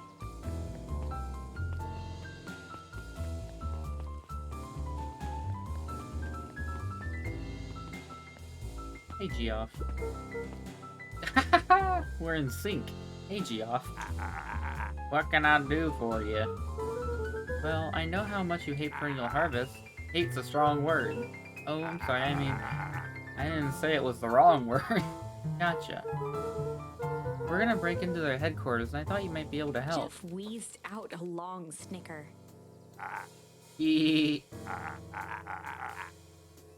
You see, I knew you kids were alright. Great, so you'll help? The joy in Jeff's face drained instantly. Not a chance. But, give me one good reason I should risk my hide aiding and abetting you rascals. Looking into the sullen eyes of his would-be accomplice, Luca blurted out the first word that came to mind. Revenge! Yeah. Crooked. Crooked. God, they're all crooks. Like cockroaches. Stamp one and another one just comes scurrying around to take its place.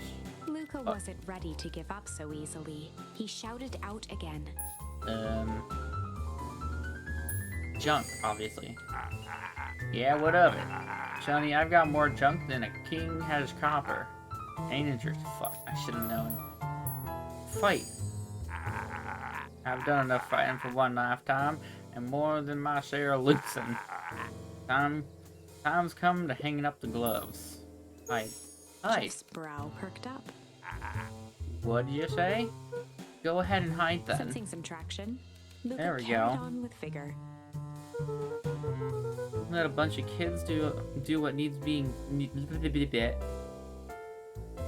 Let a bunch of kids do what needs to be done. We're not Jeff's afraid. scowl faded with a sigh. Say what you want about old Geoff, and they all do. But you'll never hear him say I hid from One nothing. good stomp of the foot was all Jeff needed to drive his point home. What was it your kids needed? Some sort of disguise. I've got just the thing. And while we're at it, that crate should come in handy. This ain't gonna be free, you know. I'm thinking about 5 bags of sour gob should cover it. Put on my tab. Luca offered out his open hand to seal the deal. With a firm and dusty grip, Jeff reciprocated. Done. Swing by first thing in the morning. Alright, Geoff acquired. Alright, now where's this? Now where's the bully going to be? Also, this doggo wolf character has a really cute outfit. Penguin.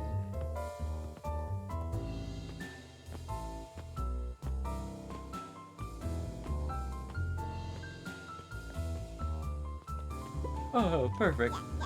Yeah. Hey, Tish, the cutie ants. Luca, are you here trying to tickle us to death again? Look, just hear me out. Iggy raised an eyebrow suspiciously. We're listening. Iggy, I know we've both been giant bags of malice. Malice to each other. Malice. Wow, Tish, smart guy here. Smart word. I think he's impressive. I knew I should have said shit. I just wanted to use malice, Luca okay? knew they'd need Iggy and Tish to pull this off. He tried again. Oh yeah, I know we've both been giant bags of shit to each Iggy other. gave a reluctant shrug. You're not wrong. Lately, life's been kinda...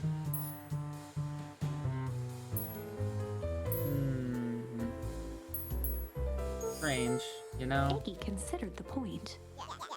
Things have been weird around here. I'm offering a truce and asking for help.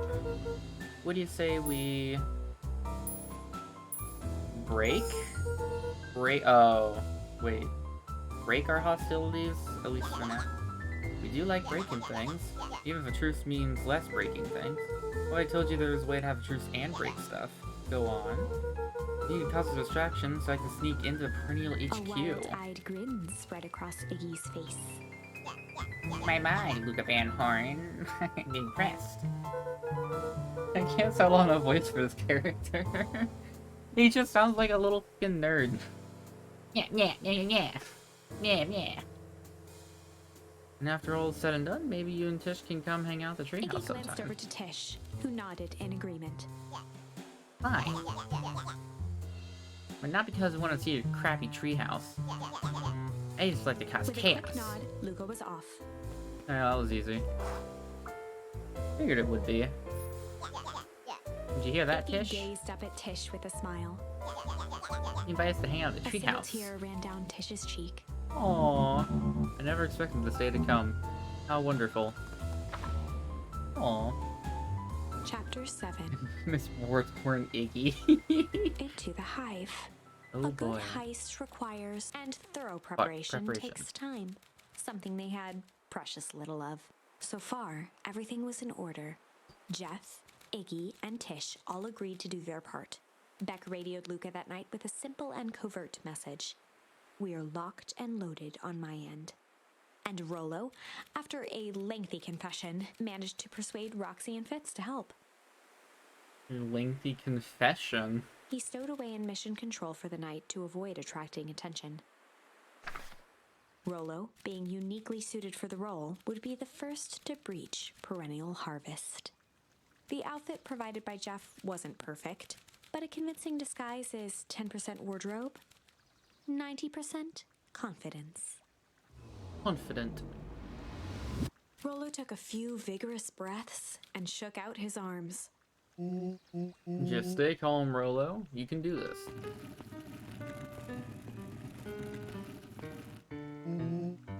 Got your delivery here. A delivery? I don't have anything in my notes about a delivery. One moment.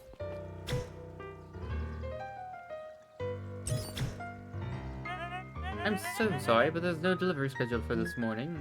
Right. He had to think quick.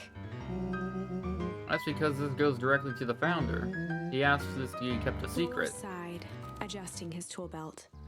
You know how the founder can be. I suppose we can leave this one off the record. Our harvest awaits and such. With a stroke of his mustache, Rollo proceeded into the Perennial Harvest headquarters. What about the distraction? Oh, we need to get them out. Our harvest awaits. I could cheer for the founder. Oh, I didn't hear anything about. Yeah, this is need to know kind of thing. I'll He just check. stammered and flipped through the pages of his clipboard. It goes directly to the founder. I don't have time to fill you in. Oh, I see. If you could just complete this Rollo form. interrupted with urgency in his voice. Every time with the forms. Look, if you want to explain to the founder why I'm late, well, it's your funeral. I'm sorry. What did you say your name was again? I'm Rollo panicked. Hank Atomic. Our harvest awaits. Sir? That is a restricted area. Excuse me, sir. Our harvest awaits.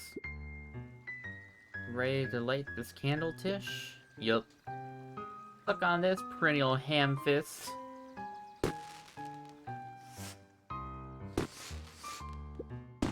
What was The that? distraction was enough for Rollo to regain his confidence. Just open the damn door. I've got a job to do. The clipboard fumbled around in I fumbled around in a frenzy. I should check on that noise. Oh, come on. Just buzz me in already. Oh, okay, okay. Ah, ha ha ha ha. Phew. That was close. Our harvest awaits. Hey, I figure. When in doubt, stick with the classics. Well, that was a close one. But you pulled it off. Nice work, Rollo. Alright, everyone knows what to do? Yep, deep engineering is to the north. I'll go with Beck, in case she needs some muscle. I'll head east to the founder's office. You two be safe. Locate founder's office. That's odd. Not even any cups for the water.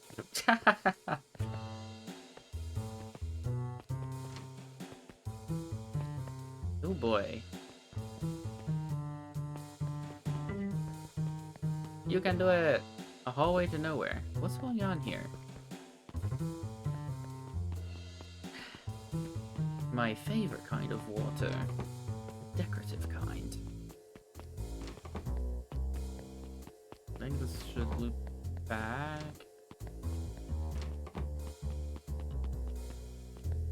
Yep. There's a decorative water. Wanna go, ooh, hello, a decorative plant. This whole place just feels fake. But of all things, a fake plant. Of course, every office has to have a fake plant or two. Solomon stopped in his tracks. Luca? What are you doing in here? It's a long story. Are you A okay? veneer of confusion flashed across Solomon's face. His words rushed out dramatically. No, I'm most certainly not okay. Some strange people grabbed me and... Were they in hazmat suits? Yes, how did you know? They brought me here, and when they locked me up... They brought me here and locked me up. And when they were distracted, I ran. Dang, okay, you should stick with me. We've got a plan. Solomon's facade briefly faltered.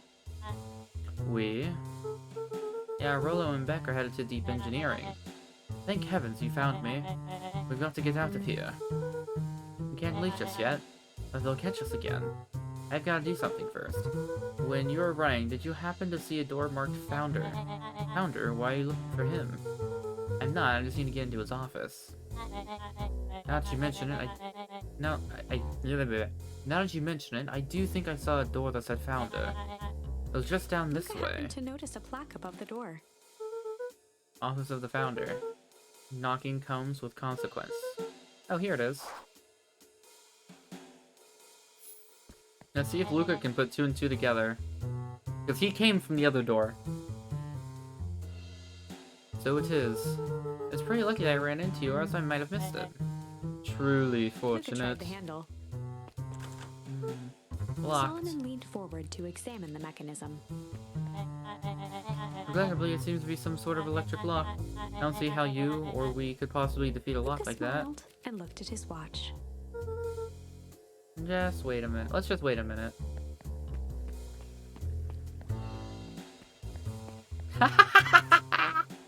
Oh my god.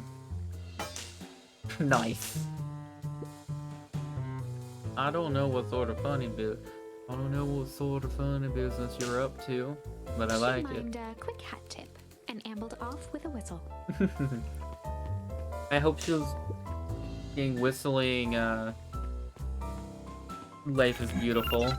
The light Deadly on the keypad Premonition. changed from red to green. How did you do that? It's good to have friends. Quick, let's get inside before someone spots us.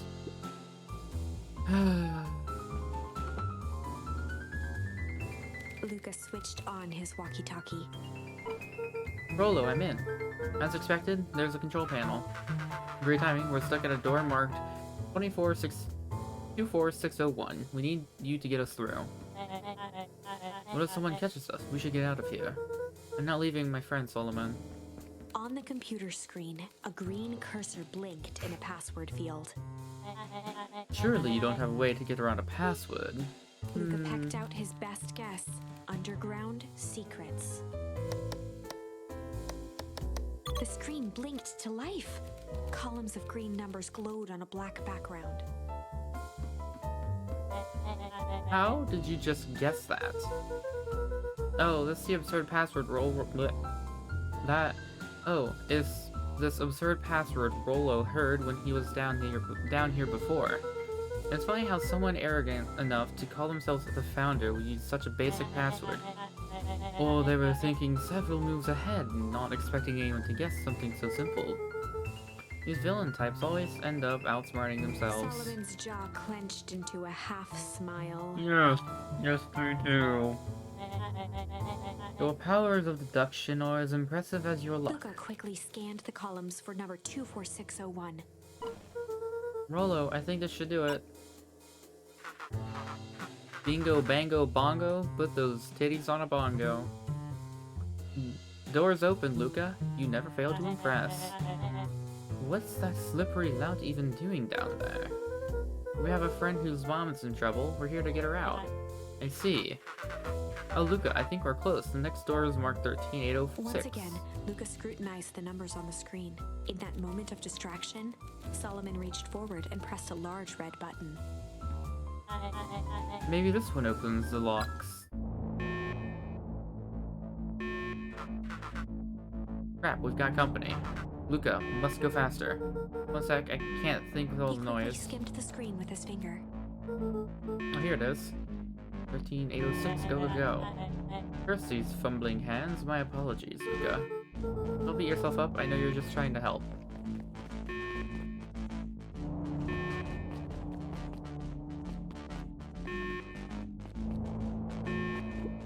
Oh man. No water cup. I should have spilled it though, they would have slipped on it. No, the dead end. Rollo, are you okay? Rollo, come in. Mr. Kerr approached with a sneer and spoke into his walkie-talkie. You can turn off the alarms, they're trapped. With self-satisfaction, he called into the hallway. That, my dears, is a dead end. Nowhere to run. Rollo, where are you?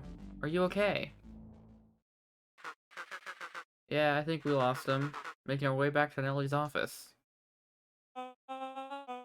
Okay, you two rabble-rousers are coming with us. Nope. Make a break for it. She did, she stepped on his foot. Did that little shit just kick me? Nice. Don't just stand there, after them. Okay, I think it worked. Roxy and Fitz have them on a wild goose chase. I'm having trouble following what just happened. Like I said, it's good to have friends. Rollo, how long do you think Roxy can distract them? How long can Roxy keep someone so pissed off they can't see straight? Let's just say we've got time. Entering Nellie's office now. Mom! Oh honey, what did you do to your hair? I thought you'd be happy I finally used the Young Chemist Lab kit. You sure have a knack for making me incredibly proud in the most frustrating ways. We need to get you out of here. Me? Who's your adult friend? Oh, I'm not an adult. I'm not an adult. Oh, shit. It is 12:30. Heck yeah. Or something. What kind of cookies? Little chocolate chip, perhaps?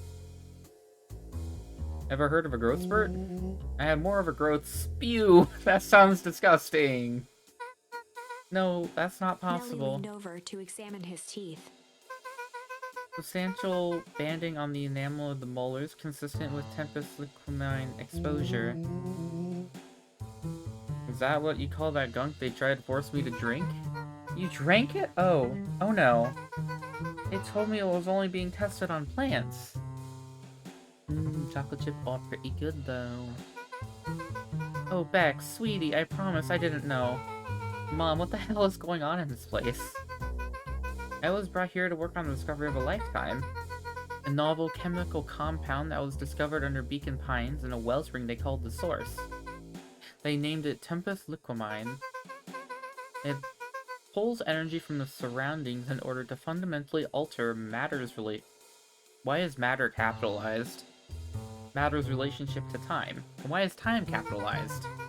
Those aren't proper nouns. It was the secret to Valentine's fertilizer. They harvested the source, infusing small amounts of Tempest Liquamine into the product, and it worked wonders, drastically accelerating plant growth. Crops would be ready to harvest in a fraction of the time, but it led to complications, like the foul harvest. Perennial Harvest came in to clean up the mess to succeed where Valentine failed. But Tempest Liquamine is rebellious. Rebellious? You can think of it as a manifestation of change itself. It's volatile by its very nature. So the more you try to force it to do a specific thing, the more it resists, yes. I can relate to that. My role was to finish the work my predecessor, Dr. Prescott, harnessing Tempest Liquamine to reliably manipulate an organism's age. Just imagine how many people we could feed. Mr. Kurz was very insistent that we achieve a successful result before today's festival. But you didn't, right? Nellie sighed. You know how much I love a good puzzle. I poured myself into the problem. It wasn't long until I discovered the oddities in Mr. Prescott's notes. Oddities? It contained obvious errors, mistakes that someone of his reputation would never make. So I fixed them, and now I get to replace my entire wardrobe. I am truly sorry. Meh, those clothes were all hand-me-downs anyway. Sounds like Dr. Prescott figured it out, got cold feet, and intentionally sabotaged his own work. I had considered that possibility. I've sent a letter asking him to clarify his thinking. Mom, Dr. Prescott is dead. Kerr had him killed. What? I overheard them talking about it on the radio. That's why we gotta get you out of here. Like now. Wait, the vial. I finally solved the chemical equation allowing direct control of aging. Mr. Kerr picked it up just before you came. All the more reason we gotta hightail it. Luca, we've got Dr. Modwill heading your way now. Roger that, be careful. Alright, everything's on track. And what's your plan for escape? We'll go everything when they get here. In the meantime, maybe we can dig up some more info. Malice 80 proof whiskey. A hard drink for a hard man. Well, even this alcohol is arrogant. Muttered inaudibly. I should just smother you right now. What's that? I said I shouldn't bother you right now. Don't be silly, you're no bother at all. I should smother you right now. It looks like the founder was helping Kerr plan the festival. Why would such a secretive leader be obsessed with the party? Only time will Luca held tell. his hand up to the ashtray. Still warm. You must have been here recently. Come on, Luca, you're kind of smart. I know you're 12, but surely you can realize that was a dead end and he was just there. Luca tugged on each of the cabinets. Dang, this must be the good stuff. They're all locked. Perhaps not as careless as you suspected.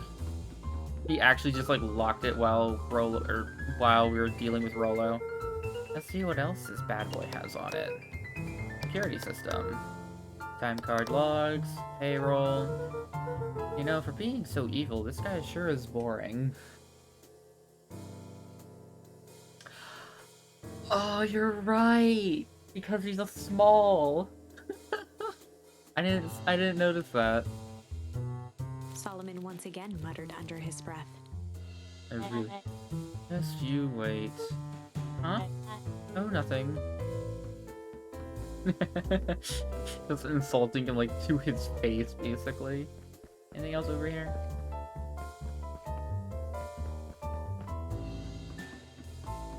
Alright, Solomon. I'm really sorry you got dragged into this mess, Solomon. You needn't to worry about me. Well, I feel bad either way. We're gonna get you out of this, I With a promise. subtle, quivering lip, a smile crawled across Solomon's face. They heard the trampling of frantic footsteps from the hallway. Lock it, lock it, lock it. Locked. That was close. When we left Nellie's office, it was swarming with clipboards. We barely got away. Did they follow you? Rolo, before we start tossing blame around, it is possible someone is it possible someone ordered a pizza? We'd love to hear your thoughts. Definitely not pizza. What now? Don't look at me, I'm officially retired from the heisting business. We're so sorry for the inconvenience. We just have a few quick questions. Let me think. Can someone watch the door? Of course. He lets them in. Hey, everyone else huddle up. Oops. I think this little caper has gone on long enough. Solomon, no. Hush now, child. The adults are speaking. Dr. Modwell, a brief reintroduction is in order. We never met in person, but we have corresponded. You see, it was I who hired you. Solomon, the pathetic orphan child. A powerful and enigmatic founder. Sharper, the fallen progenitor who created this town. Perennial harvest, Valentine fertilizer. All connected by a single thread, yours truly. But that's... Her eyes searched the floor in thought. Solomon watched eagerly, waiting for the flicker of epiphany. With a sickened look, she peered into his soul. Ah, yes. Now you've got it. Tempest Liquimine, you discovered how to reverse the process. Solomon clapped with genuine delight. That was like a sarcastic clap. Very good, Dr. Modwell. Very good indeed. The discovery wasn't intentional. Solomon glanced down, examining his youthful form. And the effects went a little too far for my tastes. That's why you needed me to finish Dr. Prescott's work. Which you did admirably. Dr. Kerr, the vial, Kerr please. presented it with a theatrical twirl of the hand. May I present to you the eighth wonder Before of the... he could finish, Rollo snatched the vial from Kerr's palm. Yo, do it. Wow, this stuff sounds pretty valuable. Be careful, you fool. You have no idea what you have in your hand. Actually, we do. You just did the whole evil villain monologue thingy about it. Casually tossed the vial to Luca. Gosh, maybe I'll have a Luca tickled taste. the vial mockingly. Please him! Luca! Over here! Ah. Move another inch and I smash She held it. it tightly behind her back. Solomon sighed, speaking in crisp, measured syllables. You have no plan. I'll smash it, I swear. Fine, risk killing us all. Or if you're lucky, nothing happens, then what? We capture you and grant you much less He leniency. pursed his lips with feigned sincerity. But I give you my word, if you hand it over now, none of you will be A harmed. deep uncertainty washed over Beck. You're a smart girl, Beck. There's no shame in being outwitted by someone smarter than you. We both know there's only one way this ends. She looked to Nellie shakily. With a dispirited nod, Nellie sighed in defeat. Beck slowly approached Solomon. Clam. That's a good girl. Beck, don't do it. We can't trust that jerk. I'm sorry, he's With right. apprehension, Beck conceded. No. Solomon pocketed the vial and brushed off his shoulder with a sharp flick. Mr. Kerr, you've allowed yourself to be humiliated by a group of children. Report to my office tomorrow for a The performance blood review. drained from Kerr's face. Of course, sir. But first, you have a speech to make. Trot out there and give me the introduction I deserve. And don't forget to smile. Yes, sir. And to think all of this is thanks to the efforts of Mr. Van Horn. I don't understand. How is this all because of me? Ha! I said Mr. Van Horn, silly child. Dr. Walt Van Horn, your father was always a thorn in my side. I offered him an opportunity to be part of something great. But the fool was blinded by righteousness. He even broke into my laboratory in an attempt to sabotage my Solomon work. shook his head with gratification. But the universe has a funny way of correcting course. By meddling with a force he didn't understand, well, it showed me its true potential. As fate would have it, Luca, your father's dying act was to grant me eternal A life. muffled applause resonated faintly through the walls.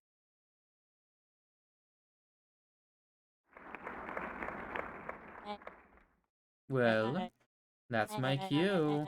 After the festivities and my subsequent ascension, I will return to deal with you all. Until then, I suggest you use this time to reflect on the magnitude of your failure.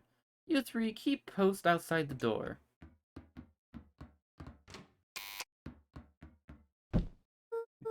Well, crap. I can't believe Beck sold us out like that. I'm not sure she had any other choice. So what now? What's the plan? I don't have one. Of course you do. You always have a plan. Rolo. You just need some time.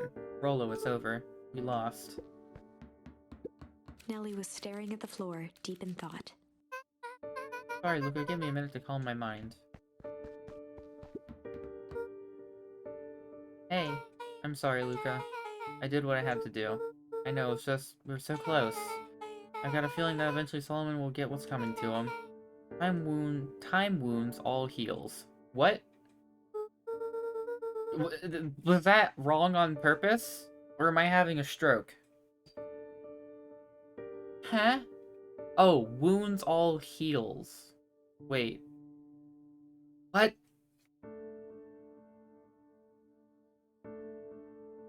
Since when does time wound your feet? Well, time seems like less of an issue for him now. She flipped the meaning is all. Okay, that's what I thought. I did not read it wrong. But it was also not the word heals. It was H-E-E-L. That's also true. It's a wrestling term, right? Because Incineroar is a heal Pokemon. Because he's the wrestler you root against. Or it. Because genders. They. Luca, there's something you should know. After Dr. Kerr locked me in that office, I had nothing but time and curiosity. I poked around a bit, hoping to find a means of escape, but I found something else. A note hidden in a false drawer. What sort of note? Dr. Prescott must have sensed his time at Perennial Harvest was growing short, so he left behind a letter with the hope it would be found by his successor. It was a confession of sorts. He left it for me, but its contents, Luca, I think they are meant for you. Why? What did it say?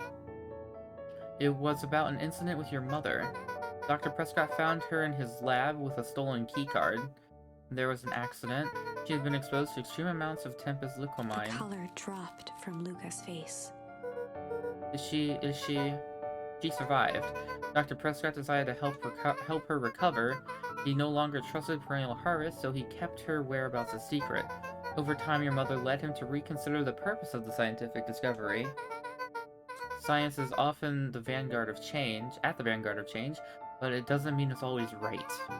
He realized that no one should have control over something as powerful as time itself. Why is it capitalized? I now believe that's why he began to intentionally sabotage his own work. And it cost him his life. That's the reasonable conclusion. Luca was overwhelmed with emotion. But if she's alive, where has she been? Where is she now? A sudden explosion sounded from the Oh hall. no. No! And we freeze over. Chapter 8. Comeuppance. Ears still Comeuppance. ringing, Gran picked herself up off the ground. Through the dust and smoke, she looked over to see Mrs. Fratelli helping Hiram Tolliver to his feet. She'd had to beg, borrow, and steal to acquire those explosives. Dear Gran. How many nights had she spent visualizing how she'd use them to make things right? And now, her one shot at destroying the source, that damned hole that swallowed so much of her life, was gone. Traded for this jagged hole in a wall and a foolhardy shot at rescuing Rolo. With Fratelli and Tolliver at her side, she stepped through. It was a strange feeling. The last time she'd stalked this maze of hallways, it was in a different body. They quickly rounded a corner to find a group of clipboards guarding a door. Something worth guarding is probably something worth seeing. She leapt forward, brandishing her cane. If her last chance at vengeance for things lost was truly gone, she would just have to fight to keep what she still had. I see. So that's what they're doing. He's ready for war. Hello, dearies. Gran, what are you doing here? Luca, what are you doing here? We're here to save Nellie. We're here to save Rollo. Hey, Miss Luca's Gran.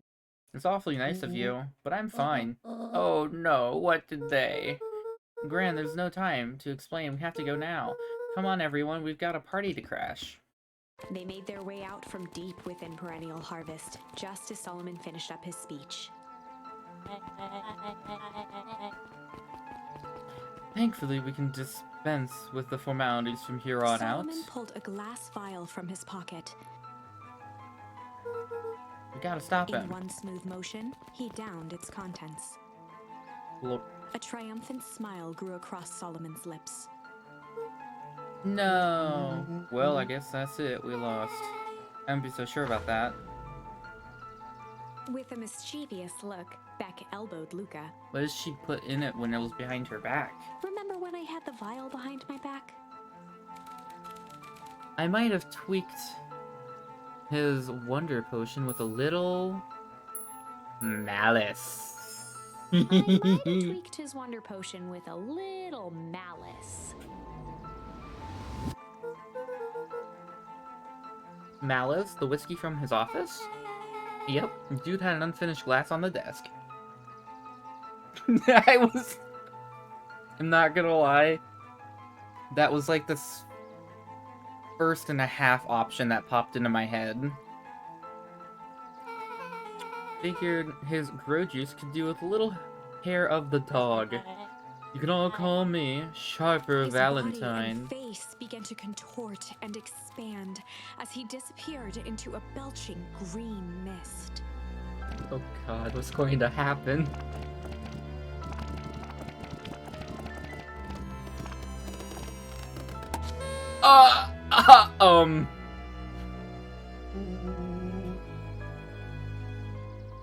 What? I have so many questions, and why is that the response? Now that's what I call 80 proof whiskey. Damn, dude. 80 The proof crowd whiskey. gazed in stunned silence at the now empty stage. Man just fucking exploded. The quiet was broken when William Kerr sprinted off stage and into the distance. He was never seen around Beacon Pines, or anywhere else for that matter. He was again. never heard from again. Watching the silhouette of Kerr disappear over the horizon, Luca began to laugh. First, a low chuckle that became uncontrolled, heaving laughter. Oh no. Through his tears, he was vaguely aware that the crowd had begun to laugh with him. The end. That was unexpected. Yeah. Yeah, I think so. Perhaps a bit of an absurd ending for my taste, but who am I to say? I'm only writing the damn thing. Alright. With a little bit of change. I hope she actually put coins in it. Oh my god, it would reverse to a kid baby. A little bit of Might have change. tweaked his wonder potion with a little change. Like pocket change? Your unlucky penny! Yep, I plopped it in the vial and no one was looking. I guessed it. Oh god. What's that gonna do? No idea. It's the beauty of science. Now we observe. You can all call me His Sharper body Valentine. and face began to contort and expand as he Yes, the belching green mist. I hope he just turns into a coin. He turned into a babe. Holy crap, he's baby! Yeah, but he's still Sharper, right? Well, what he was no longer matters. Kick it! Punt it! This is an innocent child. I apologize for all the harm my father has caused Eris you. awkwardly cradled the squirming child. Dude, that baby already has an attitude. She looked to her brother, her voice shaking with uncertainty. Augustus, what do we do what Valentines always do. What must be done? Oh, hurry home and prepare a crib for father. Young Sharper. That would be great help, thank She you. looked back down at the infant with equal parts kindness and terror in her eyes. I would just punt it. With a shake of her head, Eris addressed the crowd with a stern scowl. Okay, everyone, the show is over. You may leave now. Epilogue. Oh. Beacon Pine's coldest summer on record came and went without much fanfare. Folks shared what they had, and none were left wanting. The new school year was ushered in by the falling leaves of autumn. After everything Luca, Rollo, and Beck had been through, middle school was bearable. The chill of winter didn't seem to bother people much. They kindled a hope for a better future in their hearts. When spring arrived, farmers planted their crops with a sense of joy and optimism. Change is, like, obviously the right option because it's, like, it kind of hammered a lot. And as the dawn of the first day of summer came again, its light slowly spread through the shallow valley. It crept over the town square, across the river, past the neglected welcome sign, and came to rest on a young boy sleeping I at bet dawn. it's sharper, isn't it? His mind at peace, knowing he is here for a reason. No, it was Luca.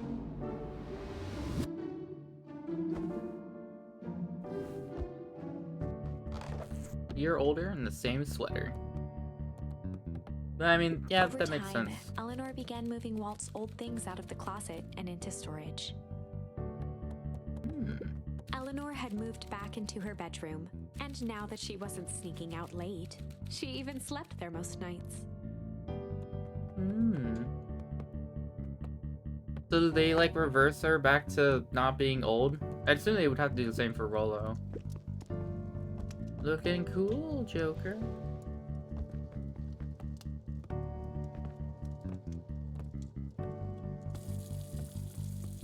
No, she's still old. Why would... Oh my god, the water... the water is still on. Mom, I'm ready to go now. Go on without me, I'll meet you there. I've got a batch of jam to finish jarring. It's funny. Ellie started making jams as a way to send messages without anyone noticing, but now I enjoy it. Alright, I'll say hi to Rollo first.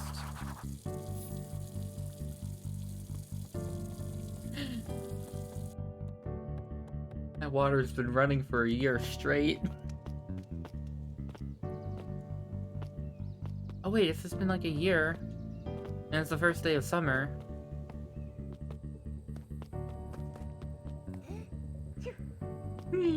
That's just adorable. Huh. I mean, I guess like all the truth then kind of just came out. And so then they have the grave in the right spot. What's up, bro? I heard you and Rollo have big plans for the little treehouse. Yeah, it started getting crowded after we revoked the max capacity 1 Rollo 1 Luca rule, so we decided to expand. At least we've got some help with that. How's the internship at Nelly and Iona's shop going? Ilona's. It's been great. I'm hoping it helps me get into the School of Agriculture up at State. Also, Nelly said she'd write a letter of recommendation, which would be huge. I just can't help but worry about leaving Rollo. He's growing up so fast, but he's still my little brother. Yeah, he had a heck of a growth spurt. I don't just mean grown, literally. This morning, he was up and finished his chores before I even had breakfast. This piano is going hard. Well, some of that might be his excitement about the treehouse renovations. Don't tell him this, because it'll go to his head, but I'm really proud of that little punk. I'm sure he feels the same way I'm pretty sure he feels the same way, but he's just too dang proud to tell you. I know.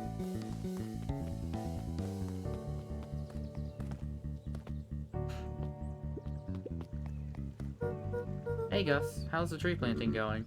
Couldn't be better. I'm so grateful Ilona and Nelly are and Ilona for helping me. Ilona and Nelly for helping me. I just wasn't built to be a mayor. Too much bureaucracy. Gus, we finished cleaning up the sidewalks. What's One next? perennial harvest collapsed. Most of the clipboards skipped town. But some stuck around and dedicated themselves to making things right. Aw. Anyone with a knack for art can help paint the new office. You can count on us. It looks like you really found your calling. Never really felt comfortable telling people what to do. Now this right here is something I can be proud of. Slow and dirty.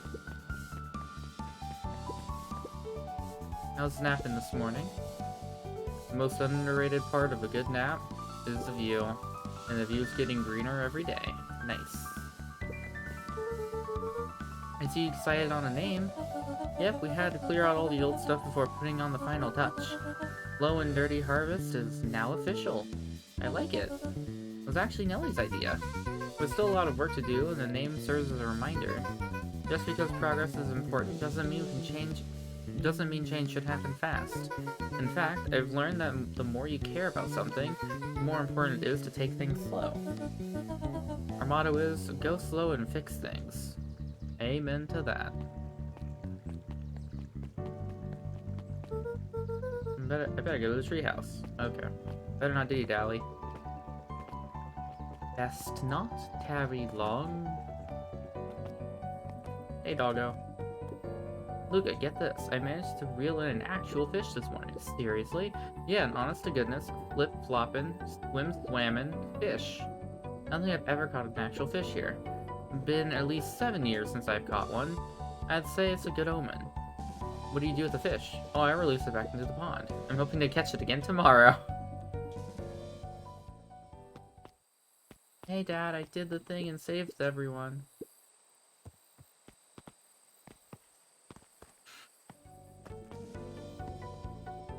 And that's how the game moms became super CEOs of the harvest. No, a little higher. Yup. A little lower. Yup. Oh my god, he's in the same spot. Little higher. Yup. Oh my god. I'm telling ya, the angle isn't the issue. We need more power to the radio. Yeah, he's still big. They had the technology to fix everybody, so why didn't they? Luca, there you are. Check on Rollo at the treehouse. Would you tell him it's not the angle? Hey, I'm not in charge of the antenna redesign. Fine, fine. Iggy, just don't do anything drastic until we get back. Who, me? Dish, you're in charge while I'm gone. Yup. I mean, I guess that's true, but like, I guess I just kind of see the value in undoing the things that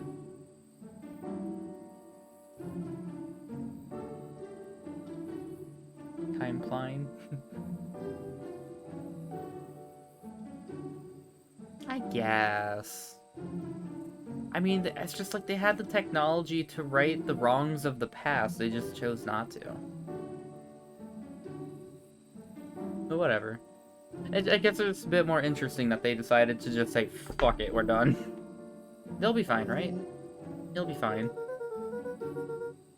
If we really want mission control to turn into something bigger and better, we have to loosen our grip a bit. You're right. Lead the way. Check with Beck at her house. I guess that's also true. But that also... I mean, if it legitimately aged him, then, like... he's just gonna die early. Oh my god. Young Mr. Van Horn. How's little Solomon or Sharper doing? Young Sharper seems to enjoy nature more than I. So we do lots of strolling these days. Has he, you know, attempted to crawl out of his crib and plot world domination? Yeah. Thankfully, no. I spoke at length with Dr. Modwell, and she feels that Sharper's infant mind was not developed enough to retain his previous memories. For all intents and purposes, the child is unmolded clay. Let's hope that he's a little nicer the second time around. That is the objective, yes. But really, all I can do is try and hope. Two activities I'm endeavoring to find less distasteful. Well, I think you're doing a great job. And the whole town is ready to help out wherever we can. I can't wait to teach him to throw a baseball. Iris did her best to ignore the tears welling in her eyes. Aww. That would be acceptable. Dog. He looked to his friends with a thankful smile. After everything that could have gone wrong, everything did go wrong. And we made it. The Closing end. her eyes, Miss Hatch took a deep, relaxing breath. She read that book for an entire year. Oh, hello, Luca. How are you? Really good, actually. That's wonderful. Did I miss anything? I think you're pretty much up to speed.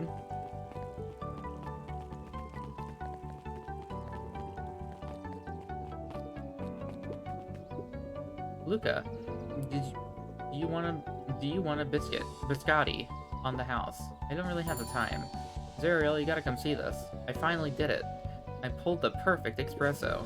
Aw, Lumi. If I didn't know any better, I'd say I would think you're proud of something. As if I know. It's too late. You are now officially a person that cares. What is a biscotti? What does it mean to pull an espresso?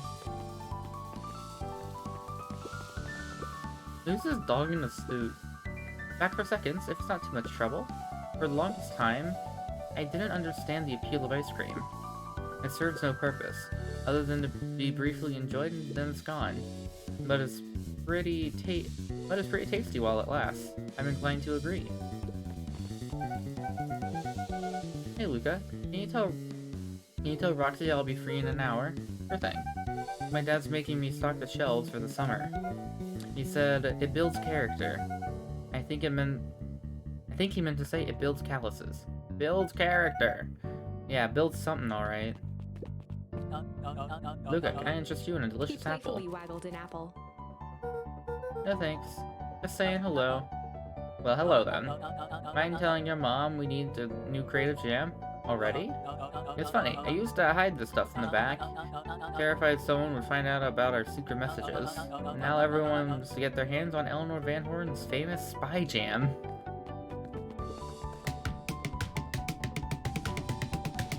Break, damn it. Also, that watermelon has been there over the entire year. What's today's news? What's today's news that needs knowing? I'll give you tomorrow's headline today. Our old friend Patrick C. Montesquieu, aka William Kerr, just performed a stirring rendition of The Iceman Cometh at the State Correctional Facility. I hear there wasn't a dry eye in the house. I guess he has plenty of time to work on his craft. Well, that means he got caught. Yo, you're actually up at dawn. Yawn. I'm glad you swung by. More follow-up questions for your story? Nope, I got everything I need. Thanks again for that. I sent a draft of the story to a reporter in Capital City, and they offered me an internship. Of course they did. You're an amazing reporter. I don't know about all that. A story about a phony corporation that picked up an entire town of people and moved them to cover up a massive illegal mine shaft full of incredibly hazardous chemicals sort of writes itself if you think about it. Just don't forget us when you come back, when you become a Just don't forget about us when you become a fancy big city reporter. Capital City isn't that far away. I'm gonna have to come back from time to time to check in and see what sort of new trouble you've gotten yourself into. Sorry to disappoint, but my adventuring days are over. Ha! We both know that's not true. What makes you say that? Called a reporter's intuition. Also, she's our age. She got an internship at like 13. Because we're now 13, so it's been a year. We were 12. Oh, that's still out of business. Back. Oh, let's go talk to his sister real quick. Tell her that Roxy's off in an hour.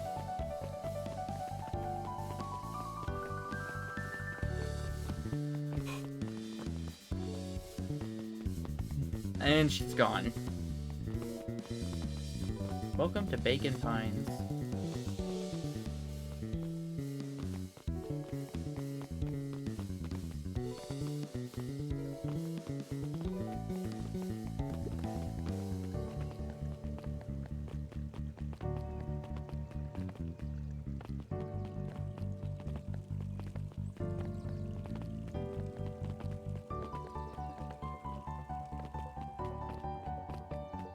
Oh my god, she has...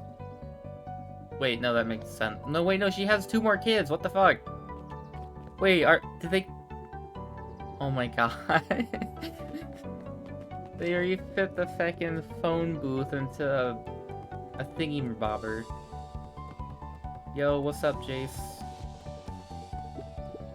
I can't believe it's over. Yeah, the town's really starting to turn a new leaf.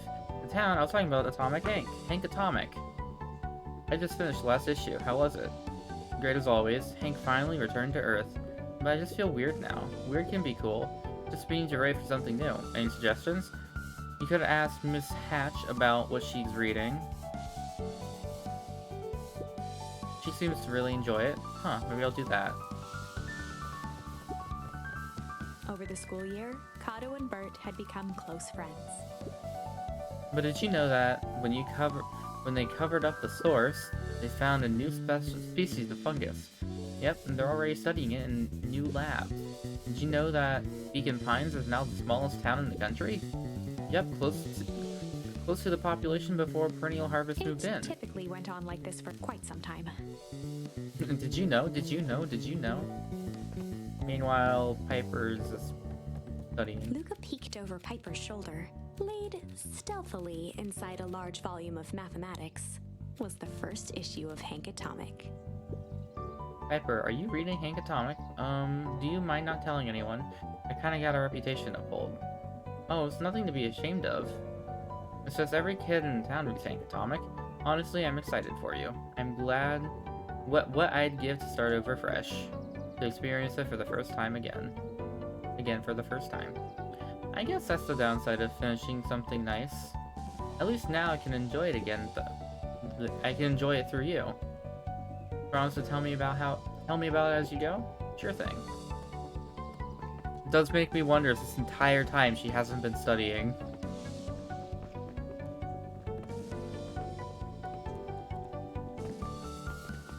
Hello.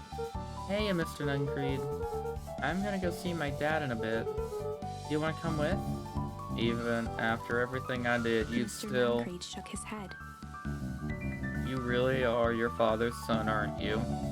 I don't think I'm ready for that yet.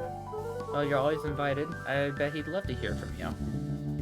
I'll visit Walt in my own time. You run along now. Wait, no, she did have 2 more kids, because there's only 3 rabbits, right?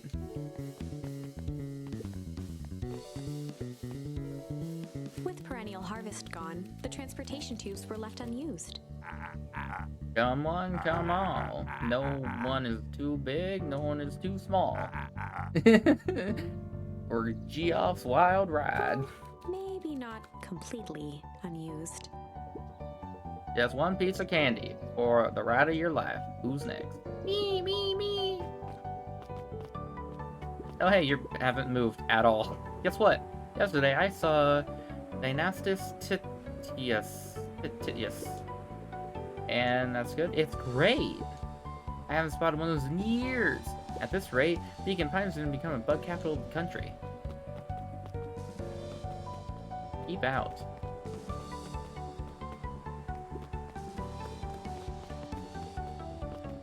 Yay, they cleaned up the spill.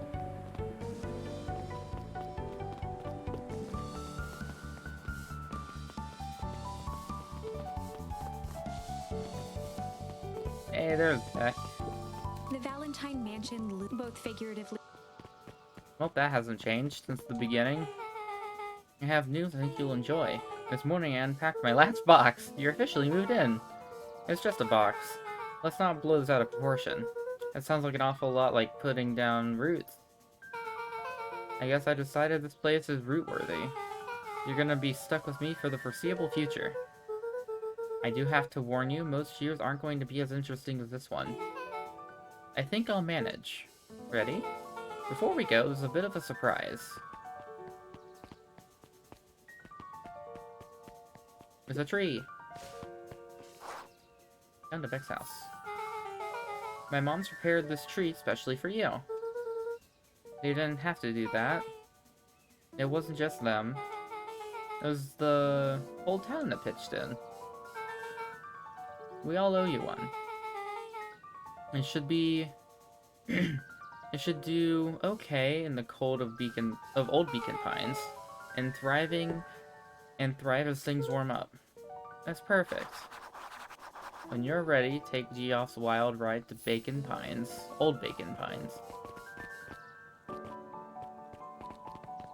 Oh, I have literally done everything except this, so I think we're good to go. I'm really confused. I thought an entire year passed. Ah, you got it. Now, that's a good-looking tree. Being a special occasion and whatnot, the ride's on the house. You're gonna want to hang on tight to that little tree. Jesus Christ. Hopefully those buns aren't too upset. But also, I guess they can't pay. I think this is it. The end I've been waiting for. Oh, the narrator is Honestly, crying. I'd begun to lose hope of ever finding it. We had another bad end to get through, I'm sorry. But then you came along. I don't know exactly how to thank you. It's hard to explain how much this means to me. It's funny, now that our time together is finally ending. I'm at a loss for words. Let's just watch the end together. Done. Good little tree. The best little tree. Thank you, children. This means a lot. Yeah, thanks for everything. Shucks, I only did what any super awesome best buddy would have done. We should probably give you some time alone now. You good? Yeah, I am. It's been a wild year. How are you feeling? Everyone keeps asking me that. I'm fine, really. Pa always says the only thing fitter than a fiddle is a cello. That's not a is a cello. And I feel like a dang cello. Am I stupid? Cello is CH, right?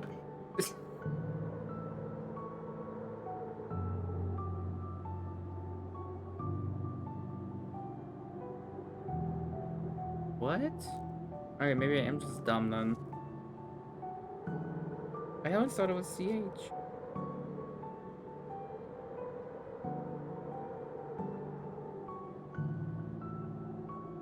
Oh, okay. Yeah, I agree. Hey, you just feel like a dang cello. What the fuck? I always thought it was CH. CE just doesn't make sense. I don't like it.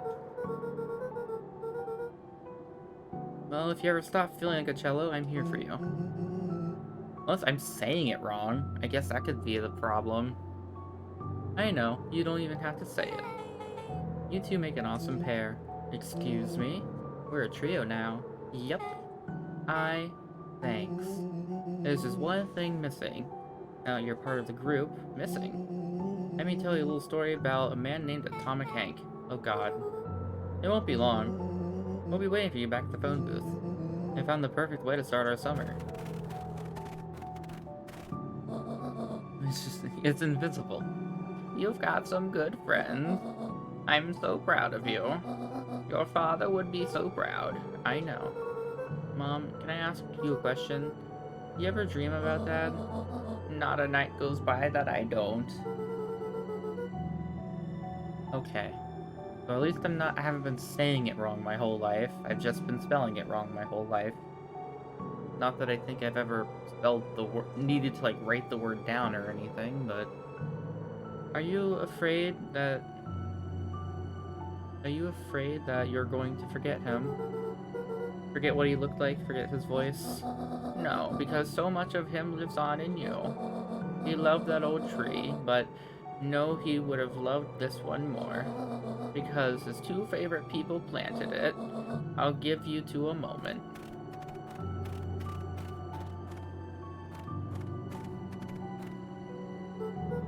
Hey, Dad. Dr. Modwell says that over the next few years this place should warm up, so you won't have to be so cold for much longer. I think I finally understand why you left that night. There are things you believe in, big things. Those beliefs were things that made you you. If you wouldn't have stood up to Sharper, stood up for what you believed in, you wouldn't have been the same person anymore. You had to go. But that didn't mean you loved us any less.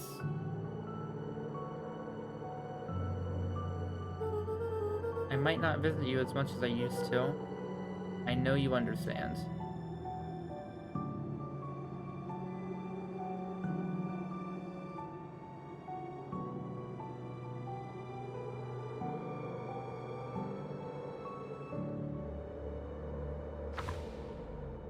The end.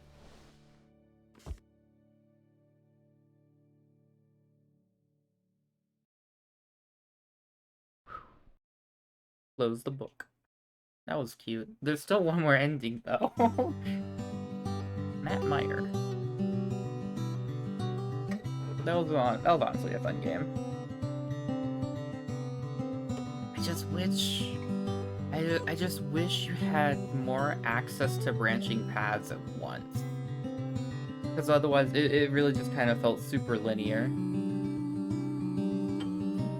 Even though it was like kind of presented not as linear. Now you got all these choices you can make. But either way, that was a good game.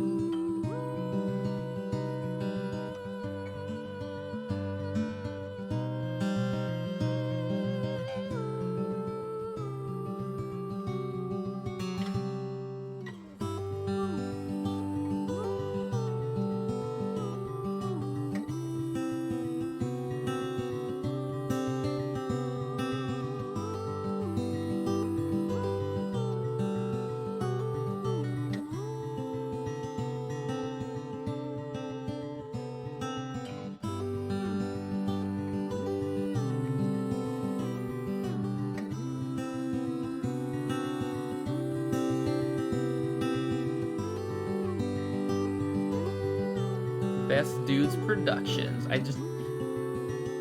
I was just absent-mindedly doing other things. I just looked up and I saw that name. Ryan Beat. Park Griffin. Ford Sage Riley. PGA.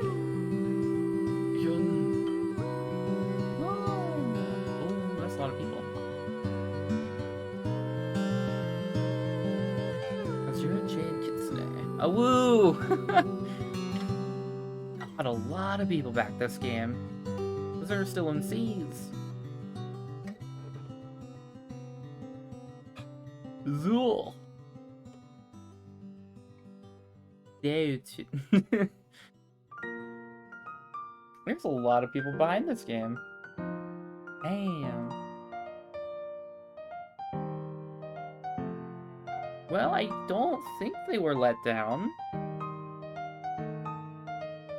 What's the other option? Junk. I wonder if that's just gonna explode him.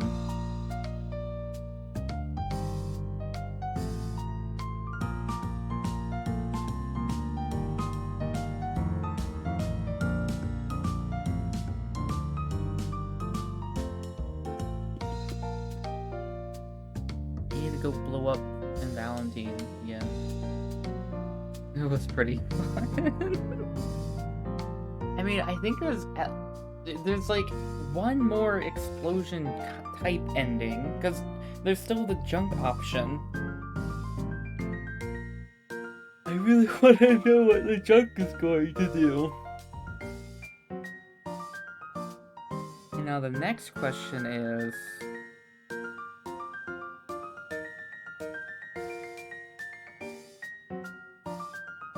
Yeesh. Next question is, do I do the responsible thing and go to bed, or do I boot up? I keep wanting to call it Wrath of the Lamb, because I did play Binding of Isaac for a little while. Cult of the Lamb. I kind of wanted to play that too, but it's also 1:30 in the morning. Decisions. Okay.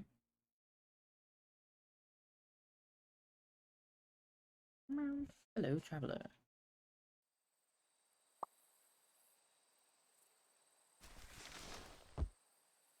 Alright.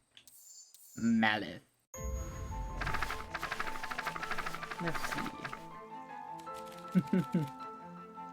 Alright, let's put a little bit of junk in the mix. I might have tweaked his wonder potion with a little junk.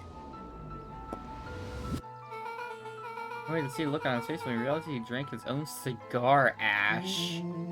How did Ash... He's gonna become a super old man, isn't he? Ash is into... It's pretty easy to notice the vial when it's behind my back. Oh, that's sneaky. Well, it's a bad habit anyways. Paul always said bad habits are like 50-yard field goals. Huh? Hard to kick. Oh. You can call me Sharper His Valentine. body and face began to contort. Alright, green mist. Fart noises. Needs to become super old. Oh god.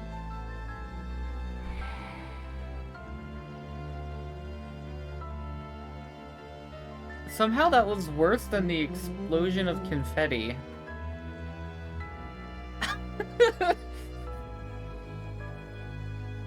Now just imagine the trauma that's going to inflict on his son, who just scattered his father's ashes.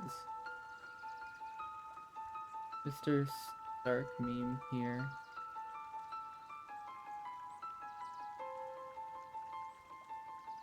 Oh, I think you're right about that.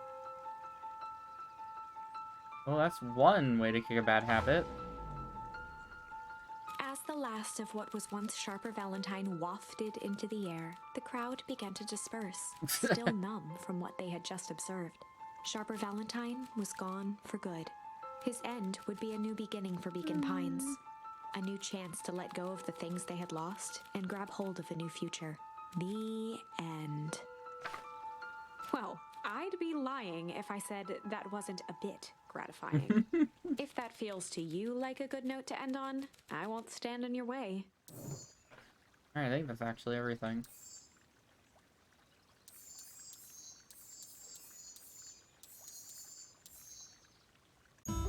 Oh wait, no, I can't replay like this.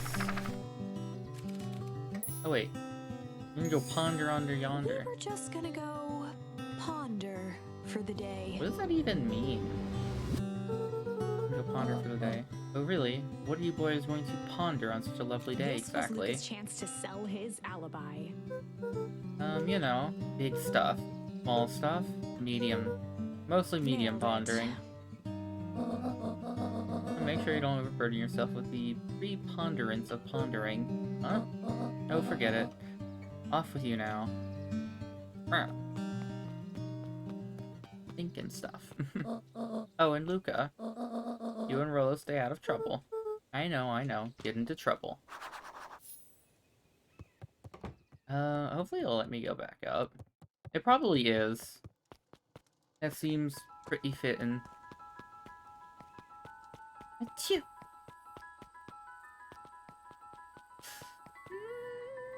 Maybe. Actually, not really. Yeah. That's more of a generic tree, actually.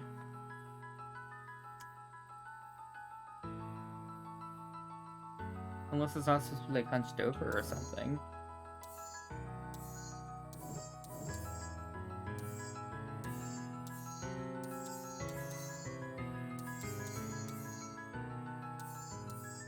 malice. There's a hint of malice in his eyes. Oh, no, I don't want to go back. I want to. Oh, right, it just kills the game. We did it. I'm missing one. Oh, hold on. We might boot this back up. Born in a barn. Okay. Find a way to kick the melon. I just moved at it. Huh. Born in a barn. That normally refers to leaving a door open, right?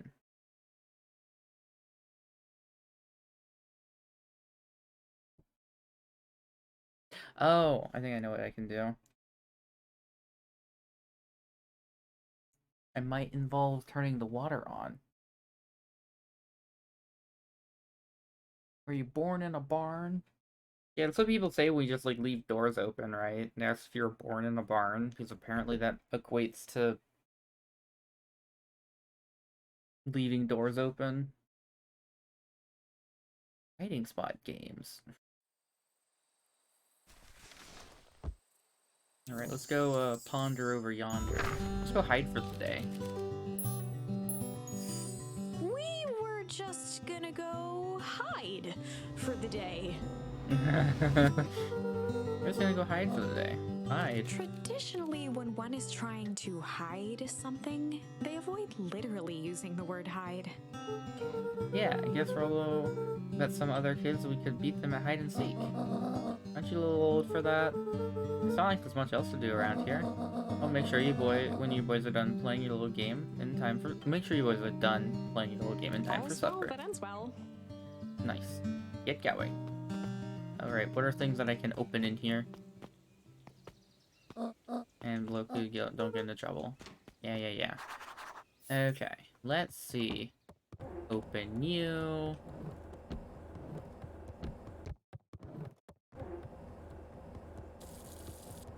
No. Okay, not back on. I think that's all that I can open in here. What else is there?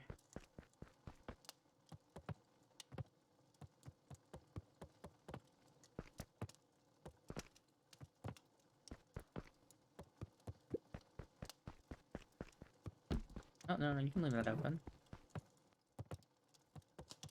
This is my guess to,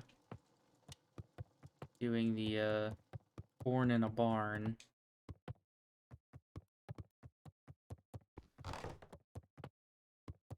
I don't know if there's anything else I can open in here.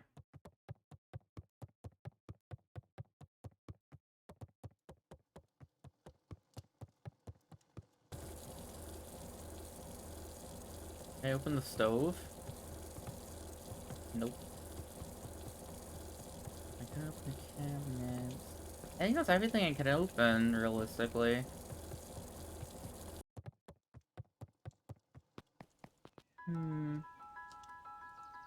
The stairs was locked? Yeah, it doesn't let me interact with it at all. Alright. Oh, give me an achievement guide, please.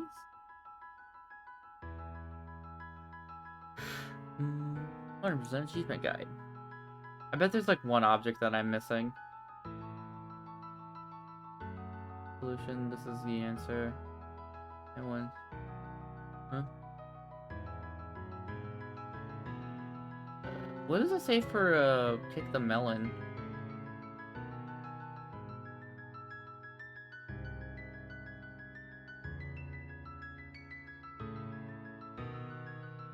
They're already occupied. Choose struggle at the warehouse. Oh, is that what I did? Okay. Let's see. Head to the kitchen, leave the icebox open. After that, make sure you select shit. and rendezvous with the Roxy once you make it to chapter 3, and there's something come about how you left the icebox open. Okay. So I was right. There's more to it.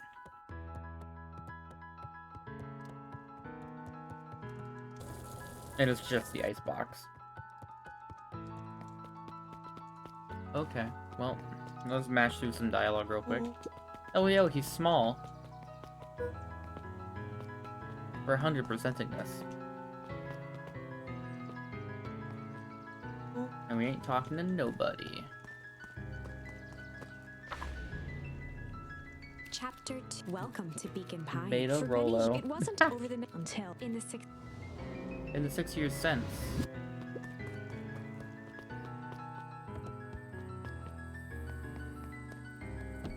You know, if they did build this themselves, it's actually kind of impressive for a bunch of queens.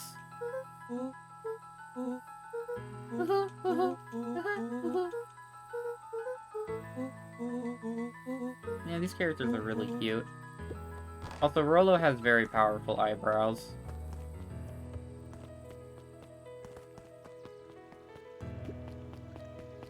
Enjoy.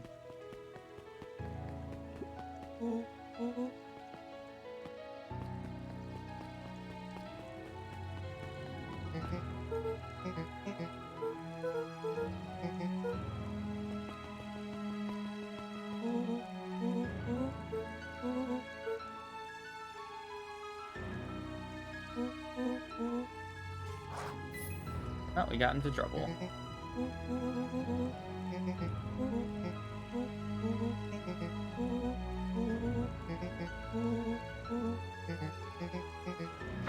Alright, time to be a little shit. Rolo froze as Roxy took it. Luca knew he. Time to be a little shit. In the past, he found the best way to deal with an enraged Roxy was to be a little shit. A little shit. Merp. Take a break for it. What have you done? That little shit just kicked me. And I want twerps, you gotta come home eventually. Yeah, nerd. Investigate the warehouse with Rolo. I don't give a piss about you. I guess the only hint... I guess the only hint about Solomon being sharper is like him kind of talking sophisticated-ish, like literally just kind of talking down to you and like that one time you talk to him.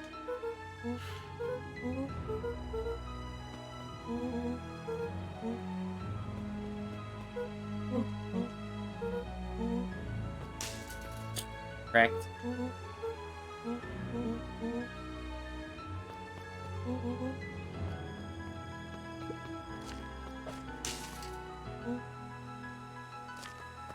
Yeah, that's what I thought too. But no, he's actually just an adult in a kid's body.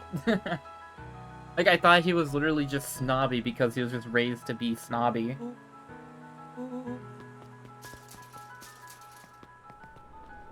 As the glowing.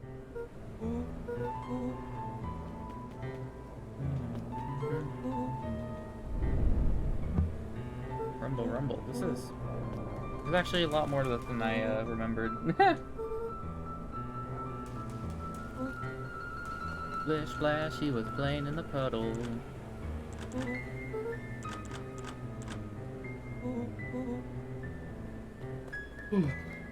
So breeding Rolo is actually, I guess it's a good thing.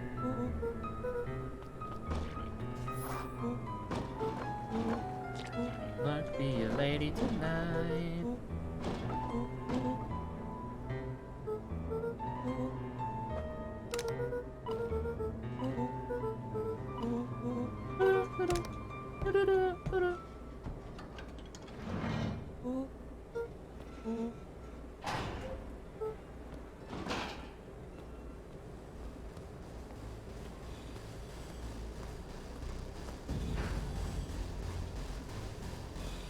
So are these just the clipboarders? Are these all red pandas?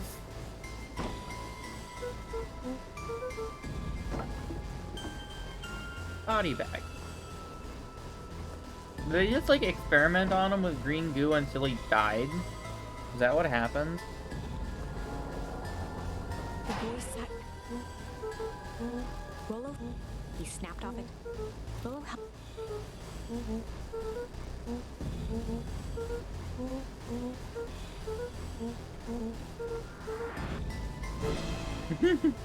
I've got a bone to pick with you.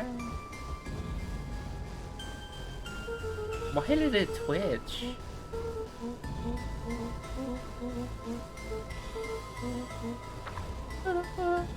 Lucas set 1. 15:35. Screw it, Luca. Nothing. No sign of time to halt. Luca clammed. He was up like a beacon pine. He wouldn't throwing. Chapter 3. Here we go. Finding a friend. The next morning, only this. You left the door open, bitch.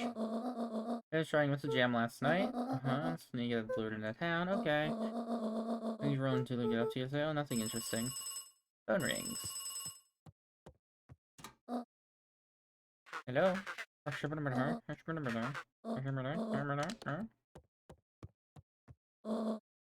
you sure there's anything you want to tell me about yesterday? I want to tell you? No, not really. Just sort of ran around a bit. Gran's brow furrowed. Yeah, because she knows She he's let not out there. a long sigh. Her voice was quiet and even. You have to go take care of some. I have to go take care of something. Stay in the house today, and someone says, "Do you want to leave? Make for dinner. Just do in the icebox. But nothing. Stay here. Yeah, stay here. Good. Oh, and Luca, you left the icebox open yesterday. We're not made of money, you know. But I guess water is free. That was strange.